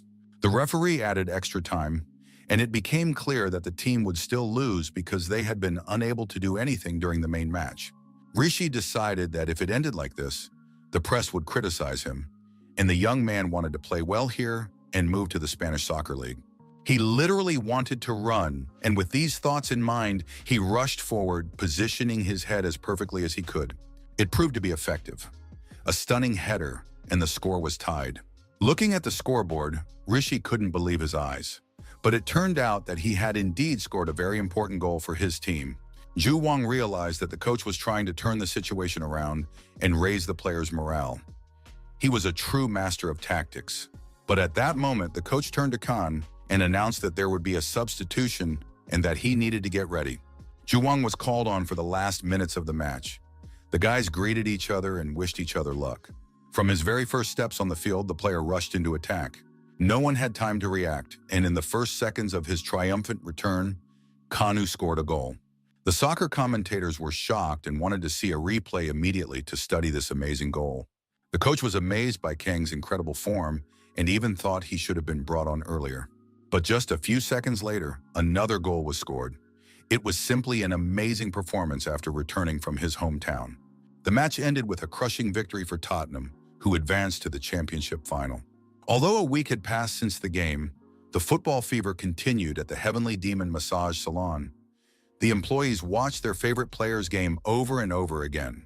The guys always knew that Taihan's massage was truly amazing, which is why world-class sports stars came to him. Manager Huang considered it a huge stroke of luck that viewers around the world had seen Ju Wang's performance. After all, if things continued like this, the Heavenly Demon Massage Salon would become famous all over the world. The guys were so engrossed in discussing famous visitors and their super director that they didn't notice when customers approached them. Sun Hyun and manager Hwang immediately noticed that these strangers were foreigners. The visitors were indeed non-Koreans and were using a translator on their phone. They asked if they gave massages to soccer player Kanu, and it turned out that they were world-famous players. The salon employees were literally stunned by the appearance of such celebrities. They immediately started fussing, checking customer lists and records. Sun Hyun had messed up. He hadn't made a note because the call was in English. The guy didn't understand anything and just hung up. Manager Hwang was furious. He was literally enraged that his subordinate had not passed the phone to him, but had simply hung up. Manager Hwang understood that something had to be done because such a rare opportunity should not be missed, and immediately rushed to find an opening to arrange a massage for the celebrities. Unfortunately, Master Tae-han had absolutely no openings, and the only option was a course for beginner massage therapists, such as Sun Hyun. At that moment, Tae-han finished another session, and the gorgeous beauty left the salon, literally gliding like a swan. For some reason, the master finished the massage early today. It turned out that the client had personal problems and asked for an express session. This was amazing news, and manager Hwang decided that this time he was really lucky. The manager apologized to his boss and asked him to accept the client right away. The man said that the footballers had called about the reservation, but the employee did not understand English and simply hung up the phone. Now the clients had flown in from England, confident that they had a reservation. They were teammates of Kana Ju Wang, and they had to be accepted. Otherwise, the salon would be disgraced. Tae-han agreed that it was his employee's mistake and that he would accommodate the clients. So he demanded that the manager quickly arrange a session. Tae-han undertook to help one of the athletes, but the second had to go to Song Hyun, who was already qualified enough to handle important tasks. Sun Hyun was surprised to hear that he could handle important tasks, which meant that he himself was an important person. The young man felt a surge of strength and confidence and promised to do his best. Still in shock, the masseur invited the player to the massage room. The masseur still had enormous problems with English and realized that he would not be able to cope without an interpreter. Son Hyung inquired about the footballer's general condition and asked what specifically needed attention, where the player felt discomfort. It turned out that there was no particular discomfort, and he had come with Rishi, who for some reason was afraid to go alone. This was excellent news, and Sun Hyun realized that he would indeed be able to handle the client. Now he would give him a relaxing massage and make him feel his best. The massage therapist literally growled with pleasure, realizing that he would now become famous after such a cool client. In Tae-han's office, things were not so relaxed. Rishi was literally screaming in pain, but the masseur told him to endure it. The athlete's body was stiff, and the upper part needed to be warmed up. After that, Tae-han could move on to working with other parts of the body. Tae-han pressed on the athlete's temples to give him a feeling of freshness. The freshness was debatable. The guy was literally boiling over. When he thought he was already dead, Rishi heard a voice calling him. And now he was a child again in his hometown, on the soccer field, and the ball hit him in the head and flew away. Someone yelled at him to run, find the ball, and get back in the game. But he had to be very careful, because you never know where the gangsters might be. The weather was beautiful, the air was clean, and the old favorite soccer field in his hometown reminded him of the uniform he wore as a child, hoping to become a world celebrity. Finally, the boy saw the ball and rushed to pick it up. It had been a long time since he had run after a ball like that. How much fun it was as a child. I wonder what his soccer friends are doing now. The boy was so absorbed in his memories that he didn't notice the danger and felt the barrel of a gun pressed against the back of his head. The child apologized for trespassing. He needed to find the ball that had rolled away. However, the villain accused him of theft. The boy denied it, saying he hadn't stolen anything, but the bandit demanded proof of his honesty. He handed him a small bag, which the boy had to take to the right place to prove his honesty. Moreover, this would save Rishi from a life of hunger. At that moment, he understood what his childhood friends, who had been unable to break through and escape the city, were doing. The boy did not want to ruin his life. However, he understood that the gangsters had seen his face, and if he did not agree to carry out their orders, they would kill him. Rishi thought that he needed to succeed in soccer to repay his grandparents who had raised him. At that moment, the police arrived, and the gangsters realized that they could lose their goods, so they had to run away. They shouted at the boy that he was just lucky, but next time he wouldn't get off so easily. At that moment, the coach approached and asked the child how he was doing. Rishi realized that his coach had saved him by appearing in front of the gangsters and shouting about the police. The coach was surprised that the child had not dropped the soccer ball even in such a dangerous situation. But it turned out that it was the most valuable thing for the boy. Tai Han, in the role of coach, made sure that the child never forgot what that soccer ball meant to him. The soccer ball was irreplaceable and precious to him. The footballer's face relaxed because the memories of his childhood reminded him how important football was to him. Manager Huang greeted the player with tea and desserts and asked about his impressions of the massage. The athlete confirmed that the massage was indeed amazing, but his attention was drawn to a root sticking out of the cup. Manager Huang explained that the salon makes individual teas based on the condition after the massage. For the footballer, they had made tea with ginseng, which stimulates physical strength and mental concentration. Ginseng also helps fight fatigue and promotes recovery, so it should have been perfect for the athlete. Rishi looked at the root with surprise, seeing it for the first time in his life, but decided to try it, believing that the tea had been brewed correctly. The effect was amazing. The young man immediately felt a huge surge of strength and clarity in his head. Complex mathematical formulas immediately appeared in his mind, all mixed up with physics, mathematics, and geometry. Someone's hand rested on his shoulder and brought him to his senses. The tea had overexcited the footballer. Rishi was perfectly fine, although he was talking logarithmic nonsense. He offered his friend some tea, which tasted like math problems. But his friend said he had already drunk his share and could remember what he had heard in his mother's womb. The guys realized it was time to stop fooling around and get ready, because they had a flight that evening. But they really wanted to thank Tai Han for his services. He suggested that they all have lunch together, as it was already break time, and the owner joined their company as well. Tai Han happily told the foreigners about the national food and vegetables that they often eat. The whole company was very relaxed. The table was laden with delicious food, and the guys enjoyed chatting and sharing their impressions. The massage therapists were in shock. It was unbelievable to think that they were having lunch with world stars. The athletes enjoyed trying traditional Korean dishes, just as their new Korean friends had advised them to do. It was incredibly delicious, and the footballers did not deny this fact.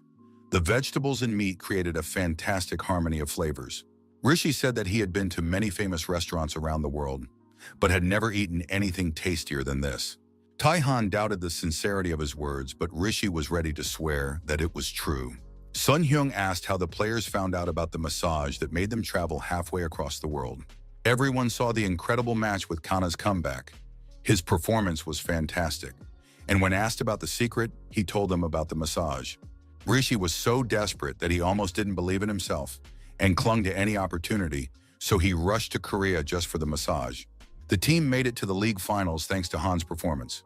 Now they had a very important final match ahead of them, and they needed to prepare thoroughly for it. Taehyun realized that the players really needed his help and support and had come from far away for him, so the masseur decided to help even more. The young man activated his inner energy and filled the food with it.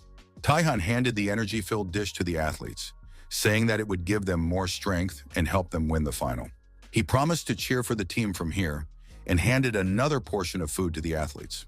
The next day, the Heavenly Demon Massage Salon was buzzing with talk about the recent visit by the soccer superstars. Many did not believe that the world-famous footballers had been there in person, but the signatures on the autograph board spoke for themselves. It was unreal and fantastic. The footballers came for a massage before the final, but it really made sense.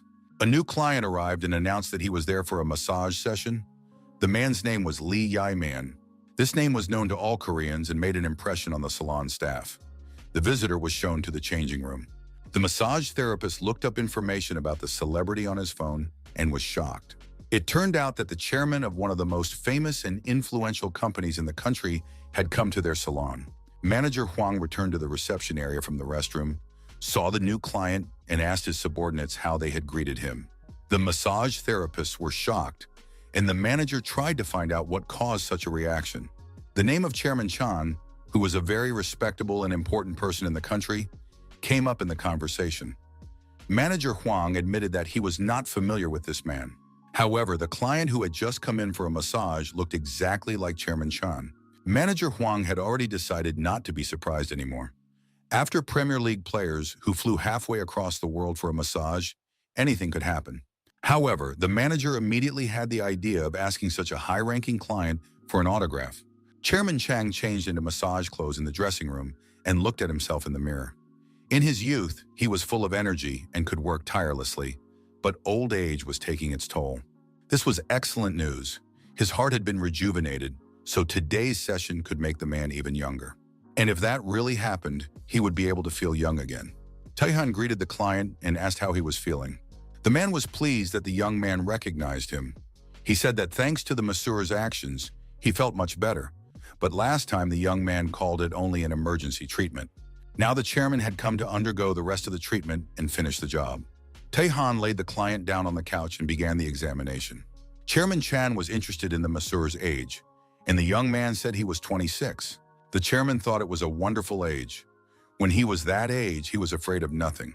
If he were 26 now, he could have grown his corporation tenfold.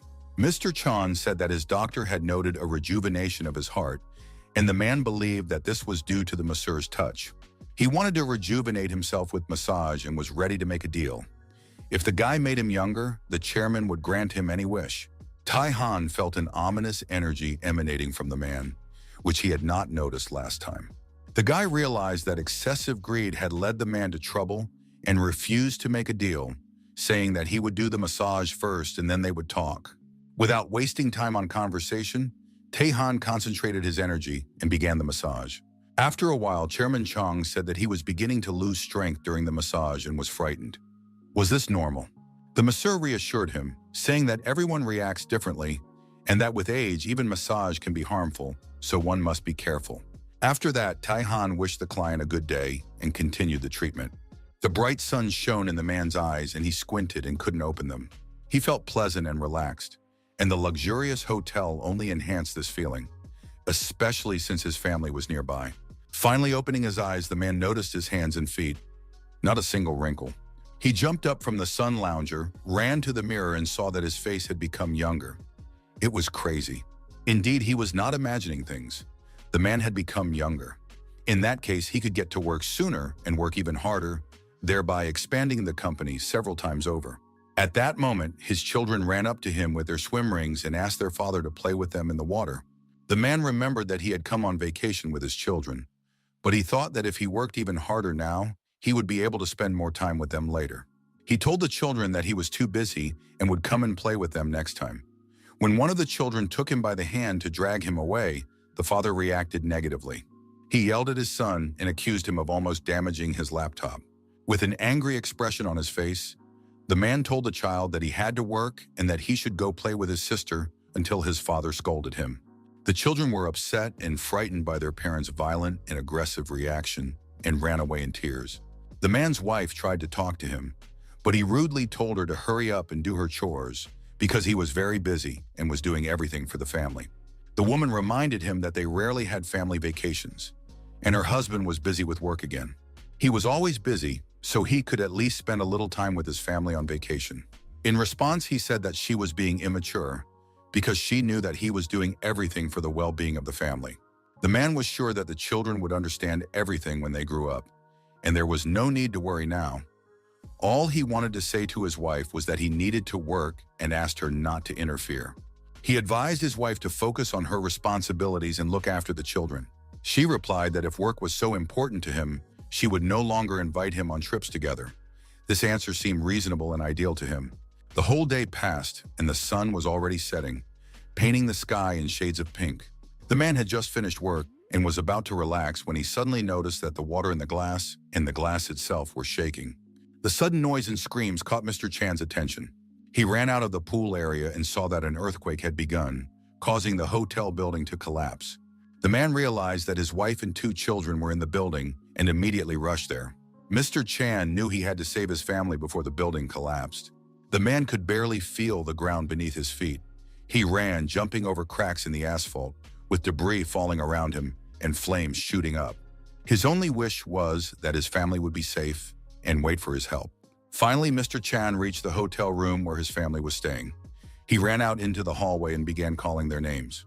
The room was half destroyed. The chandelier had fallen from the ceiling, the floor was shaking, and his loved ones were nowhere to be seen. The floor was covered with glass, and the man continued to run around the room looking for his wife and children. Rescue workers, firefighters, and ambulances arrived at the building. People who had left the dangerous area waited on the lawn.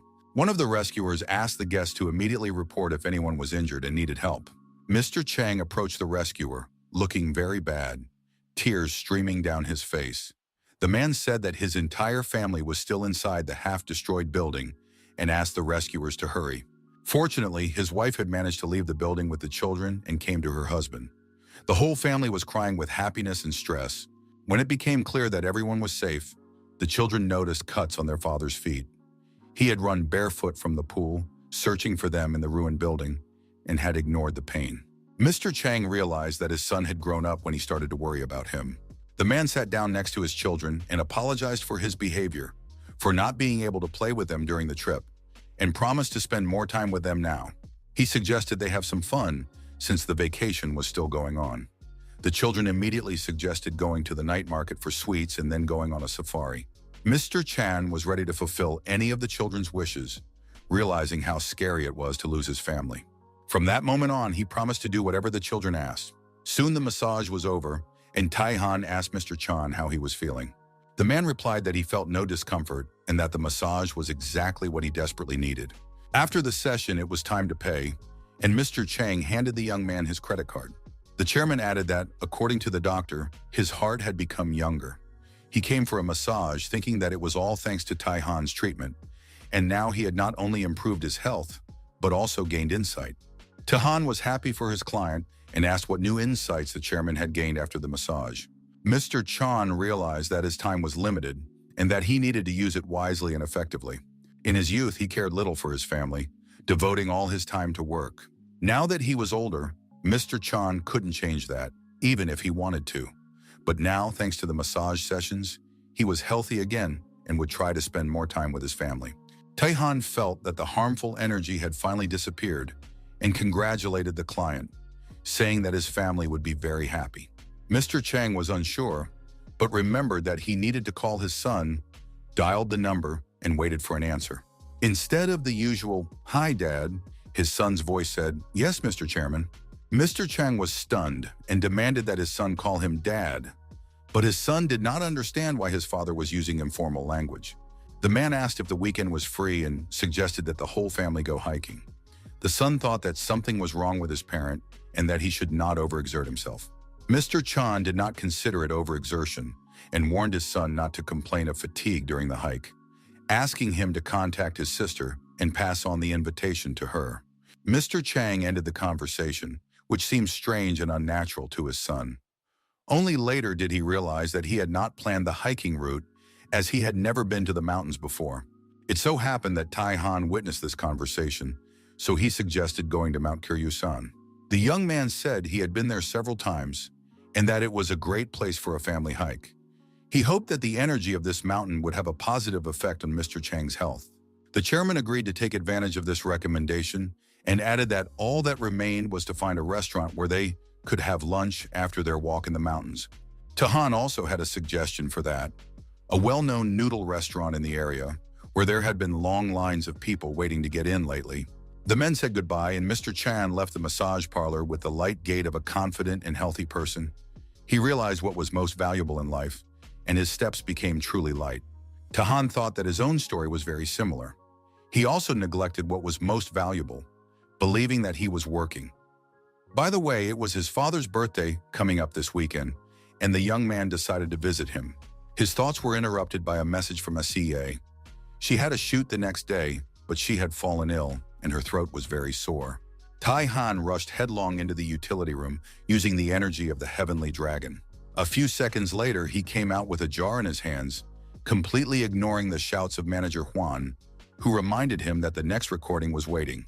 The boss said he had urgent business to attend to, so he was leaving early, which was unheard of, as the next client was waiting for him. Tai Han asked the manager to apologize and transfer all clients to the assistants for massage, and to pay the masseur double the rate.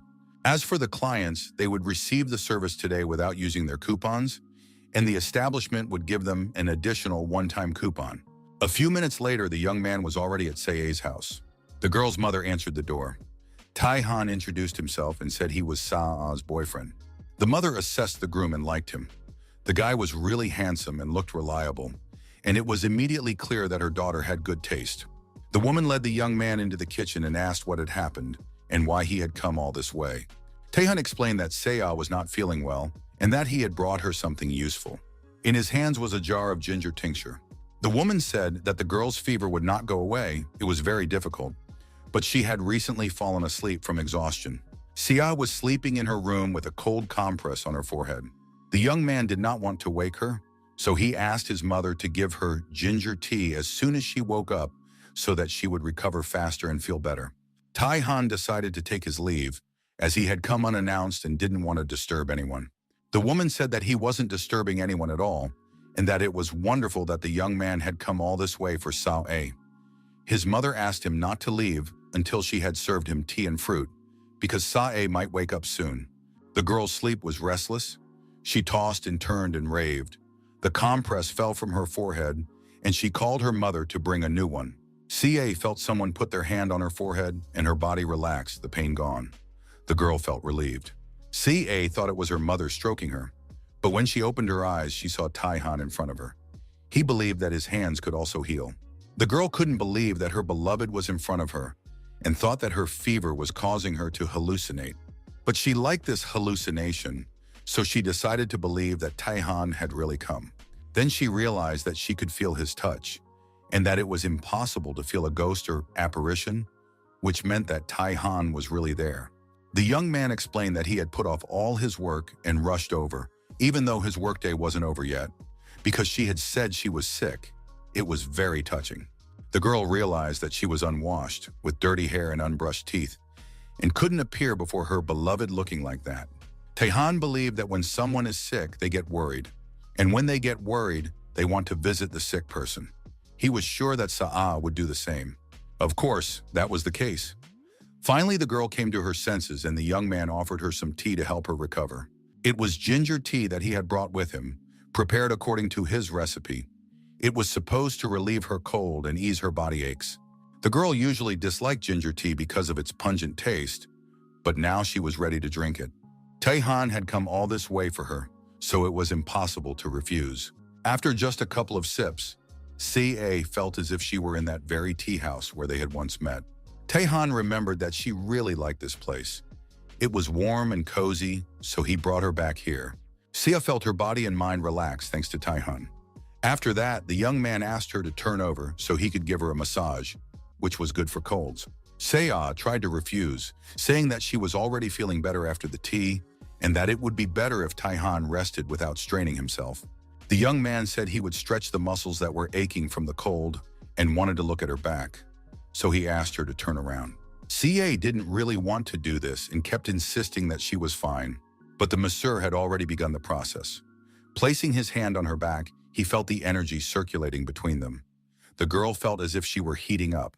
This was normal for her condition because the murky energy was coming out with her sweat. The guy continued the massage, and sometimes it hurt Sa-a, and she sighed and moaned.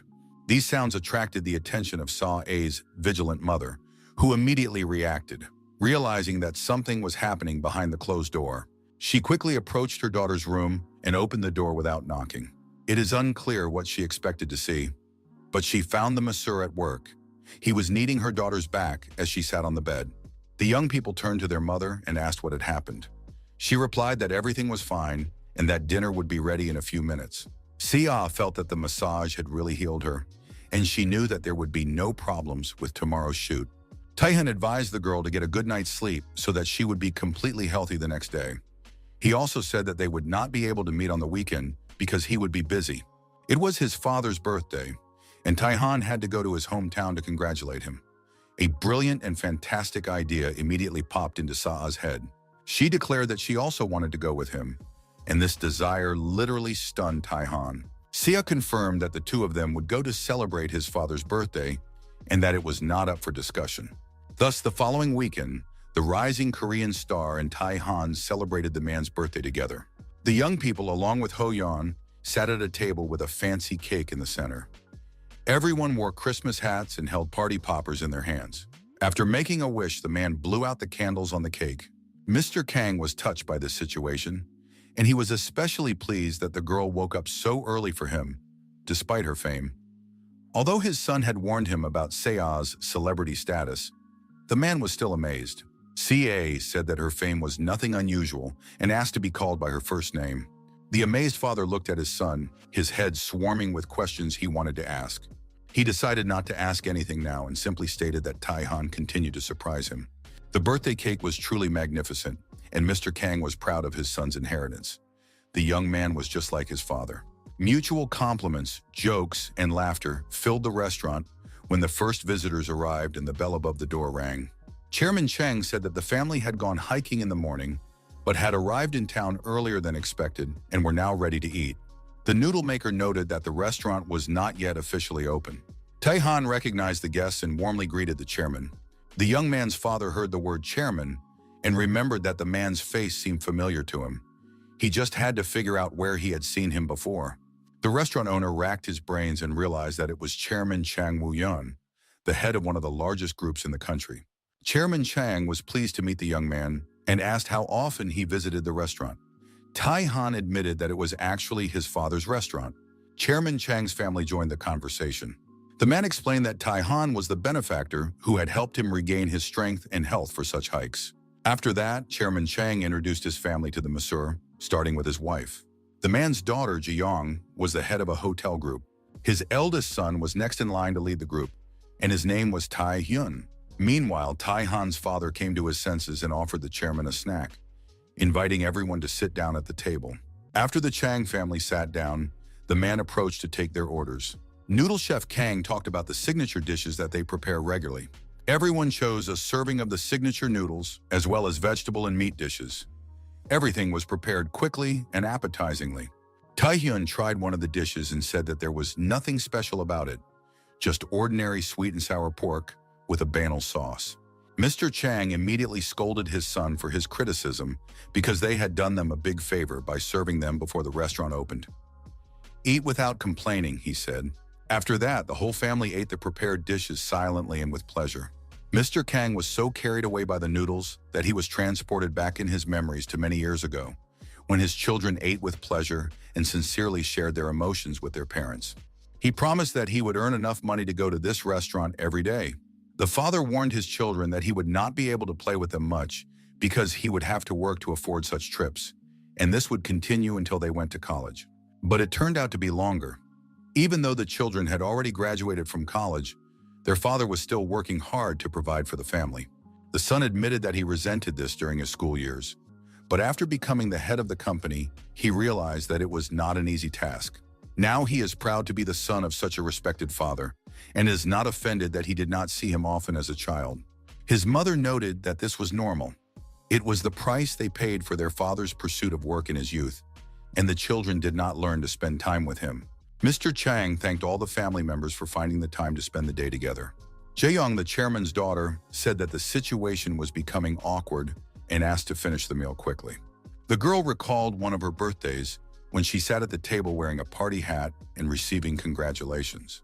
The whole family was together. Her parents had prepared a cake and gifts, and she wanted every day to be her birthday. Now she couldn't hold back her emotions. Tears rolled down her cheeks. She cried about lost time, even though the family looked friendly from the outside. The restaurant owner thanked his son and his girlfriend for visiting and was happy to meet the beautiful CA. At that moment, Jae-young approached them and addressed the restaurant owner. The man thought she wanted to order more. The girl asked for the bill, and the man realized that she was going to pay for the meal. But Jae-young shook her head and poked him with her phone. She said she wanted to invite him to work as a chef at the hotel's Chinese restaurant, promising any welcome bonus. Jae-young added that she could offer any salary, even $1 million, and everyone's eyes widened. At that moment, Mr. Chan's son intervened in the conversation, saying that the salary was too high for such a specialist.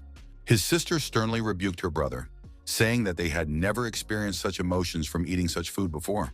The girl was sure that they really needed this chef.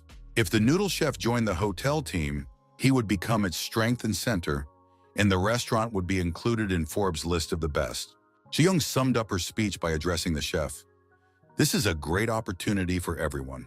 She added that she would meet any of his salary demands, but in response, she heard a clear and concise no. Mr. Kang said that he was very flattered by the offer and sincerely grateful, but he had to decline. Jia Yong couldn't believe what she heard and didn't understand why he was refusing. If the salary seemed too low, she was willing to pay more. The chef explained that it wasn't about the money. He couldn't leave a place that held so many memories. The restaurant captured the entire history of his family. Perhaps even the soul of his deceased wife remained there. In addition, the man had to pay off a debt. He had part of the money he had inherited. The restaurant is open and customers bring in income, which allows him to support his son. After such kindness, he cannot simply leave. Mr. Kang will stay here, repaying his family, friends, and beloved visitors by keeping the restaurant as it is. Chairman Kang intervened, saying that when fishing, you need to pull the rod so that the line does not break. The metaphor was clear. Sometimes you have to let go in order not to lose. The girl understood the meaning and agreed with her father's opinion. After that, Chairman Chang thanked the noodle maker for the delicious food and asked if he could visit him when he felt lonely. Chairman Chang assured Seah that he would not tell anyone that he had seen her there, and the girl was surprised to have met such a great man. Only Chairman Chang's son remained silent, looking at Tai Han with distrust, perhaps jealous of his father's admiration for another young man. After the guests left, Seah admired the chef's decision to turn down the tempting offer. The man explained that the visitors had brought him to his senses. People cannot be compared to money, and in choosing, one must always choose people. Tai Han remembered his mentor's words, "Help those in need, and you will not be alone." Life seemed to be the embodiment of all wise quotes, but Tai Han himself still had a lot to learn. A few days later, several athletes were checking in at the hotel lobby. The guys had already received their keys and were dreaming of a massage, but something caught their attention. Looking around, they noticed athletes from other teams. It seemed that rumors had spread throughout the industry. There was truth to these rumors, and it was no surprise that people were whispering about the massage master, Tai Han. Many athletes moved on to the next season at a high level after several victories. Of course, they expected this, but the sudden surge in competition made the start of the season more difficult. On the other hand, one can be glad that everything turned out this way. One footballer thought he would have to end his career after the season, but wanted to rest and prepare for the transition as the previous season had been unsuccessful. All the negative publicity about him was true. Now he is back in top form and has decided to forget about retiring from the sport. But the hotel is full of players with the same thoughts. It would be great if Monsieur Tai Han could help them all with his amazing skills.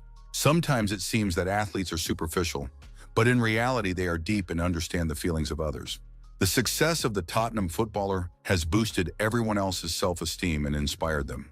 If the masseur helps, they will be able to reach the semifinals next year and go on the tour of America they have dreamed of since childhood. But even with Tai Han's help, success is not guaranteed. The situation in the Korean teams was so difficult that the help of a massage therapist could not save them completely. The guys stopped getting upset and went to play soccer with the locals. Gradually, some players became faster and more effective. They didn't admit what was happening, but the changes were noticeable. One of the athletes said that he was reborn, shed his old shell, and became a new promising soccer player. Every year, they brought results to the team and planned to continue until victory, even if it took a lot of effort. The footballer believed that he was underestimated, but he would show the power of his rebirth and everyone would be surprised. Sometimes the footballer's conversations seemed like utter nonsense, egocentric and boring. They didn't understand the essence of what was happening, but that's how people are who don't read books and only think about working with their feet. Soon another player appeared, returning from Korea, where he had also improved his skills. After that, the athlete looked admiringly at Ju Won, who had recommended the trip. He said that everything went well, and he especially remembered the meat after the massage. After all, the meat was prepared by the massage master himself. He was a master not only in massage, but also in cooking. More and more players joined those who had already traveled to Korea, and soon the guys planned a joint trip. They discussed how to do it, because the season was almost over and massages might not be available due to busy schedules. The owner of Tottenham Hotspur was a young, promising, and very wealthy man named Tarvin Marches. The coach came to see him, but the owner did not want to listen to him, citing the fact that things were not going well at the club. He had already heard that Ju Wang and Rishi were doing well and advised the coach not to whine, but to organize decent games to get the most out of them. The coach noted that he had recently sent the two to Korea, but the owner did not like the idea. It was the middle of the season. Nevertheless, the coach claimed that despite the absence of players, they had returned and were achieving great success. The owner wanted to know how this was happening and whether it was related to doping. The coach replied that it was all about massage. The coach hoped that it would help, and judging by the results, it really worked. This idea literally intrigued the club owner. He had never heard such nonsense before. Tottenham Hotspur hadn't won a trophy in 17 years. Although the coach understood that the effect of massage is not the same for everyone, if it helped the players, they would be able to achieve even greater success. The owner was only interested in one thing: whether they could win, which meant they could make a lot of money. If one massage had such an effect, one could imagine the income that regular sessions would bring. Tarvin only knew how to count money, so he ordered the coach to take action and wished him luck. The hotel was almost fully booked, and this had been going on for several days in a row. There were more and more guests in the massage parlor. There were no specialists left, and the queue at the reception was considerable. Manager Huang was happy that the services were in demand, even for the most minor procedures. Taihan turned and headed for his office, but Manager Huang called out to him. The man asked if they could talk about something during their lunch break. The manager said that recently there had been a lot of comments about classic massage. For example, one client had long ignored problems with his arm because of deadlines. The man decided to save money and went for a regular massage. But the regular massage had an unexpected effect. The muscles in his arm grew stronger than the customer had expected, and he had to change his specialty to bodybuilding. Another man wanted to reduce the muscles in his legs, but the effect was too strong, and another man's back muscles grew so much that they didn't fit. Taihan was horrified by this information and was going to deal with his subordinates, but Manager Huang said that it was not a matter of technique. The manager found out that everyone was attracted by the busy schedule of the massage therapists. Since the salon opened, business has been good, and no employee has complained about their salary, but excessive workload can reduce the quality of work. Manager Huang did not want the salon's reputation to suffer, as it would be difficult to restore. Taihan agreed with this point of view, but the manager already had a plan. He suggested that everyone take a week's vacation and close the salon completely, knowing that this was an unpopular decision. Naturally, the decision was difficult for the salon owner, who had to consider whether it was worth making.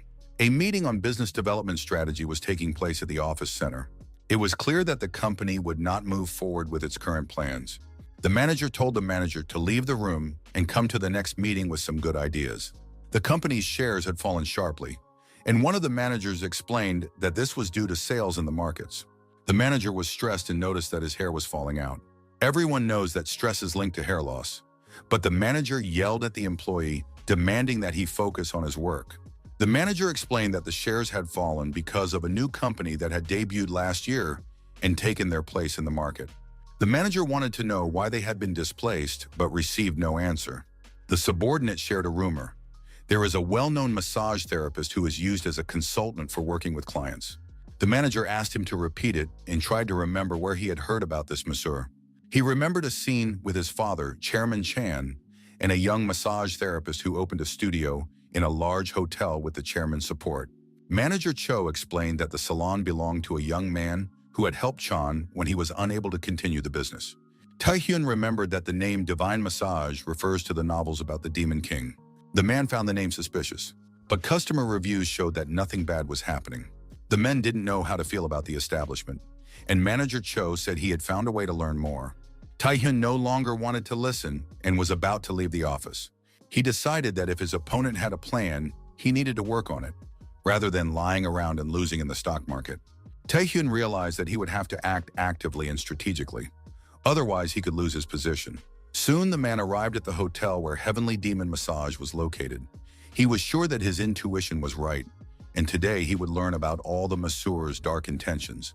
Entering the lobby, Taehyun thought that he had never planned to come to this place and hoped not to meet her. But luck was not on his side. His sister called out to him and said she did not expect to see her brother here. He must have heard good reviews about the hotel and decided to stop by. In response, he explained that he had not come for her work, but as the chairman of the Deschon Group and had to attend to his business. His sister did not stand aside and stated that he would soon be fired due to endless failures and that it was not his place to tell her how to do her job. The girl added that it was true and she wasn't making it up. Moreover, she had heard that no one needed his massage studios because of a new, more successful company. She thought he had come to advertise massage chairs, but she was ready to disappoint him. Her hotel only buys the best products, and his equipment would not be suitable. He replied that his company works exclusively with high-quality establishments, and her hotel would never become a customer. They parted ways, feeling hatred and anger toward each other. Jae-young didn't understand why her father had left the group to this loser, because she could have done better. But if the hotel grew, her father would understand who should run the corporation. She would always be a rival to her weak brother. Taehyun was annoyed. His sister owned only one hotel, but she was overly arrogant. At that moment, the masseur called out to him. He recognized Chan's son from Yeon. The young man asked why Taehyun was there, and he replied that he was just passing by. Nevertheless, he was glad to meet him. Taehyun admitted that he had his own plans and asked what the masseur was doing. The masseur said he was on his lunch break. After that, Taehyun bowed and wished the master a pleasant meal, then left. Everything was strange. When lunch was over, the next client was waiting to see Taehyun. The masseur was surprised to see Taehyun as his client. The man admitted that he had been referred for a massage for health reasons. In fact, he had come early to check out the place. He looked around the reception area and changing rooms and talked to other massage therapists and clients.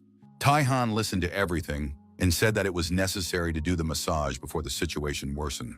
He thought it was a serious matter, but first he wanted to examine the man, so he asked him to take off his clothes. The client was surprised. He was already wearing a massage suit with only his underwear left on. Taehyun pointed to his head and said that it also needed to be prepared for examination. The masseur felt intense heat from the scalp, probably due to stress. He stated seriously that everything was clear from the appearance and insisted on an examination. Taehyun did not argue and took off the wig that hid his huge bald spot. Taehyun carefully examined his head and said that it was not too late to fix the situation. He warned that he was about to begin the massage, activated his internal energy, and placed his fingers on the client's head, right on the bald spot. A stream of refreshing water poured over the man. The sensations were extraordinarily pleasant. The water pressure was too strong, and the client thought his neck would not withstand the pressure. The masseur explained that they would continue working on the neck and stimulate several points at its base. Taehyun felt like he was at a water park, waiting for the next stream of water.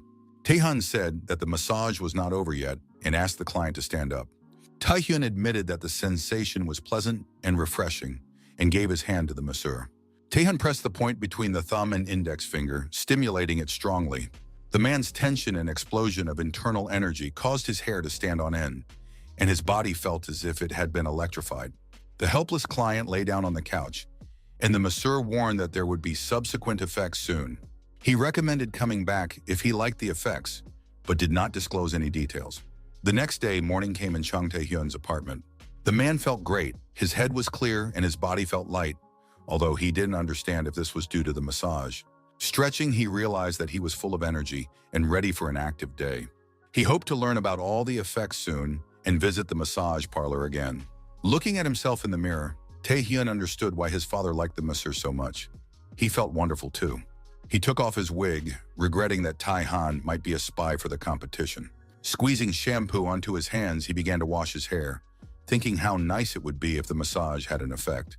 As he lathered his head, he noticed that it wasn't as smooth as usual and wondered if the bald spot had been damaged by the greenhouse effect from the wig. He remembered the masseur's promise about the subsequent effects and was overcome with anxiety. As he frantically rinsed the shampoo out, he suddenly saw that his hair had indeed grown. The man could hardly believe his eyes as he looked at his reflection. He remembered Taehyun's words that it was worth coming back for another session if he liked the effect.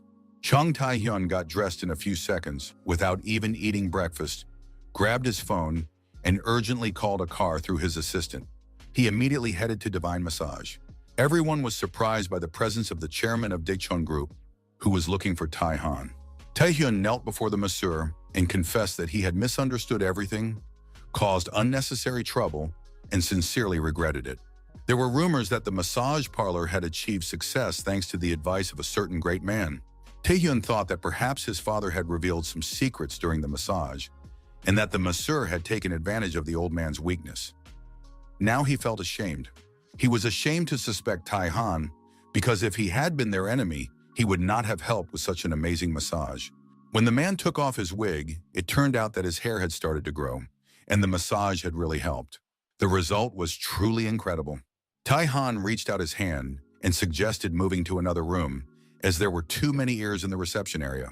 In a separate room, the masseur explained that he had transferred the heat caused by stress from the head to the whole body, distributed it correctly, thanks to which the nervous system recovered, blood began to circulate better, and hair growth resumed. Previously, this was only his ability, but now he was training employees, and soon all the salon's massage therapists would be able to use these techniques. Tae-hyun was impressed and listened to the explanation with interest. Ideas immediately popped into the businessman's head, and he asked Tai-Han if he could teach his company the same massage technique. The massage therapist understood that the businessman wanted to adopt his techniques. Tae-hyun suggested using this to develop a new care device. Tai-han replied that he did not work with machines, but was willing to give advice and share his massage wisdom. Tai-han did not fully understand what massage wisdom meant, but he was willing to consult. The businessman agreed to pay for any advice, techniques, or training. Tai-han helped people and followed his mentor's wishes, but he couldn't handle the flow of clients on his own, so he fulfilled her wish using his own strength.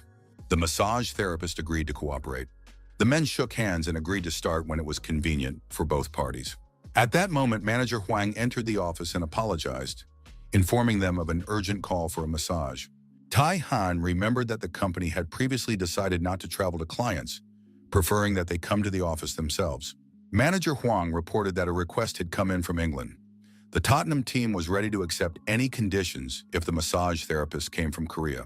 The new information changed the plans, and Tai-han decided to postpone the massage therapist's training. He announced that all staff would travel to England and continue their training upon their return. A few days later, the salon team flew to London.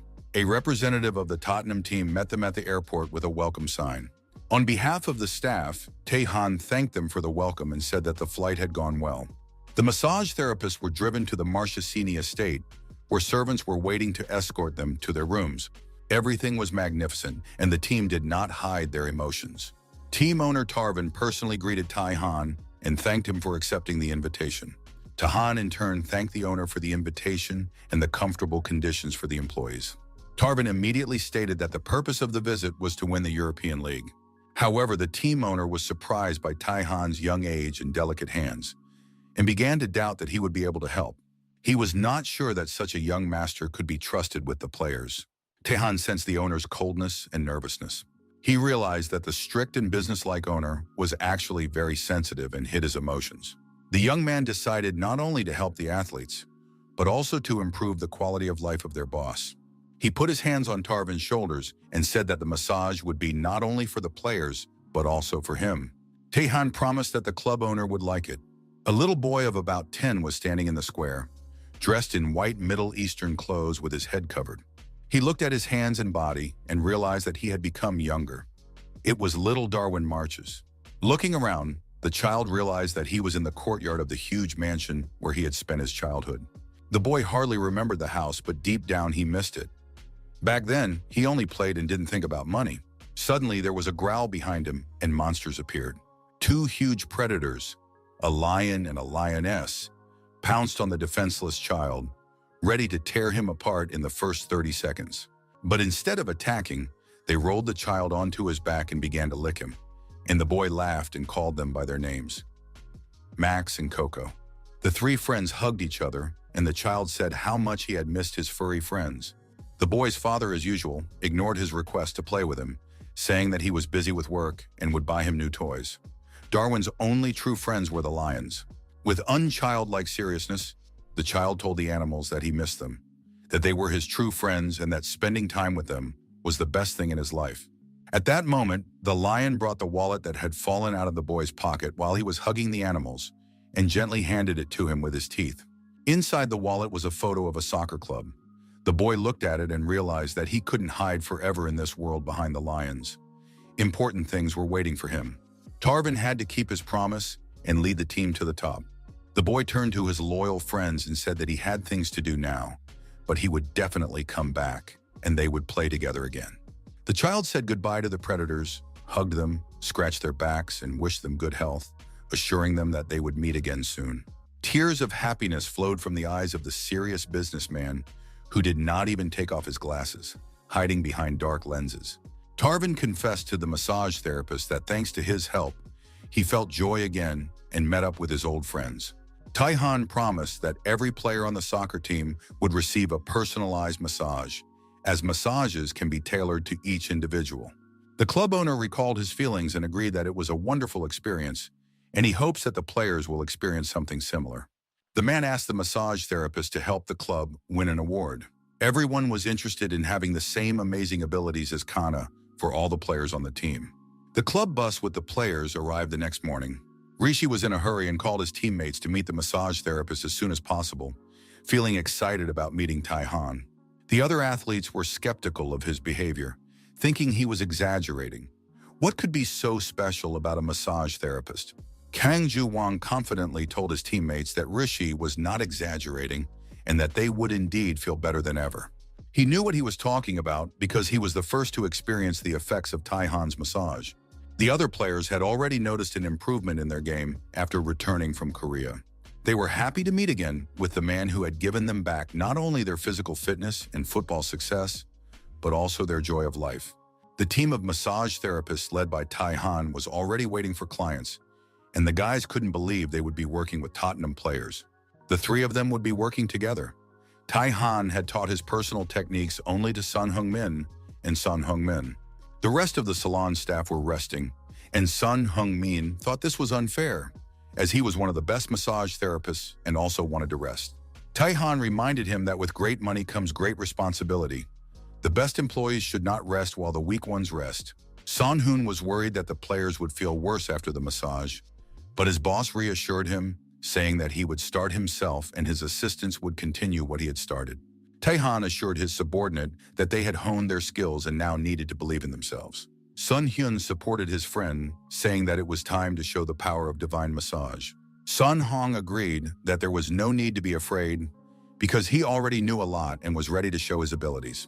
Rishi was very sensitive, and tears of happiness appeared in his eyes when he met Taihan. The guys greeted each other and exchanged words of good luck, but Sun Hyun was still nervous. He was confused by the fact that these tough players spoke Korean.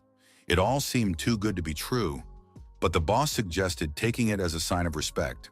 Taihan announced to the athletes that the massage would begin and asked them to take their places on the couches and lie down flat. After the massage, the players immediately showed a new level of play and training. The balls flew at crazy speeds. The goalkeeper caught them accurately, and tactics and transitions from defense to attack were honed. Tottenham Hotspur, watching the game, noted that the players had indeed started to play better.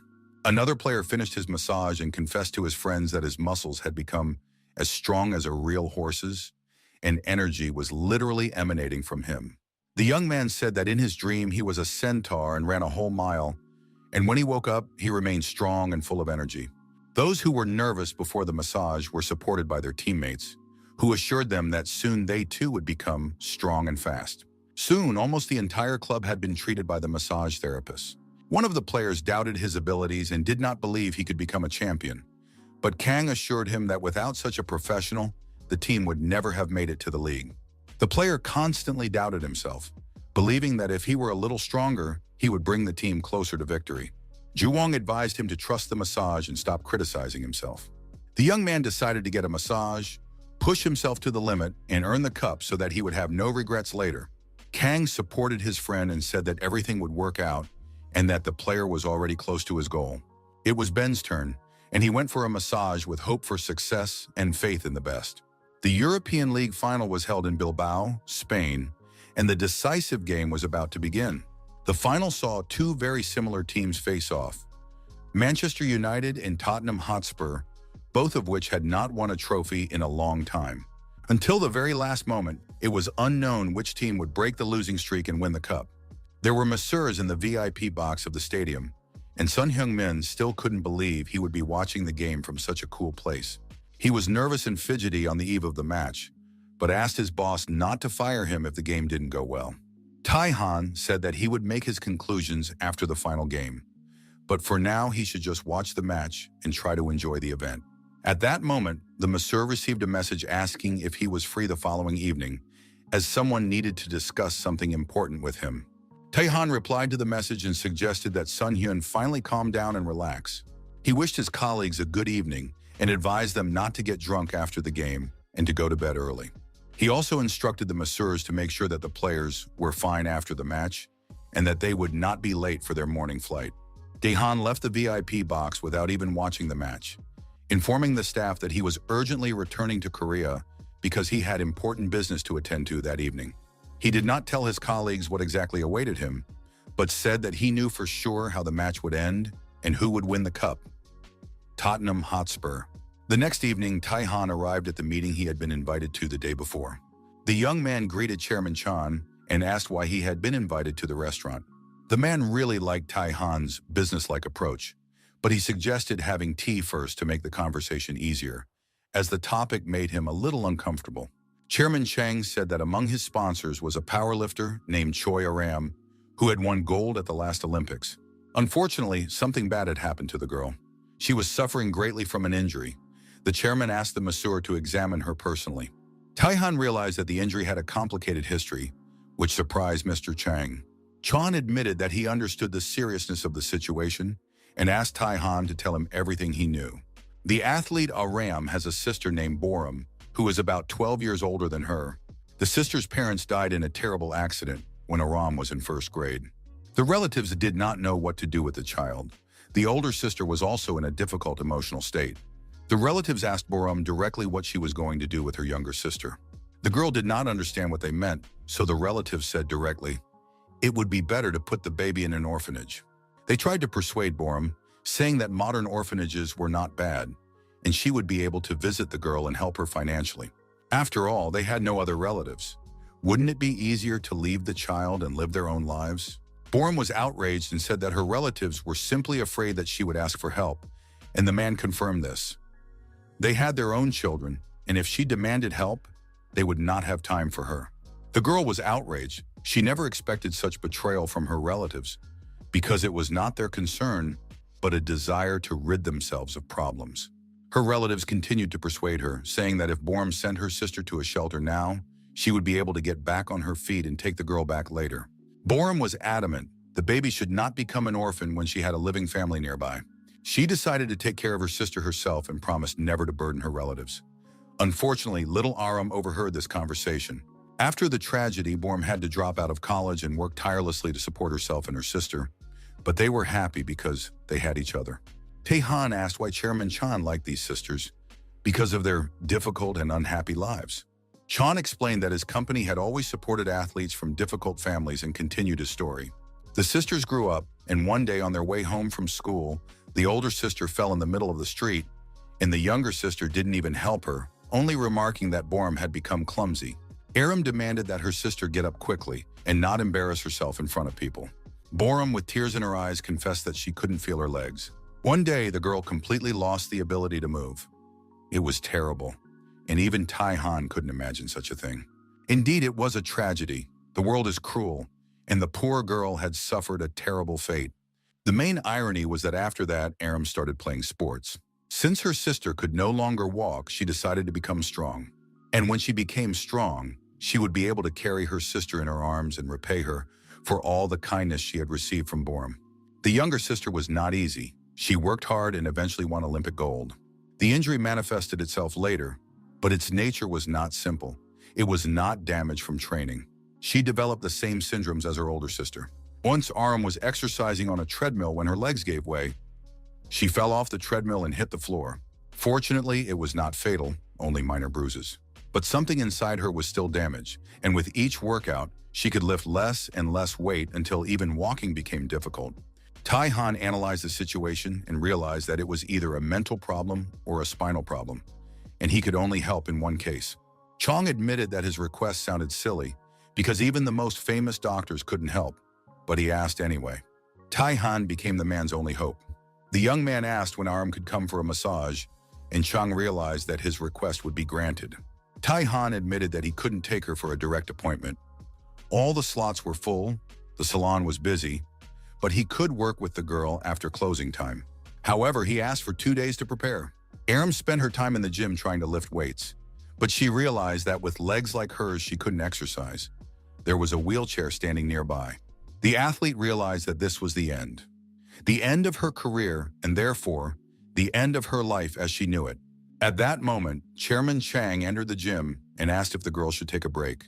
Aram greeted the man and said she hadn't noticed him coming in.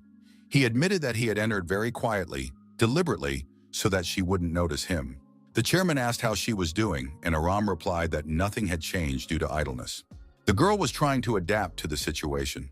Her older sister had worked hard to provide for Aram until her victory. Even if the athlete could not walk again, she had to take care of Boram. There would be competitions in the coming days, and the girl hoped to take first place there, as that would guarantee a good prize. Chairman Chang chose his words carefully for a long time, but in the end said that he wanted to make Aram happy, seeing how determined she was. Aram decided that the man wanted to treat her to sweets, but Chang held out a piece of paper and said he wanted to help her for everything she had done for others. The chairman was sure that the athlete's body was very tired and thought she needed a massage. The girl looked at the business card for the Heavenly Demon Massage Salon and thought that she had never had a massage before, and it might be beneficial. On the appointed day, Aram was brought to the salon in a wheelchair. The room was empty and completely silent, despite the establishment's reputation. The secretary explained that, at the chairman's request, they had been given time after the end of the working day. It would have been awkward to bother the masseur at that time. Tai Han recognized the secretary and greeted him. The young man said he was helping Ms. Aram in his spare time. The girl held out her hand to the masseur and introduced herself. He also greeted her. Tai Han took the athlete's hand, and his senses immediately began to analyze her energy state. Aram was sweet and pleasant. She noted that the masseur's hands were warm, which was probably due to his profession. The secretary seemed unhappy to hear compliments directed at another person. Finally, they went into the massage room, and the secretary helped the girl move from her wheelchair to the couch. The guy took her firmly by the arms and carried her to the massage table. It was clear that he was doing this with trepidation and tenderness, as if he were in love. But soon he was disappointed. Tai Han asked him to leave the room, which caused a violent reaction from the secretary. Tai Han noted that he had not noticed such behavior before, but Aram said that the secretary was very caring, even more than it seemed from the outside. The girl lay down on the couch, and the masseur warned her that it would be a little painful so that she would not be frightened. Aram asked him to focus on her shoulders and arms. She said that she was going to switch to Paralympic powerlifting, where strong shoulder and arm muscles are important. Tai Han said that Chairman Chang had not asked him to strengthen her arms, but wanted Aram to take up weightlifting again. The girl appreciated Chang's concern, but understood that in her situation it was impossible. Tai Han said that he would achieve the impossible and that the athlete should not think otherwise. He placed his hand on her body and activated her inner energy. In fact, he understood her inner state when he first met her and shook her hand. Fortunately, the problem was not in her brain. That was exactly what she wanted to avoid. The flow of energy in the lower back area was blocked, so the lower part of the body was not responding. Tai Han was confident that he could restore sensitivity and began to stimulate the necessary points, causing Aram severe pain. The girl distracted herself from the pain by focusing on her memories and heard a voice calling her name. It seemed to her that she was riding in a car with her sister on the way to the memorial park and accidentally fell asleep. A lot of time had passed. Boram said that after her sister's leg problems, they hardly went anywhere, and Aram was constantly busy training. The girls decided to communicate more often, meet up and visit each other now that they had time. The taxi driver noted that the sisters were very close to each other. Aram smiled cheerfully and confirmed that she was the best older sister in the world. Boram admitted that she couldn't help before because she didn't have the opportunity. The driver remarked that the sisters had to work hard to get through difficult times. They continued chatting when suddenly a young and foolish fawn jumped out of the forest. The driver tried to avoid a collision and braked sharply. The force of the impact was so great that Aram, who was not wearing a seatbelt, was thrown through the windshield. She flew off the cliff, not understanding what had happened, trying to grab hold of the air. When the girl came to, she realized that she had miraculously survived and remained unharmed. Her thoughts were preoccupied with her sister, who remained strapped into the car. Boram was unconscious. Aram shouted to her sister not to worry and rushed towards her, but realized that the path was not easy. She looked down and noticed that she was standing in a swamp. Her feet sank into the quagmire, and it was impossible to get out. Her body was gradually sinking deeper and deeper. At that moment, there was an explosion. Gasoline from the car ignited, and the car was engulfed in flames. Aram was very nervous, afraid for her sister, and did not understand why she could not get out. The girl noticed the driver who appeared near the fire. Aram shouted at him to save her sister, but it turned out that the driver had already pulled Boram out of the burning car and carried her to safety. Tears of relief streamed from Aram's eyes, but now she had to get out herself. The swamp had already sucked her in, up to her waist. The driver shouted for her to lie down, but the girl did not immediately understand what he meant. He explained that she needed to lie down and wait for her body to float up. It was scary. She could drown. The driver asked her to trust him and promised that everything would be fine. Taihan continued the massage and noticed that the energy channels had opened slightly. Now he needed to release the energy. He stimulated the energy flows and suddenly felt the energy rush to her immobilized limbs, even before he began to interact with the girl directly. The driver shouted again for Aram to lie down quickly, otherwise she would really die. Of course, it was scary, but Aram trusted the man and lay down on her back in the swamp. Gradually, she was able to move her legs up and down, and soon her body began to free itself from the quagmire. Lying on her back, Aram pulled her legs out and crawled to the edge of the swamp. Incredibly, she did it herself. The driver shouted for the girl to take a break, get to her feet, and carefully walk around the swamp. Aram agreed to listen to the man, relaxed and focused on his voice while he watched over her. After the procedure was over, Taihan asked if she enjoyed the massage. Aram apologized. She had to leave. She was worried about her older sister and asked to finish for today. The girl jumped up from the couch and ran out of the massage room. At that moment, the secretary was consumed with jealousy and drinking water in the reception area. Aram ran out there and asked if the secretary could call home, but saw the frightened face of the man, water dripping from his mouth. She thought that there was something on her face or that she had gotten dirty, but the secretary couldn't find the words. Finally, he spat out the water and shouted that Aram was standing on her feet, and only then did she realize that she had come on her own. The girl threw herself into the secretary's arms, sobbing with happiness. Neither of them understood how it had happened. Aram cried, but she understood that now she would be able to play sports again. The secretary was sincerely happy for her. The masseur entered the reception room, thinking that Aram had already run off to her older sister. Aram apologized to Taihan. She hadn't even realized that her legs were healthy and hadn't thanked him. Taihan said he hadn't done anything. The client's body had begun to heal itself from his touch alone. It seemed as if someone had shown her the way to recovery. Taihan reminded the girl that she was in a hurry to see her sister. They didn't have time to say goodbye. Soon the happy secretary and athlete rushed off to bring joy to all their friends. A few days later, visitors who had not been to the memorial park for a long time appeared. Aram said that this was fate. They had struggled for a long time and finally managed to get here together. Now the situation had improved, and they would be able to visit their parents more often. The secretary told Aram that he was happy to spend the day off with their company and ride in the car. The sisters drove to their parents' burial site and apologized for not visiting them for so long. Aram looked at her father's photo and felt as if she had seen his face somewhere else very recently. The girl realized that she had been right to trust that man. She mentally thanked her father and promised that she and her sister would live well. She also asked her father to continue guiding them through life. The office of the Heavenly Demon Massage Salon was crowded, as always. Manager Huang suggested to his boss that they open small massage parlors in different parts of the city. He was confident that true professionals with good training would focus on the basic principles and promote massage services. Massage therapists should follow standard marketing methods. The same methods work in any field. Taihan realized he was lucky to have a manager who was willing to explore opportunities for small businesses.